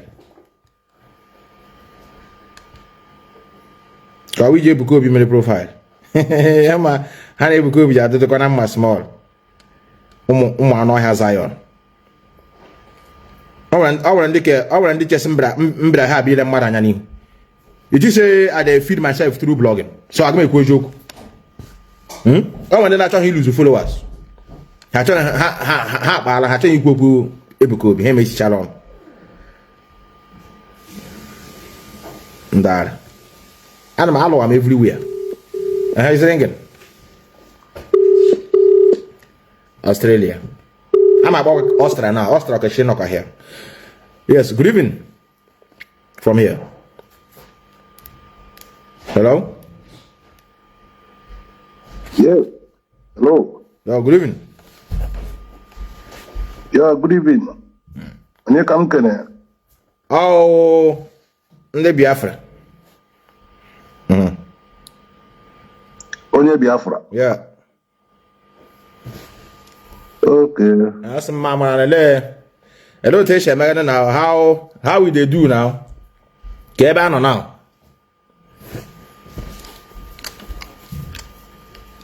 Hello? That's beginning. What time here now? Our leader na been court now this I think this December. Oh, just when they plan. Angie. ABC with the number. I want you. It had me. In Australia. Okay. Of course. For autopilot. Autopilot. So, yeah. So, go on over to na jum na ke yo this need na jum. Ina jum ka makawali na ka court ko. Ina jum ka imana ihe ji eja ko asilo no na akoko. Ina kedi your point. What oh, come matter preparation. Biafra, yes. Why? No, quite him about oh, just say about the preparation as Onion is coming out in court on 15th. Yeah, because I from the picture. Though the man here follow no. Here only on social media, I don't follow it. But I remember the face, you know. So when you say Biafra, there kwa jua kwa mwoto aisheme.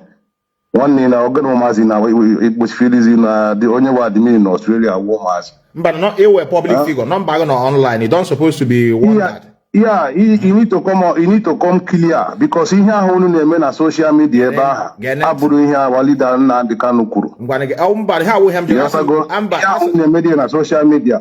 Aburu here walida kuru. So go we bomb na sim preparation and Biafra and the Corona court. Yes. He did the preparation. Yes. I'm gonna lawyer you know over there. I'm gonna lawyer. Okay. I'm gonna lawyer. Yeah, the preparation did none at the court, and we have prepared. We have prepared for a long time. We prepared. At least we are in the government. So in our government. At least the Biafran struggle didn't go down the way you people wish. Okay. Because the reason why in the DOC were the Kanu because they did it. Brother. How many years so that because Hamarat now one mention second in command. Yes. No God they had difficult. But they didn't hear the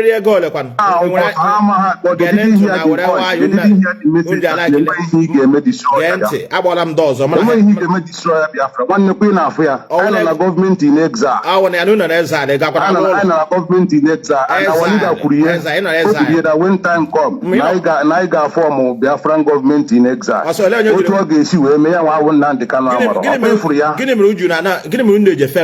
Discussion. Why? All of you, no, because one you let me tell you something. We are mad about Biafra. We are mad. We are mad. Okay. We are mad about Biafra. How? We are fanatical about Biafra. So when people like you call our call, we feel like that is we went away.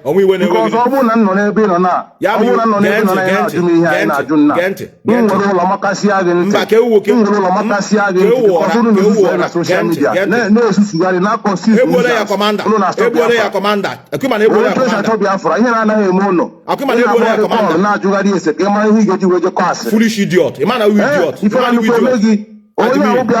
Fight. Come on, make sure not say so.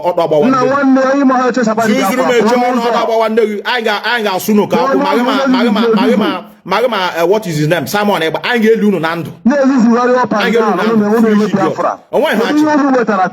On the table.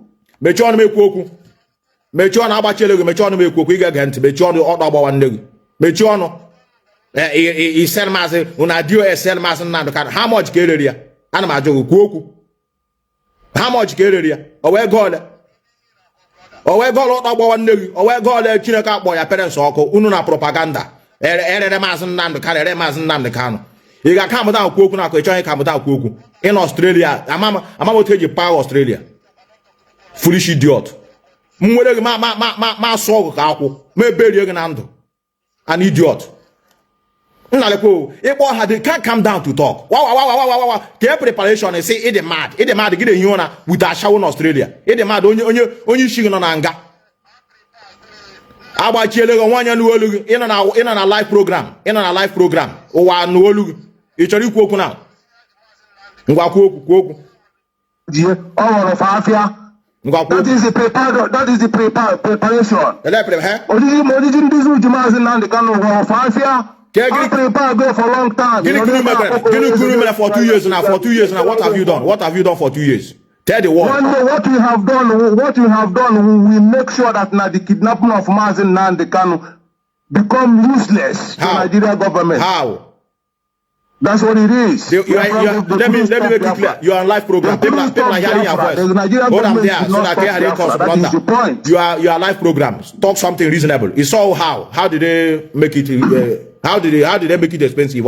Explain. So you see, you're a Biafra man. You called me on social media. Yes, I want to inform me that I don't need to inform you. All your land. Your brain. All your land. We know the hide. Talk with you. People are listening to you.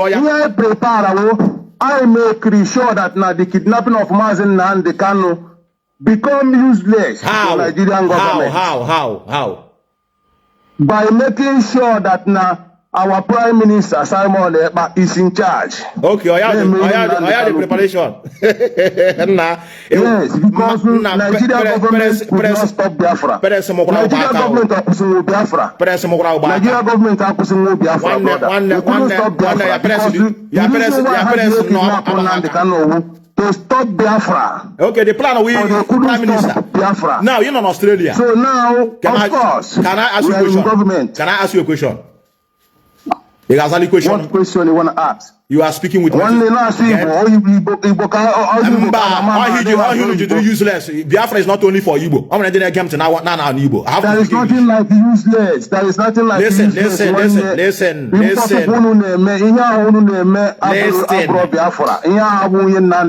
I want to ask you a question. Listen. Look here, they can't wait. I don't want to hear story.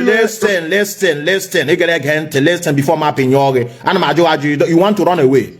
You can't answer question.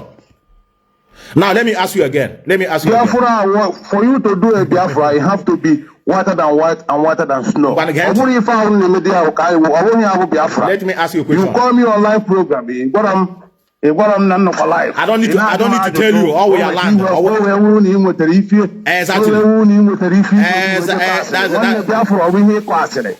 Can you allow me to ask you a question? Because you know you can't answer my question.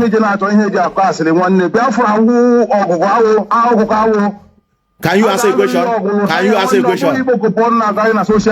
on, I will not cut you off. I'll cut you off. My question.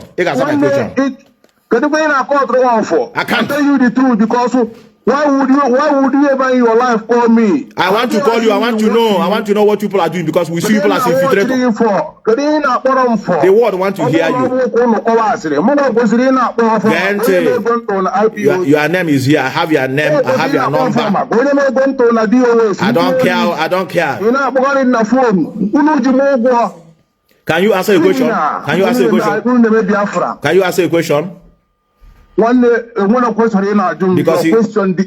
Because you can't answer. You can't answer. You can't answer. And we know you people.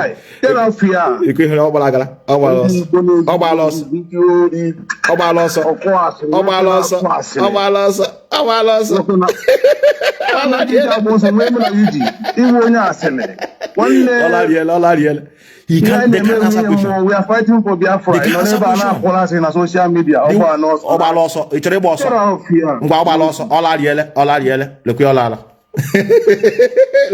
Let us go to another person. Can I go to Belgium? I want to tell you that they are the same. Immediately on social media, they can't answer.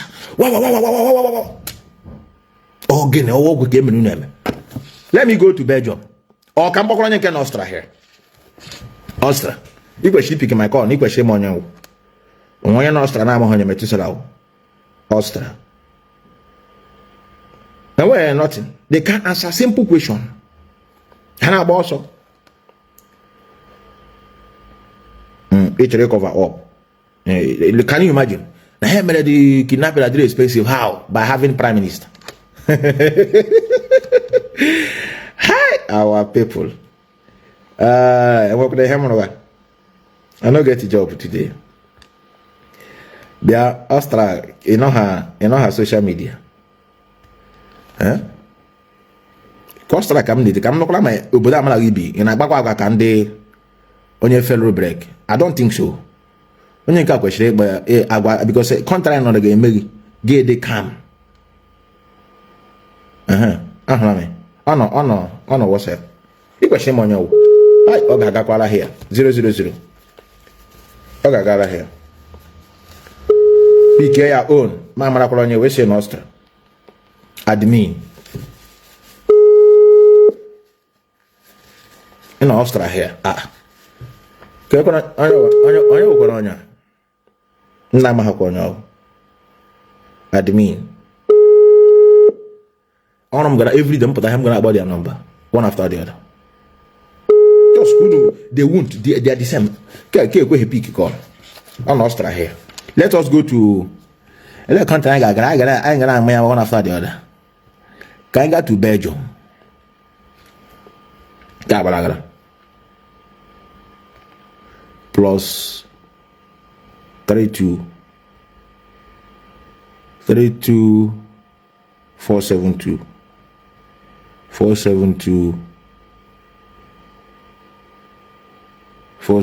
6956 6956. I went inside now. I'll quite have with the hair send there. I will not have a meeting.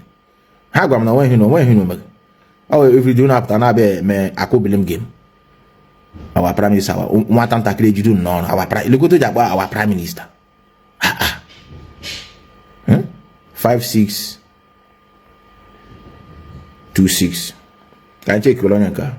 Belgium. How December? You got watch now. Watch December behavior. Autopilot infiltrator Belgium.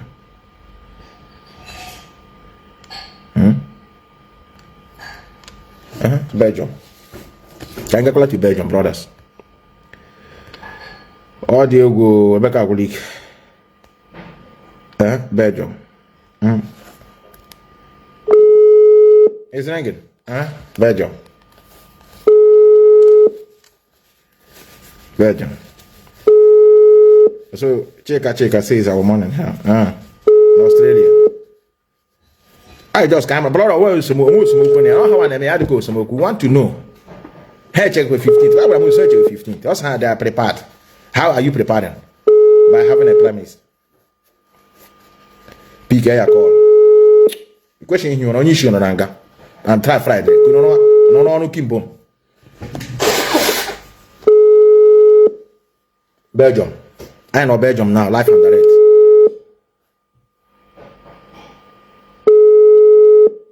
Since you people don't want to come, we'll go for you people.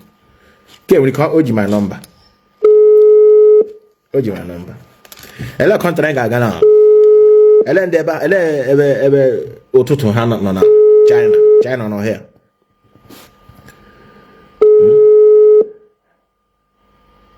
China no ha kwa here. Kamga kwa Africa is Kamga Ghana. He's not picking. Belgium is not picking. Kaiga Ghana. Kaiga Ghana mu Chineke. I got Africa.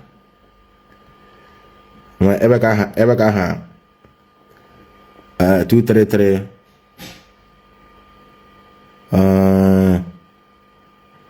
24741 247 24741 24741 8787. Ndike Waru, I can understand all Africa. Autopilot infiltrator Ghana. Yes, can call WhatsApp. Can call your cow. Can evangelist. How do you call a pastor?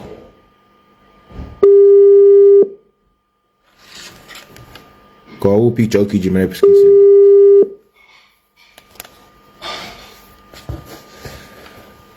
Yeah, brother, good evening, sir. Hello, brother. Hello? Hello. Sorry if I wake you up. I hope you are not sleeping. Sorry. What is it? I hope you are not sleeping. What is it? Daddy. Can you hear me?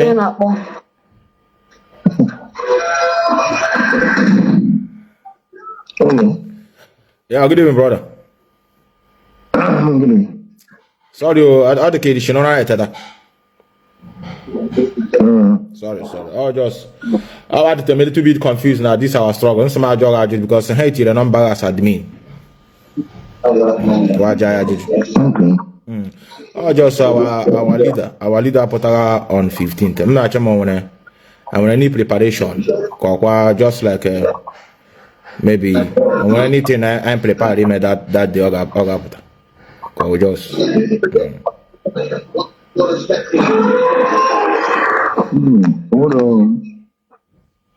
What anything now during this security? What on security matters we don't discuss it with us. I know everywhere we didn't have support.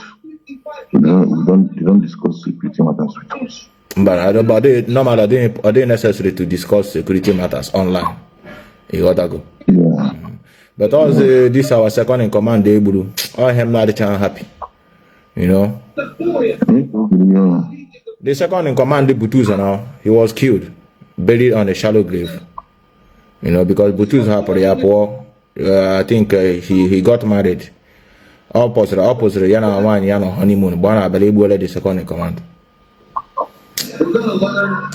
It was a very sad news.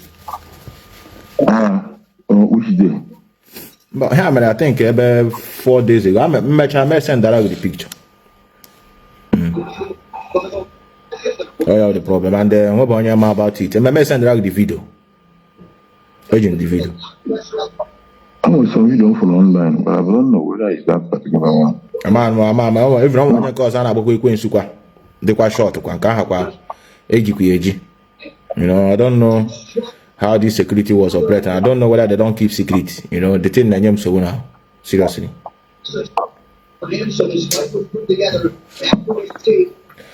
Okay, so since it's any preparation, I want to go at least.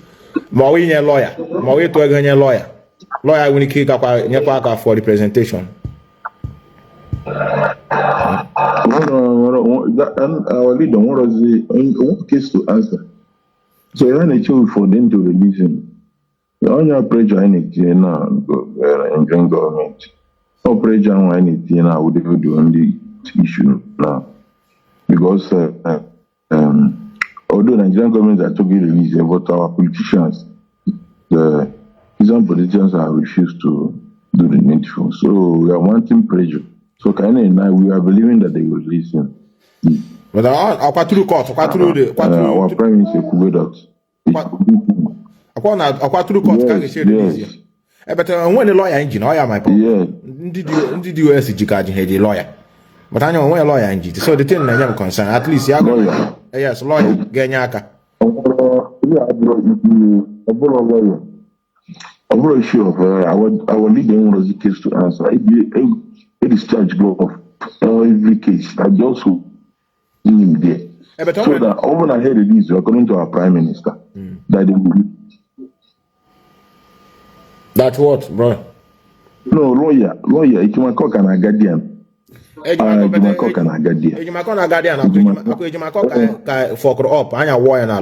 the prime minister criminal. So Ejimako is not with us anymore.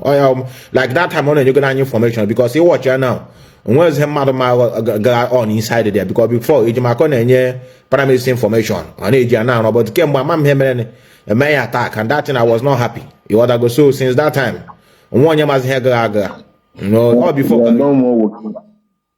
We are no more working with them. Exactly. We are no more working with them, but they are still Jumako and some other lawyers are still working with okay.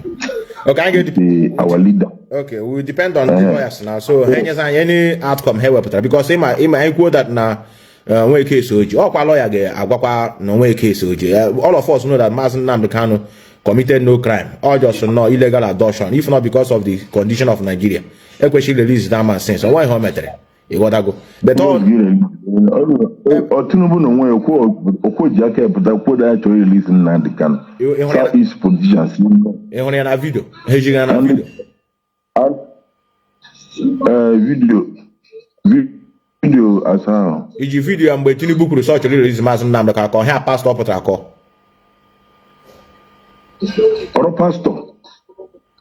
Oro pastor ebuge na news bulie now. National paper bulie now. Gente here Nigeria. Ha ko ha chọrọ ka anyị na-alụ ọgụ. Ha chọrọ ka anyị na-alụ ọgụ egbu isi ọnwa anyị. Brother, Tinubu have power more than any other person in Nigeria. Tinubu cannot give order and somebody tell you no. He's a president in charge of Federal Republic of Nigeria. Ha bụkwa na people ọkọ ha chọrọ ka anyị bido lụọ nwa anyị ọgụ. Okay, ịchọrọ ma ha ekwughị eziokwu. Sị ha kpọkwala aha ndị na ndị si ya don't release him because they quote that no Igbo politicians or Igbo leaders. Anyị ebido bawa our fathers ọgụ. Ha ma na-eme enjoy. The pastor chọrọ ka ebupụ ihu Tinubu dia. Tinubu have the power to release Mazi Nnamdi Kanu. Also go the ndị Igbo si no. O nwere the power ịhapụ ya. So here I am ka anyị na-alụkwa ọgụ. Oh yeah, the problem anyị nwere n'ime anyị. Nema brother Genti. Yes. Genti. Imana nti a Tinubu kwuru ihe a. Our politicians are putago sinaye Tinubu kwuru wasi. Okwinuru ihe iwa ya nwunye ekwu mbosi. This way, they are not even ready to release our leader. And I don't know to which interest are they doing this. Okay, can effort our politicians make to release no effort. So it's possible that the through quiz. I don't know.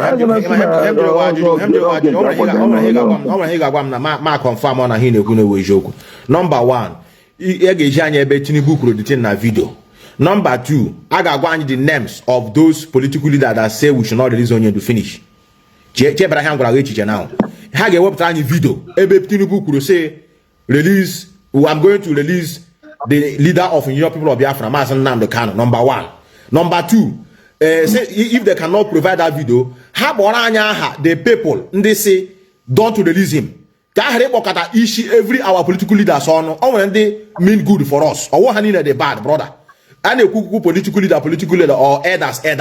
Mpa also say don't release it because equal elders. You are now bringing the whole Igbo elders together. So kind of happy they get hand na newspaper. Nigeria will fake news here and there. Their newspaper hen will end. Hey, what news? How will hate I don't believe in them. If they tell me to stay, I will run. If they tell me to run, I will stay. Nigerian newspaper. Check those newspapers. It's been owned by these same politicians. So how I acquire the job? That is why we have to be smart in carrying news. And here we put on all kinds of with the news. Then I can spread the detail. So I am sure I got a brother. Can I win the all 15th? All 15th. Yes. Kelundo to go have Nnamdi Kanu from Kenya. Oh, Nigerian government. Over Nigerian government. Gendo. Nigerian government collaborate with our people. No, I even say that our people even sponsored the extradition. What about handing and they manage the thing? Come day to our people collaborate with Nigerian government. Number one. Okay, if I knew, but we're seeing if going to accuse now, no private jet take you Nnamdi Kanu. Okay. No one's if I know where's you if I know number one. Yeah, if I know where's no private jet take but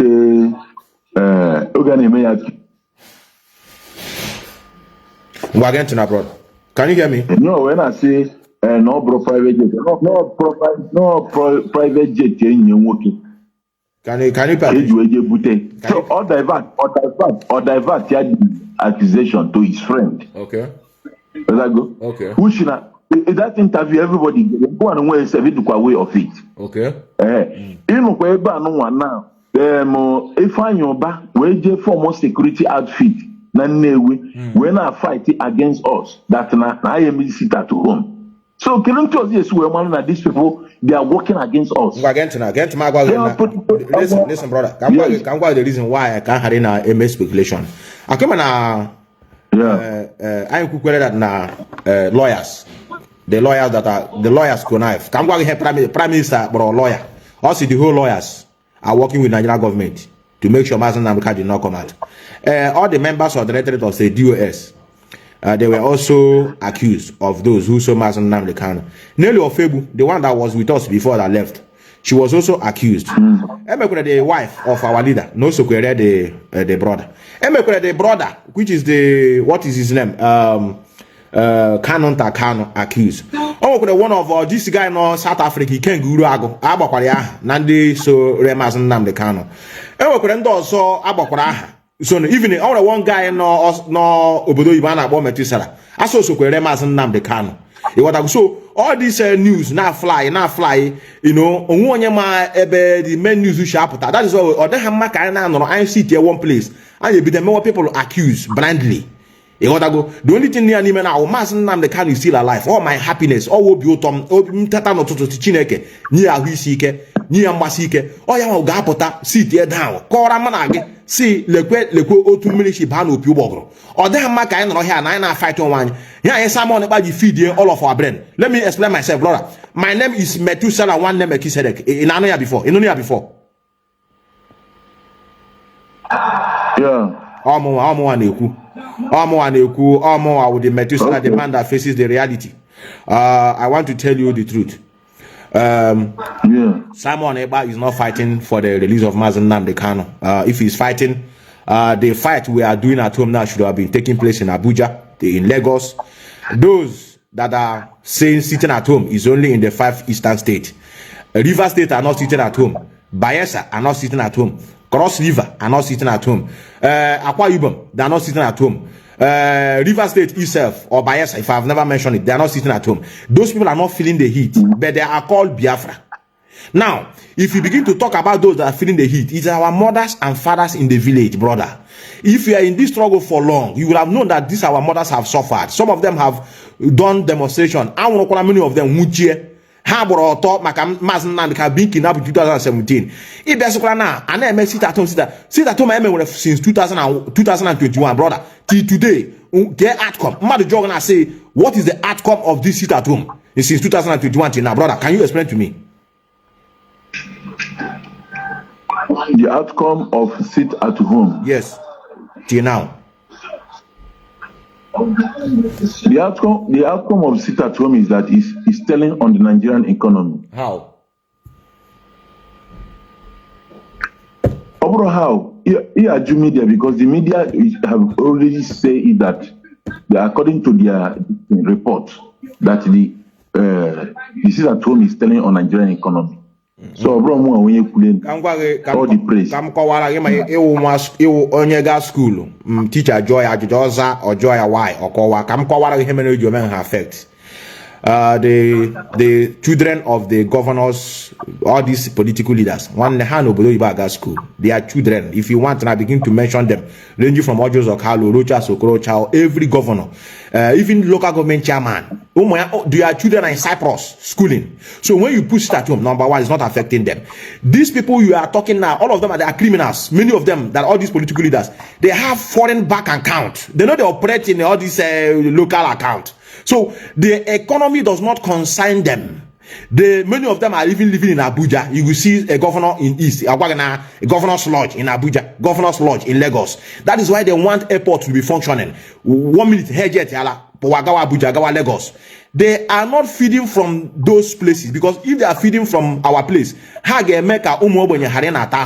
brother, there's no job opportunities. In every Igbo land today, you will see a member of their families in Lagos. Why? Because nothing is functioning in our place right from time immemorial, and that is why Mazi Nnamdi Kanu came out to say we can't continue suffering our people.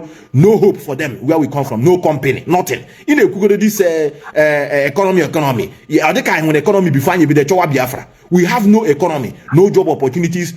Students go to school, no job. On your Omega, Gawa Lagos. So the economy is destroying now. Where is the economy?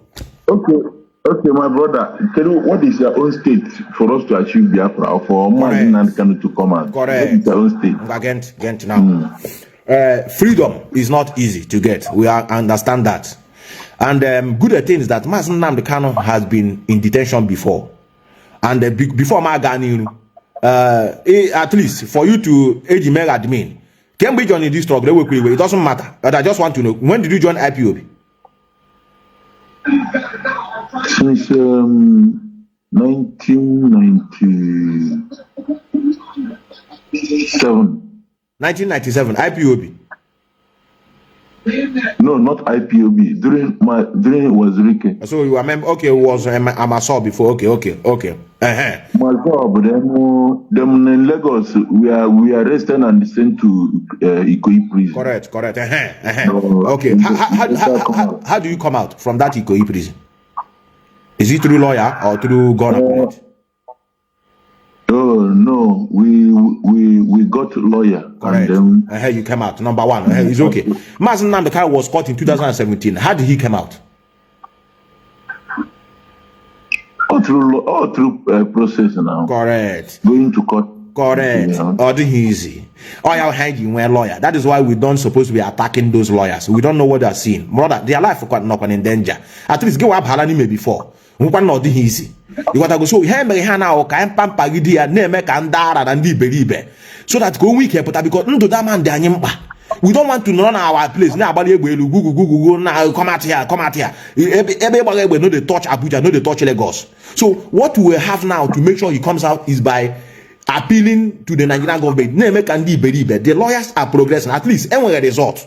Mazi Nnamdi Kanu now Patagodi assign when a court case. Ambazonia leader Atoli Anka for life. The one that is in Turkey, the group that is in Turkey called Kurdish group, their leader. Atupolia no way, one yana only again.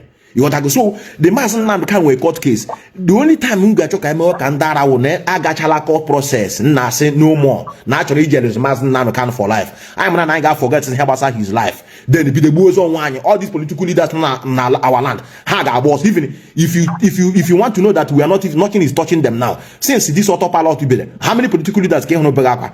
His life is in danger, or their children, or their investment. Nothing is happening to them. The people that are bearing the consequences of more money, nera chai, nere crayfish, nere okro. I now stop and say sit at home, have no channel or nothing.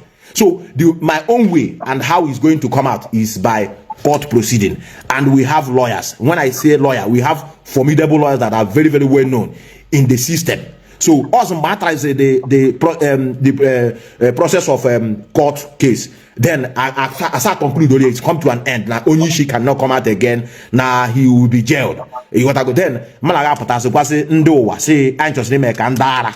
Actually, we want to die for what we believe in. But as it stands now, and we're a court case, what is the need of now stopping our people from doing their business? Please, can you igakowa?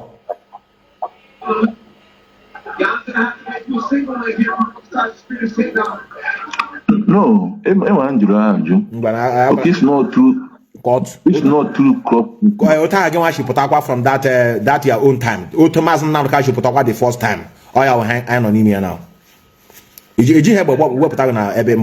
happy that now at least if you let the penny before. And when we hear what to the court, depend on court about.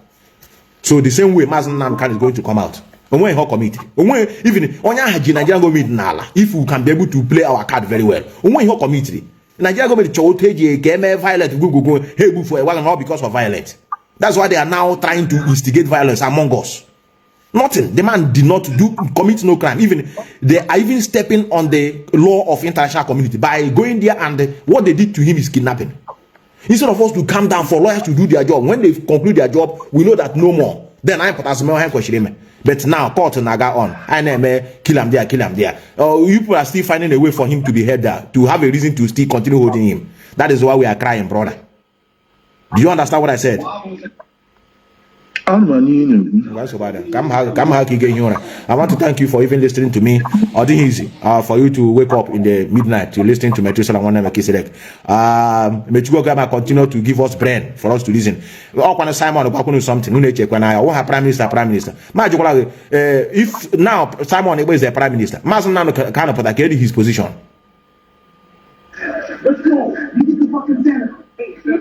Because I am an amigo that the position of a prime minister is the highest in any setting. Mazi Nnamdi Kanu put now, get the position, brother. I got your question, although it's a wise question, not very, very important. But the Magwadi will be able to see Patagonia. I am the direction of your the most important. They come. Otam like the group now. I'm not here. Your number not here. Even your village not here. Everything not here. I'm about to teach you anoko. What I go? I just am here. So now, what is going on? I have to call you. So we're gonna be careful, brother. We're gonna be careful. I'm gonna have to chat. None of this struggle. Just so big. I'm gonna let you want freedom in their mind. They don't mean harm to this struggle, but all because they cannot think very wisely to see now. Here now, is he going to give me what we are looking for? So that brother. Let us know what we are fighting for. Or this easy. This thing freedom I didn't happen easy. South Africa did their own 27 years. I'm not praying for our own to be like South Africa, no, but freedom is not easy to get. I know it is taken, but the problem is, what is the plan do we have to take it by force? We need to guide ourselves. We need to be speaking with one voice. Our brothers in coastal region, united with the Kaimana in the first place. So the Kaimana Biafra and this Biafra. Coastal region at home. Get their problem. This is the time I question name negotiation. Now Ghana consult. Can we lock up? I lock up with one voice. If the Mazi Nnamdi Kanu will come at this thing that you say economy. You begin the blow pipeline in the coastal region. And when the Nigerian government not touch all the economy. But as it stands now, it has nothing to do with the Nigerian economy. Nigerian economy in the southeast is oil. Finish. They don't have any other thing to gain from Umwebonye. You could cheer that pipeline. Game hard down. But in that area now, the people that are from that area may have security pipeline guard. If Angel pipeline, from Niger Delta. The pipeline. It's not Nigeria. I'm going to change, brother. Let me leave you here. Remember bless, brother. Remember bless. Okay, thank you. All right, brother. Our brother from Ghana. He spoke very well. I know Ghana. Oh, I love you. I continue a letter. Okay, onye ka just ukwu ka mmadụ. I greet all of you. Why?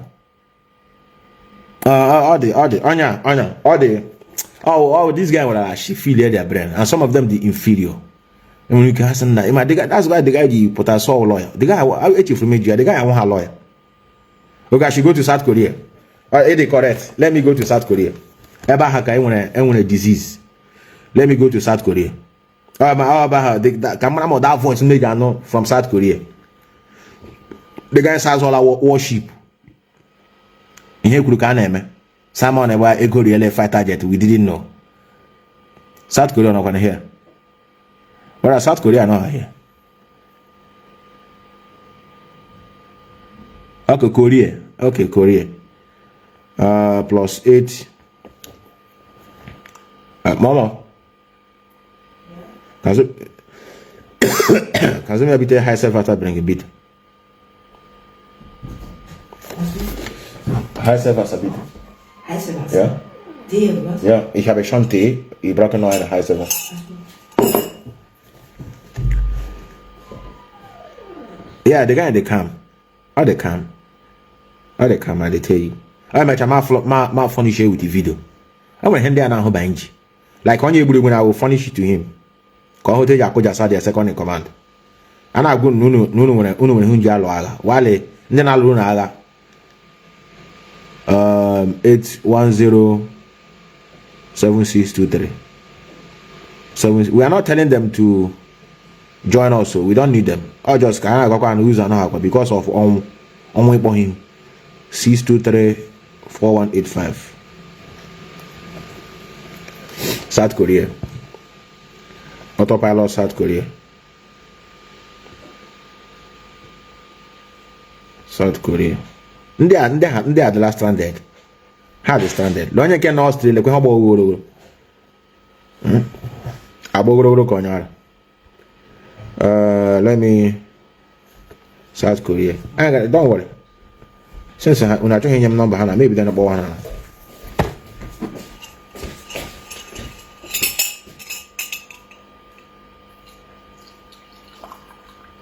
Thank you.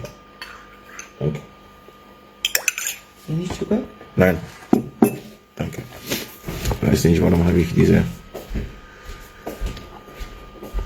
Korea. Number I'm here now. We're gonna born. Obala. Na agam again. Autopilot. South Korea. I thought I put South Korea here. What is going on? My brothers. No, we Methuselah, I want to know. I want to hand up. Well, I want to keep here now. I want to clean it. I want to kata. Oh boy, you. I don't know when did I come.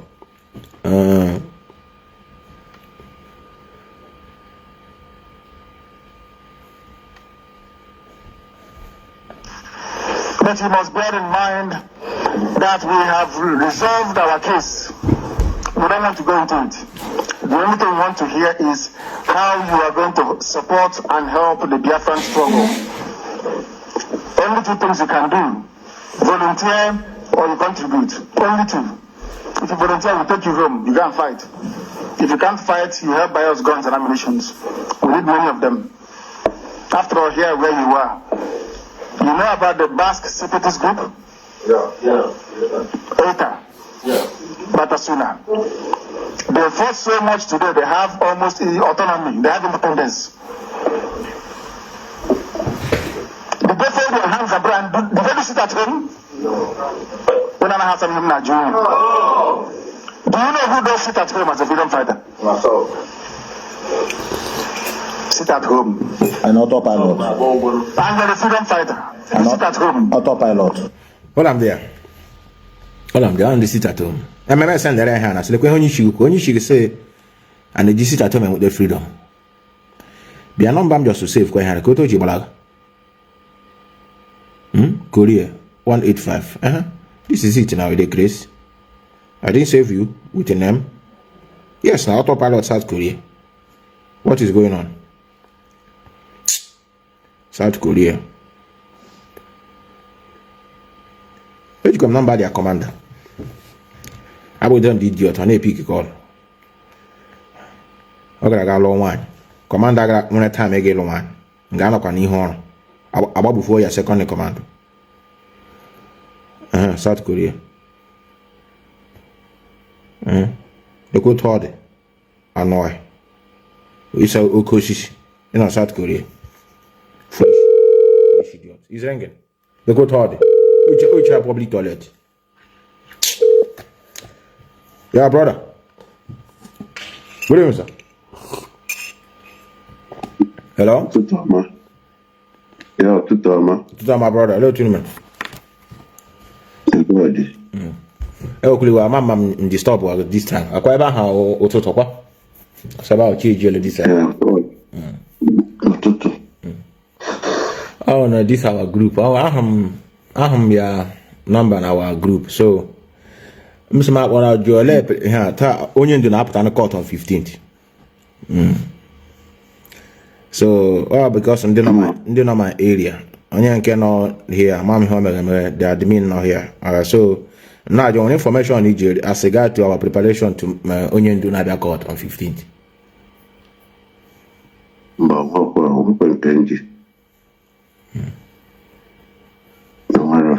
Can just all the call on a court case come any other time. Call 15th can and let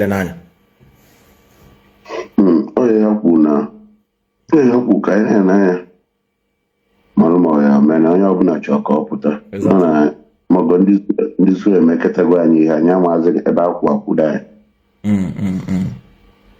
Ekwu ka today ekwu ọzọ tomorrow. Ma ha chọrọ ka ike gwa anyị. Ma ha delay 30s so that can we can they confused. They was all and bia was all one Hey, when you go as only she say like when they saw your group, they don't care for you. You can convince her, you know, jolly or something. And I'm when you should not go collect. I know him. All the very stubborn. You want to go? Onye ahụ chi collect ya ọ bụ na ọ ka collect was nso onye ahụ ezigbo nwa afọ Chukwu wepụtara ya ọ nwere onye makwa ego promise chegolo ya ri na no go fig do anything rubbish. Exactly. It is correct. It is correct. And we have released the file mana ịmakwa na ụdị mmadụ erapịa da ma esi nye gbu ya Biafra immediately. It is correct. Ịma ọhịa mere na ịpụta ya jiri ahụ because ya pụtala from there now, brother. O defeat ele Nigerian government. Onye ọbụla can go on the street talk about Biafra free without molestation. Come on, all you mean. Inyere enyi anyị ịrapụ ya inye gbu ya Biafra, that's all. Arapụrụ anya nye gbu ya Biafra. So that's the thing called fair. So ya ka na-eche possibility. Yeah, because people go the thing. Oh, yeah, man, heji sika up under shorty. Yeah, she go wrong. Ima ya put last sense. Ha chọrọ ka put under shorty because he couldn't ga put under shorty now. Ima that no heji ane. What okay, ima na the case can on somehow. You want to go? I want to correct. I want to put under shorty. I don't know make mistake release that 15 to Biafra but that day can Biafra. But look at our Prime Minister, when information that's on our own plan, when planning none for our own side. All declaration can you declare and one of get defended? Then I'm going to tell you. You got to go. I'm going to tell you. I'll just say declare and walk again. Okay, when you say me, I'm going to tell you. I do go now. He's in your card. You sit in my guide. Okay, yeah, one can take a bucha. Declare no God once and for all. That's all. What it was also a because now Zua running next to rule of law. You know. Okay. I just come on a annual on a plan. Okay, I'll court kind of line on 15th. I had a record annual. And mind you now that time na 18 years na East Nina, all the Eastern region. Wakara Abuja kawane people nothing concern us in Abuja. And Igbo Nina measures from 15, 16, 17, 18, 19. And Igbo Nina match 15, 16, 17, 18 all coffee dinner Igbo. On a man Mazi Methuselah call the leader of Biafra, call leader of Igbo people. Leader of Biafra now. Cross River, get him a cross river name, Akwa Ibom name, Bayelsa name, Calabar name, get him. I have my problem because this coastal region, you watch ya, Hano has sit at home. So I have him so that I might Kuku, Mazi Methuselah, they know they observe sit at home. And they be upon their own people. Hana guide the pipeline. And one time. No. So Mary and I mess so Mary area me more the pipeline. The thing na if you don't take time you will you boa. You want to be will you boa onya buna ya bula before bobo na ibia buti even during the war bulezi you got to go. Now the only thing buna when you start one ya wafafa join ya because one onya deloni bo room or onya Calabari niru. You got to go. The mente mewe. So they will force to fight. So that's the thing. I want one last question, not confusing before my happen. Brother, this is shutting down. I'm with since 2021. Brother, outcome. What I say now, all these sit at home, sit at home now. Get the outcome. When you keep calling me home na line now. That's it. Kyoto may affect Nigerian government.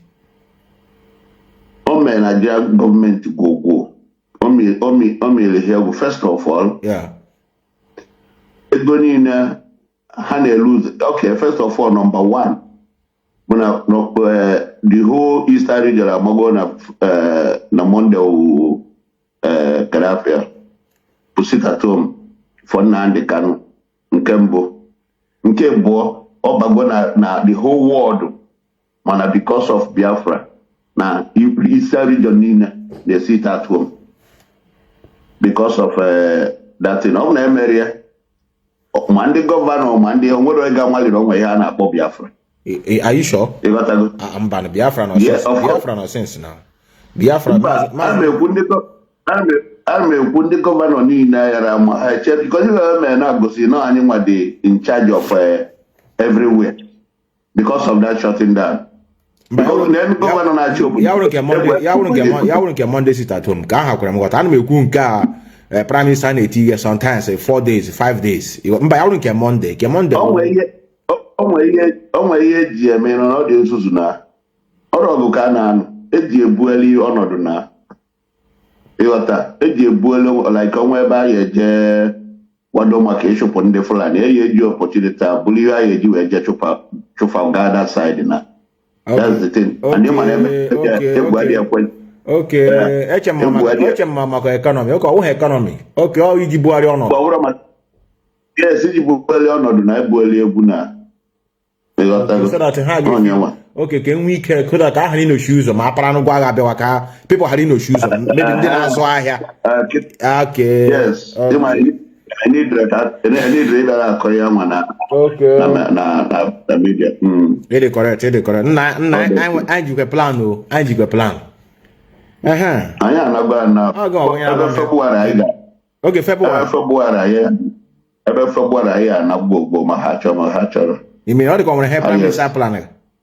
Wow. Can't tell what you China na mekwen ki multi of calibers no ni ha na eme mandi na just ni ha na eme ya le China so mandi Nigeria no ni Nigeria na so sa no buy na. Wow. Some of them are doing and more on the field more on the field gonna prime minister will put a helicopter fighter jet hide there your John he weapon there so that also what was it?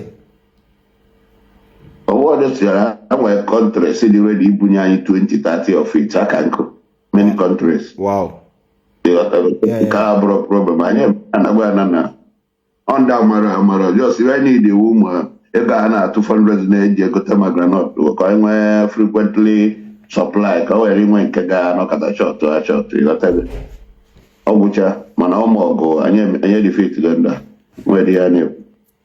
I matter to why I will go to Brennan shall function, brother. I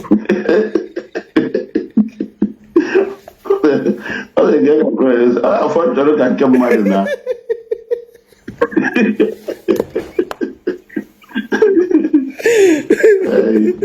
Now, what I say, they got smart too. Wow. You see how you just convince me now? So if you don't need to come out, brother, then no he call am no eji kure pakwa eji abuga donod. Lot you should deceive our people, brother. Yeah? Why they do like this? Why? I'm not you didn't know. Gente, you are speaking with Methuselah. Then you go with Methuselah, Gente. Oh, Methuselah, we need to hear one. I'm a zone mezo. Better. He corner. You know South Korea. I bought somebody from Ghana now. I began to my kucha. I bought somebody from Ghana now. The guy na kwako onye di cool. Ne gente na gwam hemti na no. Ge wan no South Korea be mepe di exposed to life. You know gwam that na country history support on you don't know how the world function, brother. You can't get fighter jet as a non-organization or not. You can't get it. It's not possible in life. Le poto ya mbre no chai. E wuli we cheme kucha na nya 1 minute. Nya 1 minute ma land am hapo gi kwese. Nya 1 minute. Nya 1 minute. Oh, him just get be motor on ya Simon Eba just na feed you with lies. Go ya or brand again one papa already. Go get be in with this convention. I just had ya mo one dey confused na be in with information from you. Come ngwa my people go be so hike. Ina gwam na heje tie sit at home other days get we bu don bubata ngwa. Even mba accept ko mba ka Nigeria government got dey alert. No one heje better than people now the crowd mama no one him again. Oh, nah, Igbo people, bro. Igbo people with your advice.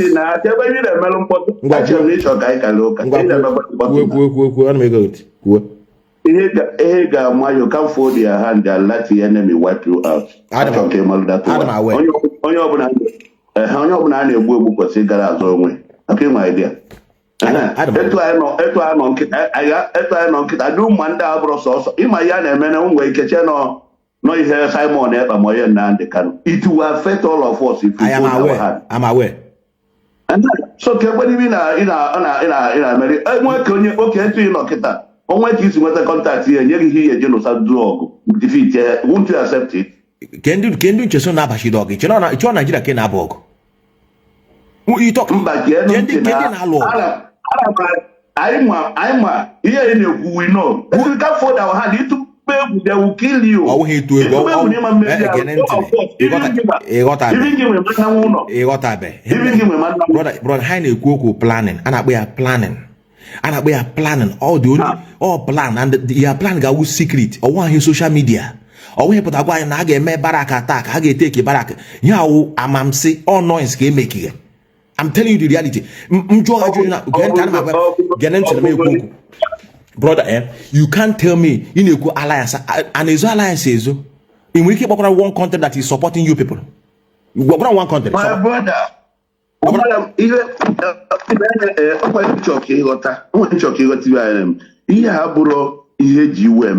our prayer Bokai nwete Biafra kaina. Hapukula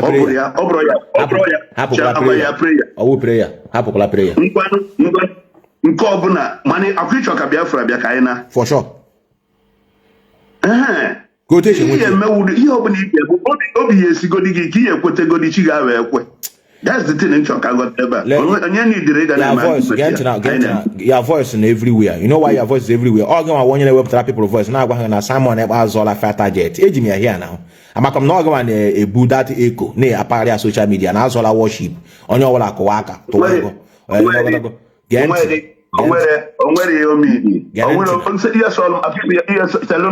Yes, Solomon, because of what?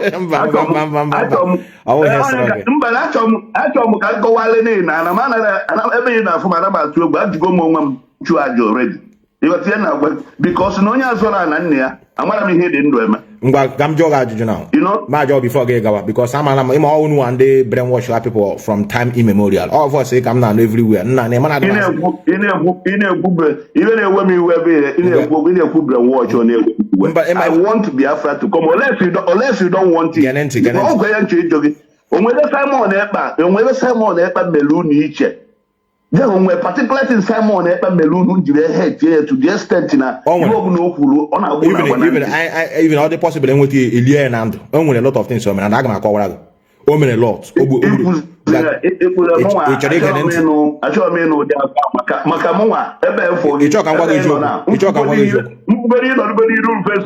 what you did, and when you make a take a turn against you. Against you. I want to go for, but I wouldn't be. Gonna get into so I'm gonna be who get again the question of Maji, comes Agaju, age of Maji, say when home and Nietzsche. My brother say yes, it's all come getting. Now, when hell deceit, or how many deceive people and the people's life are involved. Now, this struggle, only do my problem. Yeah. I can each mama in a right direction. Close your eyes now. Begin to think about those that started this struggle with you people. Ranging from Nelly Ofebo, Azoka, Livingstone, Ghana Bora Bayo, Madame Edewao, Bridget Okafo, they are uncountable. And Semao, all of Ebru Hibo, Pochala this thing. Or we got that now a bunch of lies. Oh yeah, because people, you gonna what people is you. Each time I Biafra talks on you. You can check out Kuchana now. Akwani me kunu now. You check out Kuchana. Ya me talk about we discussion again what ma happen now. Ya me talk. Is a kind of convince mother. I'm not convincing you because we have already mapped out those that want freedom. We don't want people that attack their individual blindly without evidence. At I'm not here now. Mazi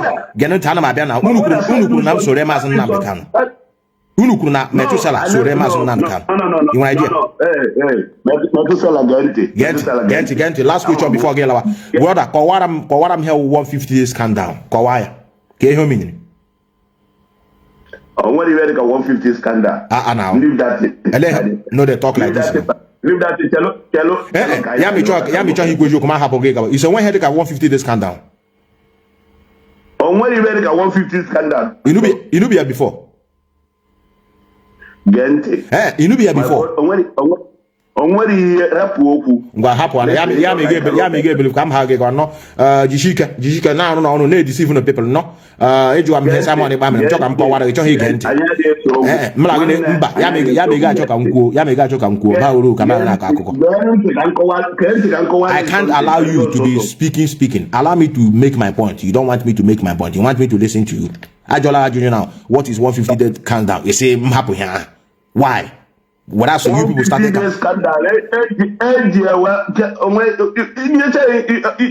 You know what? I don't want to be talking the way it's I'm confused. You call 150 days countdown, make it silent. Calm down, can account. And I count down, wait here in the zoo. Rokaiwa prepare. Let me tell you. You can laugh as you like. Because if you really want Biafra, like now on them. The mistake. Brother, in on my live show. On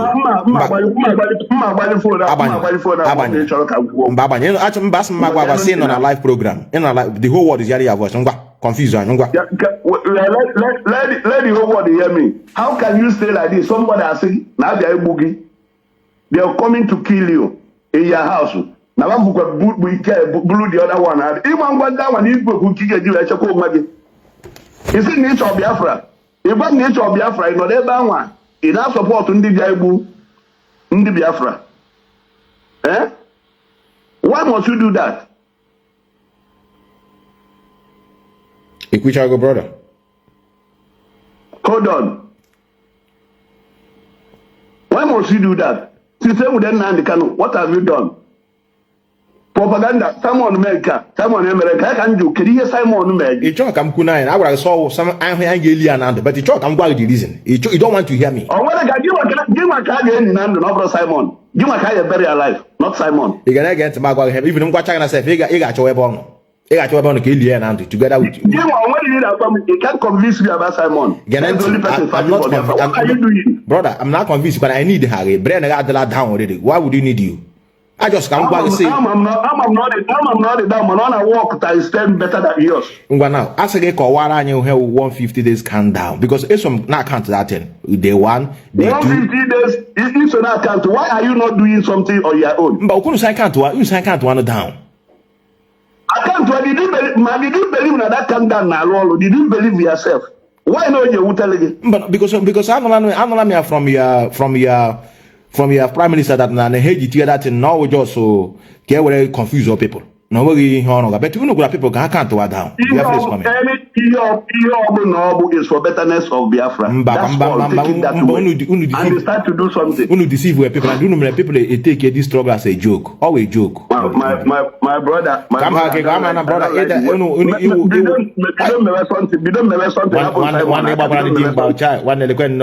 adult. No, the teacher deceive. Look, I have picture here can an adult. Or go and look this thing. So what deceive people on social media. My brother, do something. You do something by yourself on your own. Only convertible. Only Islam now. Tell me, let me know because somebody when I mean, what you mean you put on a go to Ibo and the nature of Biafra. So stop disturbing me. I keep on them not to. Stop deceiving yourself.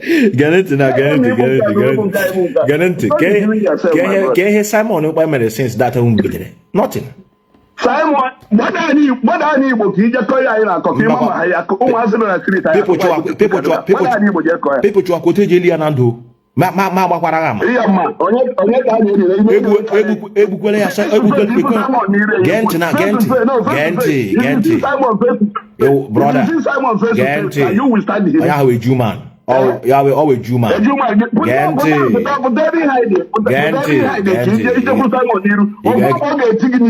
Gente. Gente, uno umaka. Mam no dikoto obere nwa shine jiga boso. Obere nwa jiga boso. My body is here. My mom, brother, I'm a ashi. Our ashi ji to the people ministry jawaga. Oh, go my consul this jawaga. Iji ashi. Some people brain. More na to asi. Everybody take the oath where them here. After oath to the moon and after allow. After oath to the moon. One last question before I get stand up and fight for Biafra. Stand up and fight for Biafra. But I couldn't see DOS Nnamdi Stand up and fight for Biafra. DOS is so Nnamdi Stand up and fight for Biafra. Brother, DOS now. How did DOS so Nnamdi Kanu? When he came out there before I get along. In Ajumu, were you there? Am I there? Did you see me there? But someone about to say DOS so much. Reaction of what is happening will tell you as an adult that can you hear theaters to women? Can you hear theaters to women? Mario, get any buna, you got no good to be about, you know, never saw something on ever, not be there. But on the man, I think you be, can you come as well? But they will want all your go now DOS because okay, come bring them accused. No, I'm telling you the one I know. So all of us investigate Maria man, my hanalo, Mohammed police, Royal Army. Then they got that a criminal prime minister and they will accuse innocent soul. No. Don't call him criminal. It's not a criminal. He's walking and everybody is seeing it. And I'm going to send criminal. Yeah, feeling a Biafra like Riasia la Cololo. Agelia Nando. Brother, can you go? I will go. Yes, I will go. Go now. Does he got home very soon? He got home very soon. Get it. Very soon. You go. Get into my before my habo gelo. Unu just ebu our people. Omogi Nigerian government. Unu may inflict pain in their body. Oh yeah, just okay. Call why? If you to be direct calm. And maybe may God of Biafra forgive and help you guys that are thinking the same way you are thinking. Brother, you're not going to South Korea. Come here. Complete saboteur. Complete saboteur. That's what you are. One you can adult. Brother, you can dim bow. Let you open one age. I also.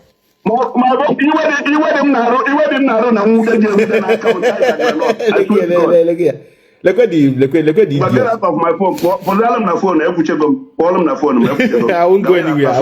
Hold on, let me advise you before you go. I'm sorry, I'll cut you off. Let me advise you. You have spoiled my day. You have spoiled my day. You're an idiot.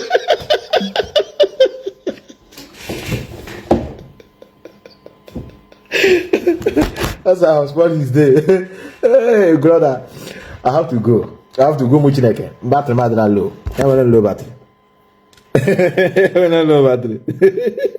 Oh, yes, someone in my house on a fighter jet. Oh, voice, sir. Voice, I got viral. Now, you couldn't get out the voice. I'm married him. Someone a good fighter jet. We are going home, Muchineke. It's okay, brothers. Remember, Methuselah have to go. Everyone low battery. I don't know low battery. Don't worry, I got continue from calling them. I got continue next time. Brother.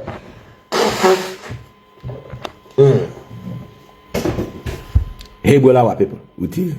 Lies. Alright. Brother, yeah, mom, no, yourself. I can't have when you got that down. When you're the agent of lies. Oh, y'all went to that audio that time. No, we show. You will be there to ego fundraising. I'm not someone the go to fighter jet.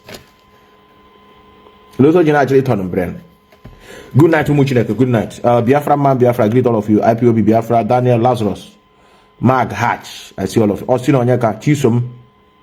Good Muchineke. I saw our lovely sister Chinyo Onyeka. Yadokuru Nam. We're going to get it right. I'm not a DOS member. I'm not an army. Gatus, I agree to you. Some of you will come here and tell me I should go home and fight. Vivian, our lovely sister. I'm come na anya Kanu. Check me here on our sister. Keba how morning now. America keba how morning, I think so. I can come together in this night. Ozeman, I greet all of you. Francis Obasi, Sam Kelechi. I see him in Jamans. Mazi Chika, I greet all of you. Chukwemaka Emmanuel. Mazi Tochukwu, I greet all of you. Good morning. Oh, good morning from here. Udundeze, I think it's like I saw your missed call today. I was at work. When the phone was ringing. Mwap Akelechuku Paul, Joseph Chibueze, Boz Organica, I greet all of you. Remember, blessed brothers, we are going to get it right. I want to make foreigner that send me something. I thank you if you are still watching me. Our lovely sister. Steven Cephas. Okay, Cephas. Amanachi Onyekachi. Yes, thank you, sister. Chinyere. Anthony Ndubisi, Felix Chigoze. Yes, good night. I have one day the Legion of his week. Ntakere. So that I have no here. Ndi religion. We are brothers and sisters. I don't hate anybody. But the Yamo Hebasa religion, the journey will continue. It is an awakening spirit. Oh, you join now. Lote ji search and their brain. And they will get on the Oga Zo. Abom somebody from Ghana, yeah, come on down. Now is not by traveling. It's not by traveling. Chuma, greet you. Chijoke Durike. Adaka yes, thank you, our sister. Pascal and Ajemba. And we have a lot of new followers. They may not be typing. And that picture of a video of Ebukobi, about a lot of people on my platform. Yesterday till now, 700 new members. 700. Facebook is not Biafra. Because he could hear Woku Ebukobi or him that short clip. Now Ebukobi about Martin now can play him the voice. Or the my case. Ne pin him down just so me all the cock at toilet. Yeah, half of the tail. New people. Yes. Adad you go. Daniel Lazarus. Yes, I have to go. I sign out from the beautiful city of Vienna, Austria to be precise. We are going to meet when necessary. Remember this.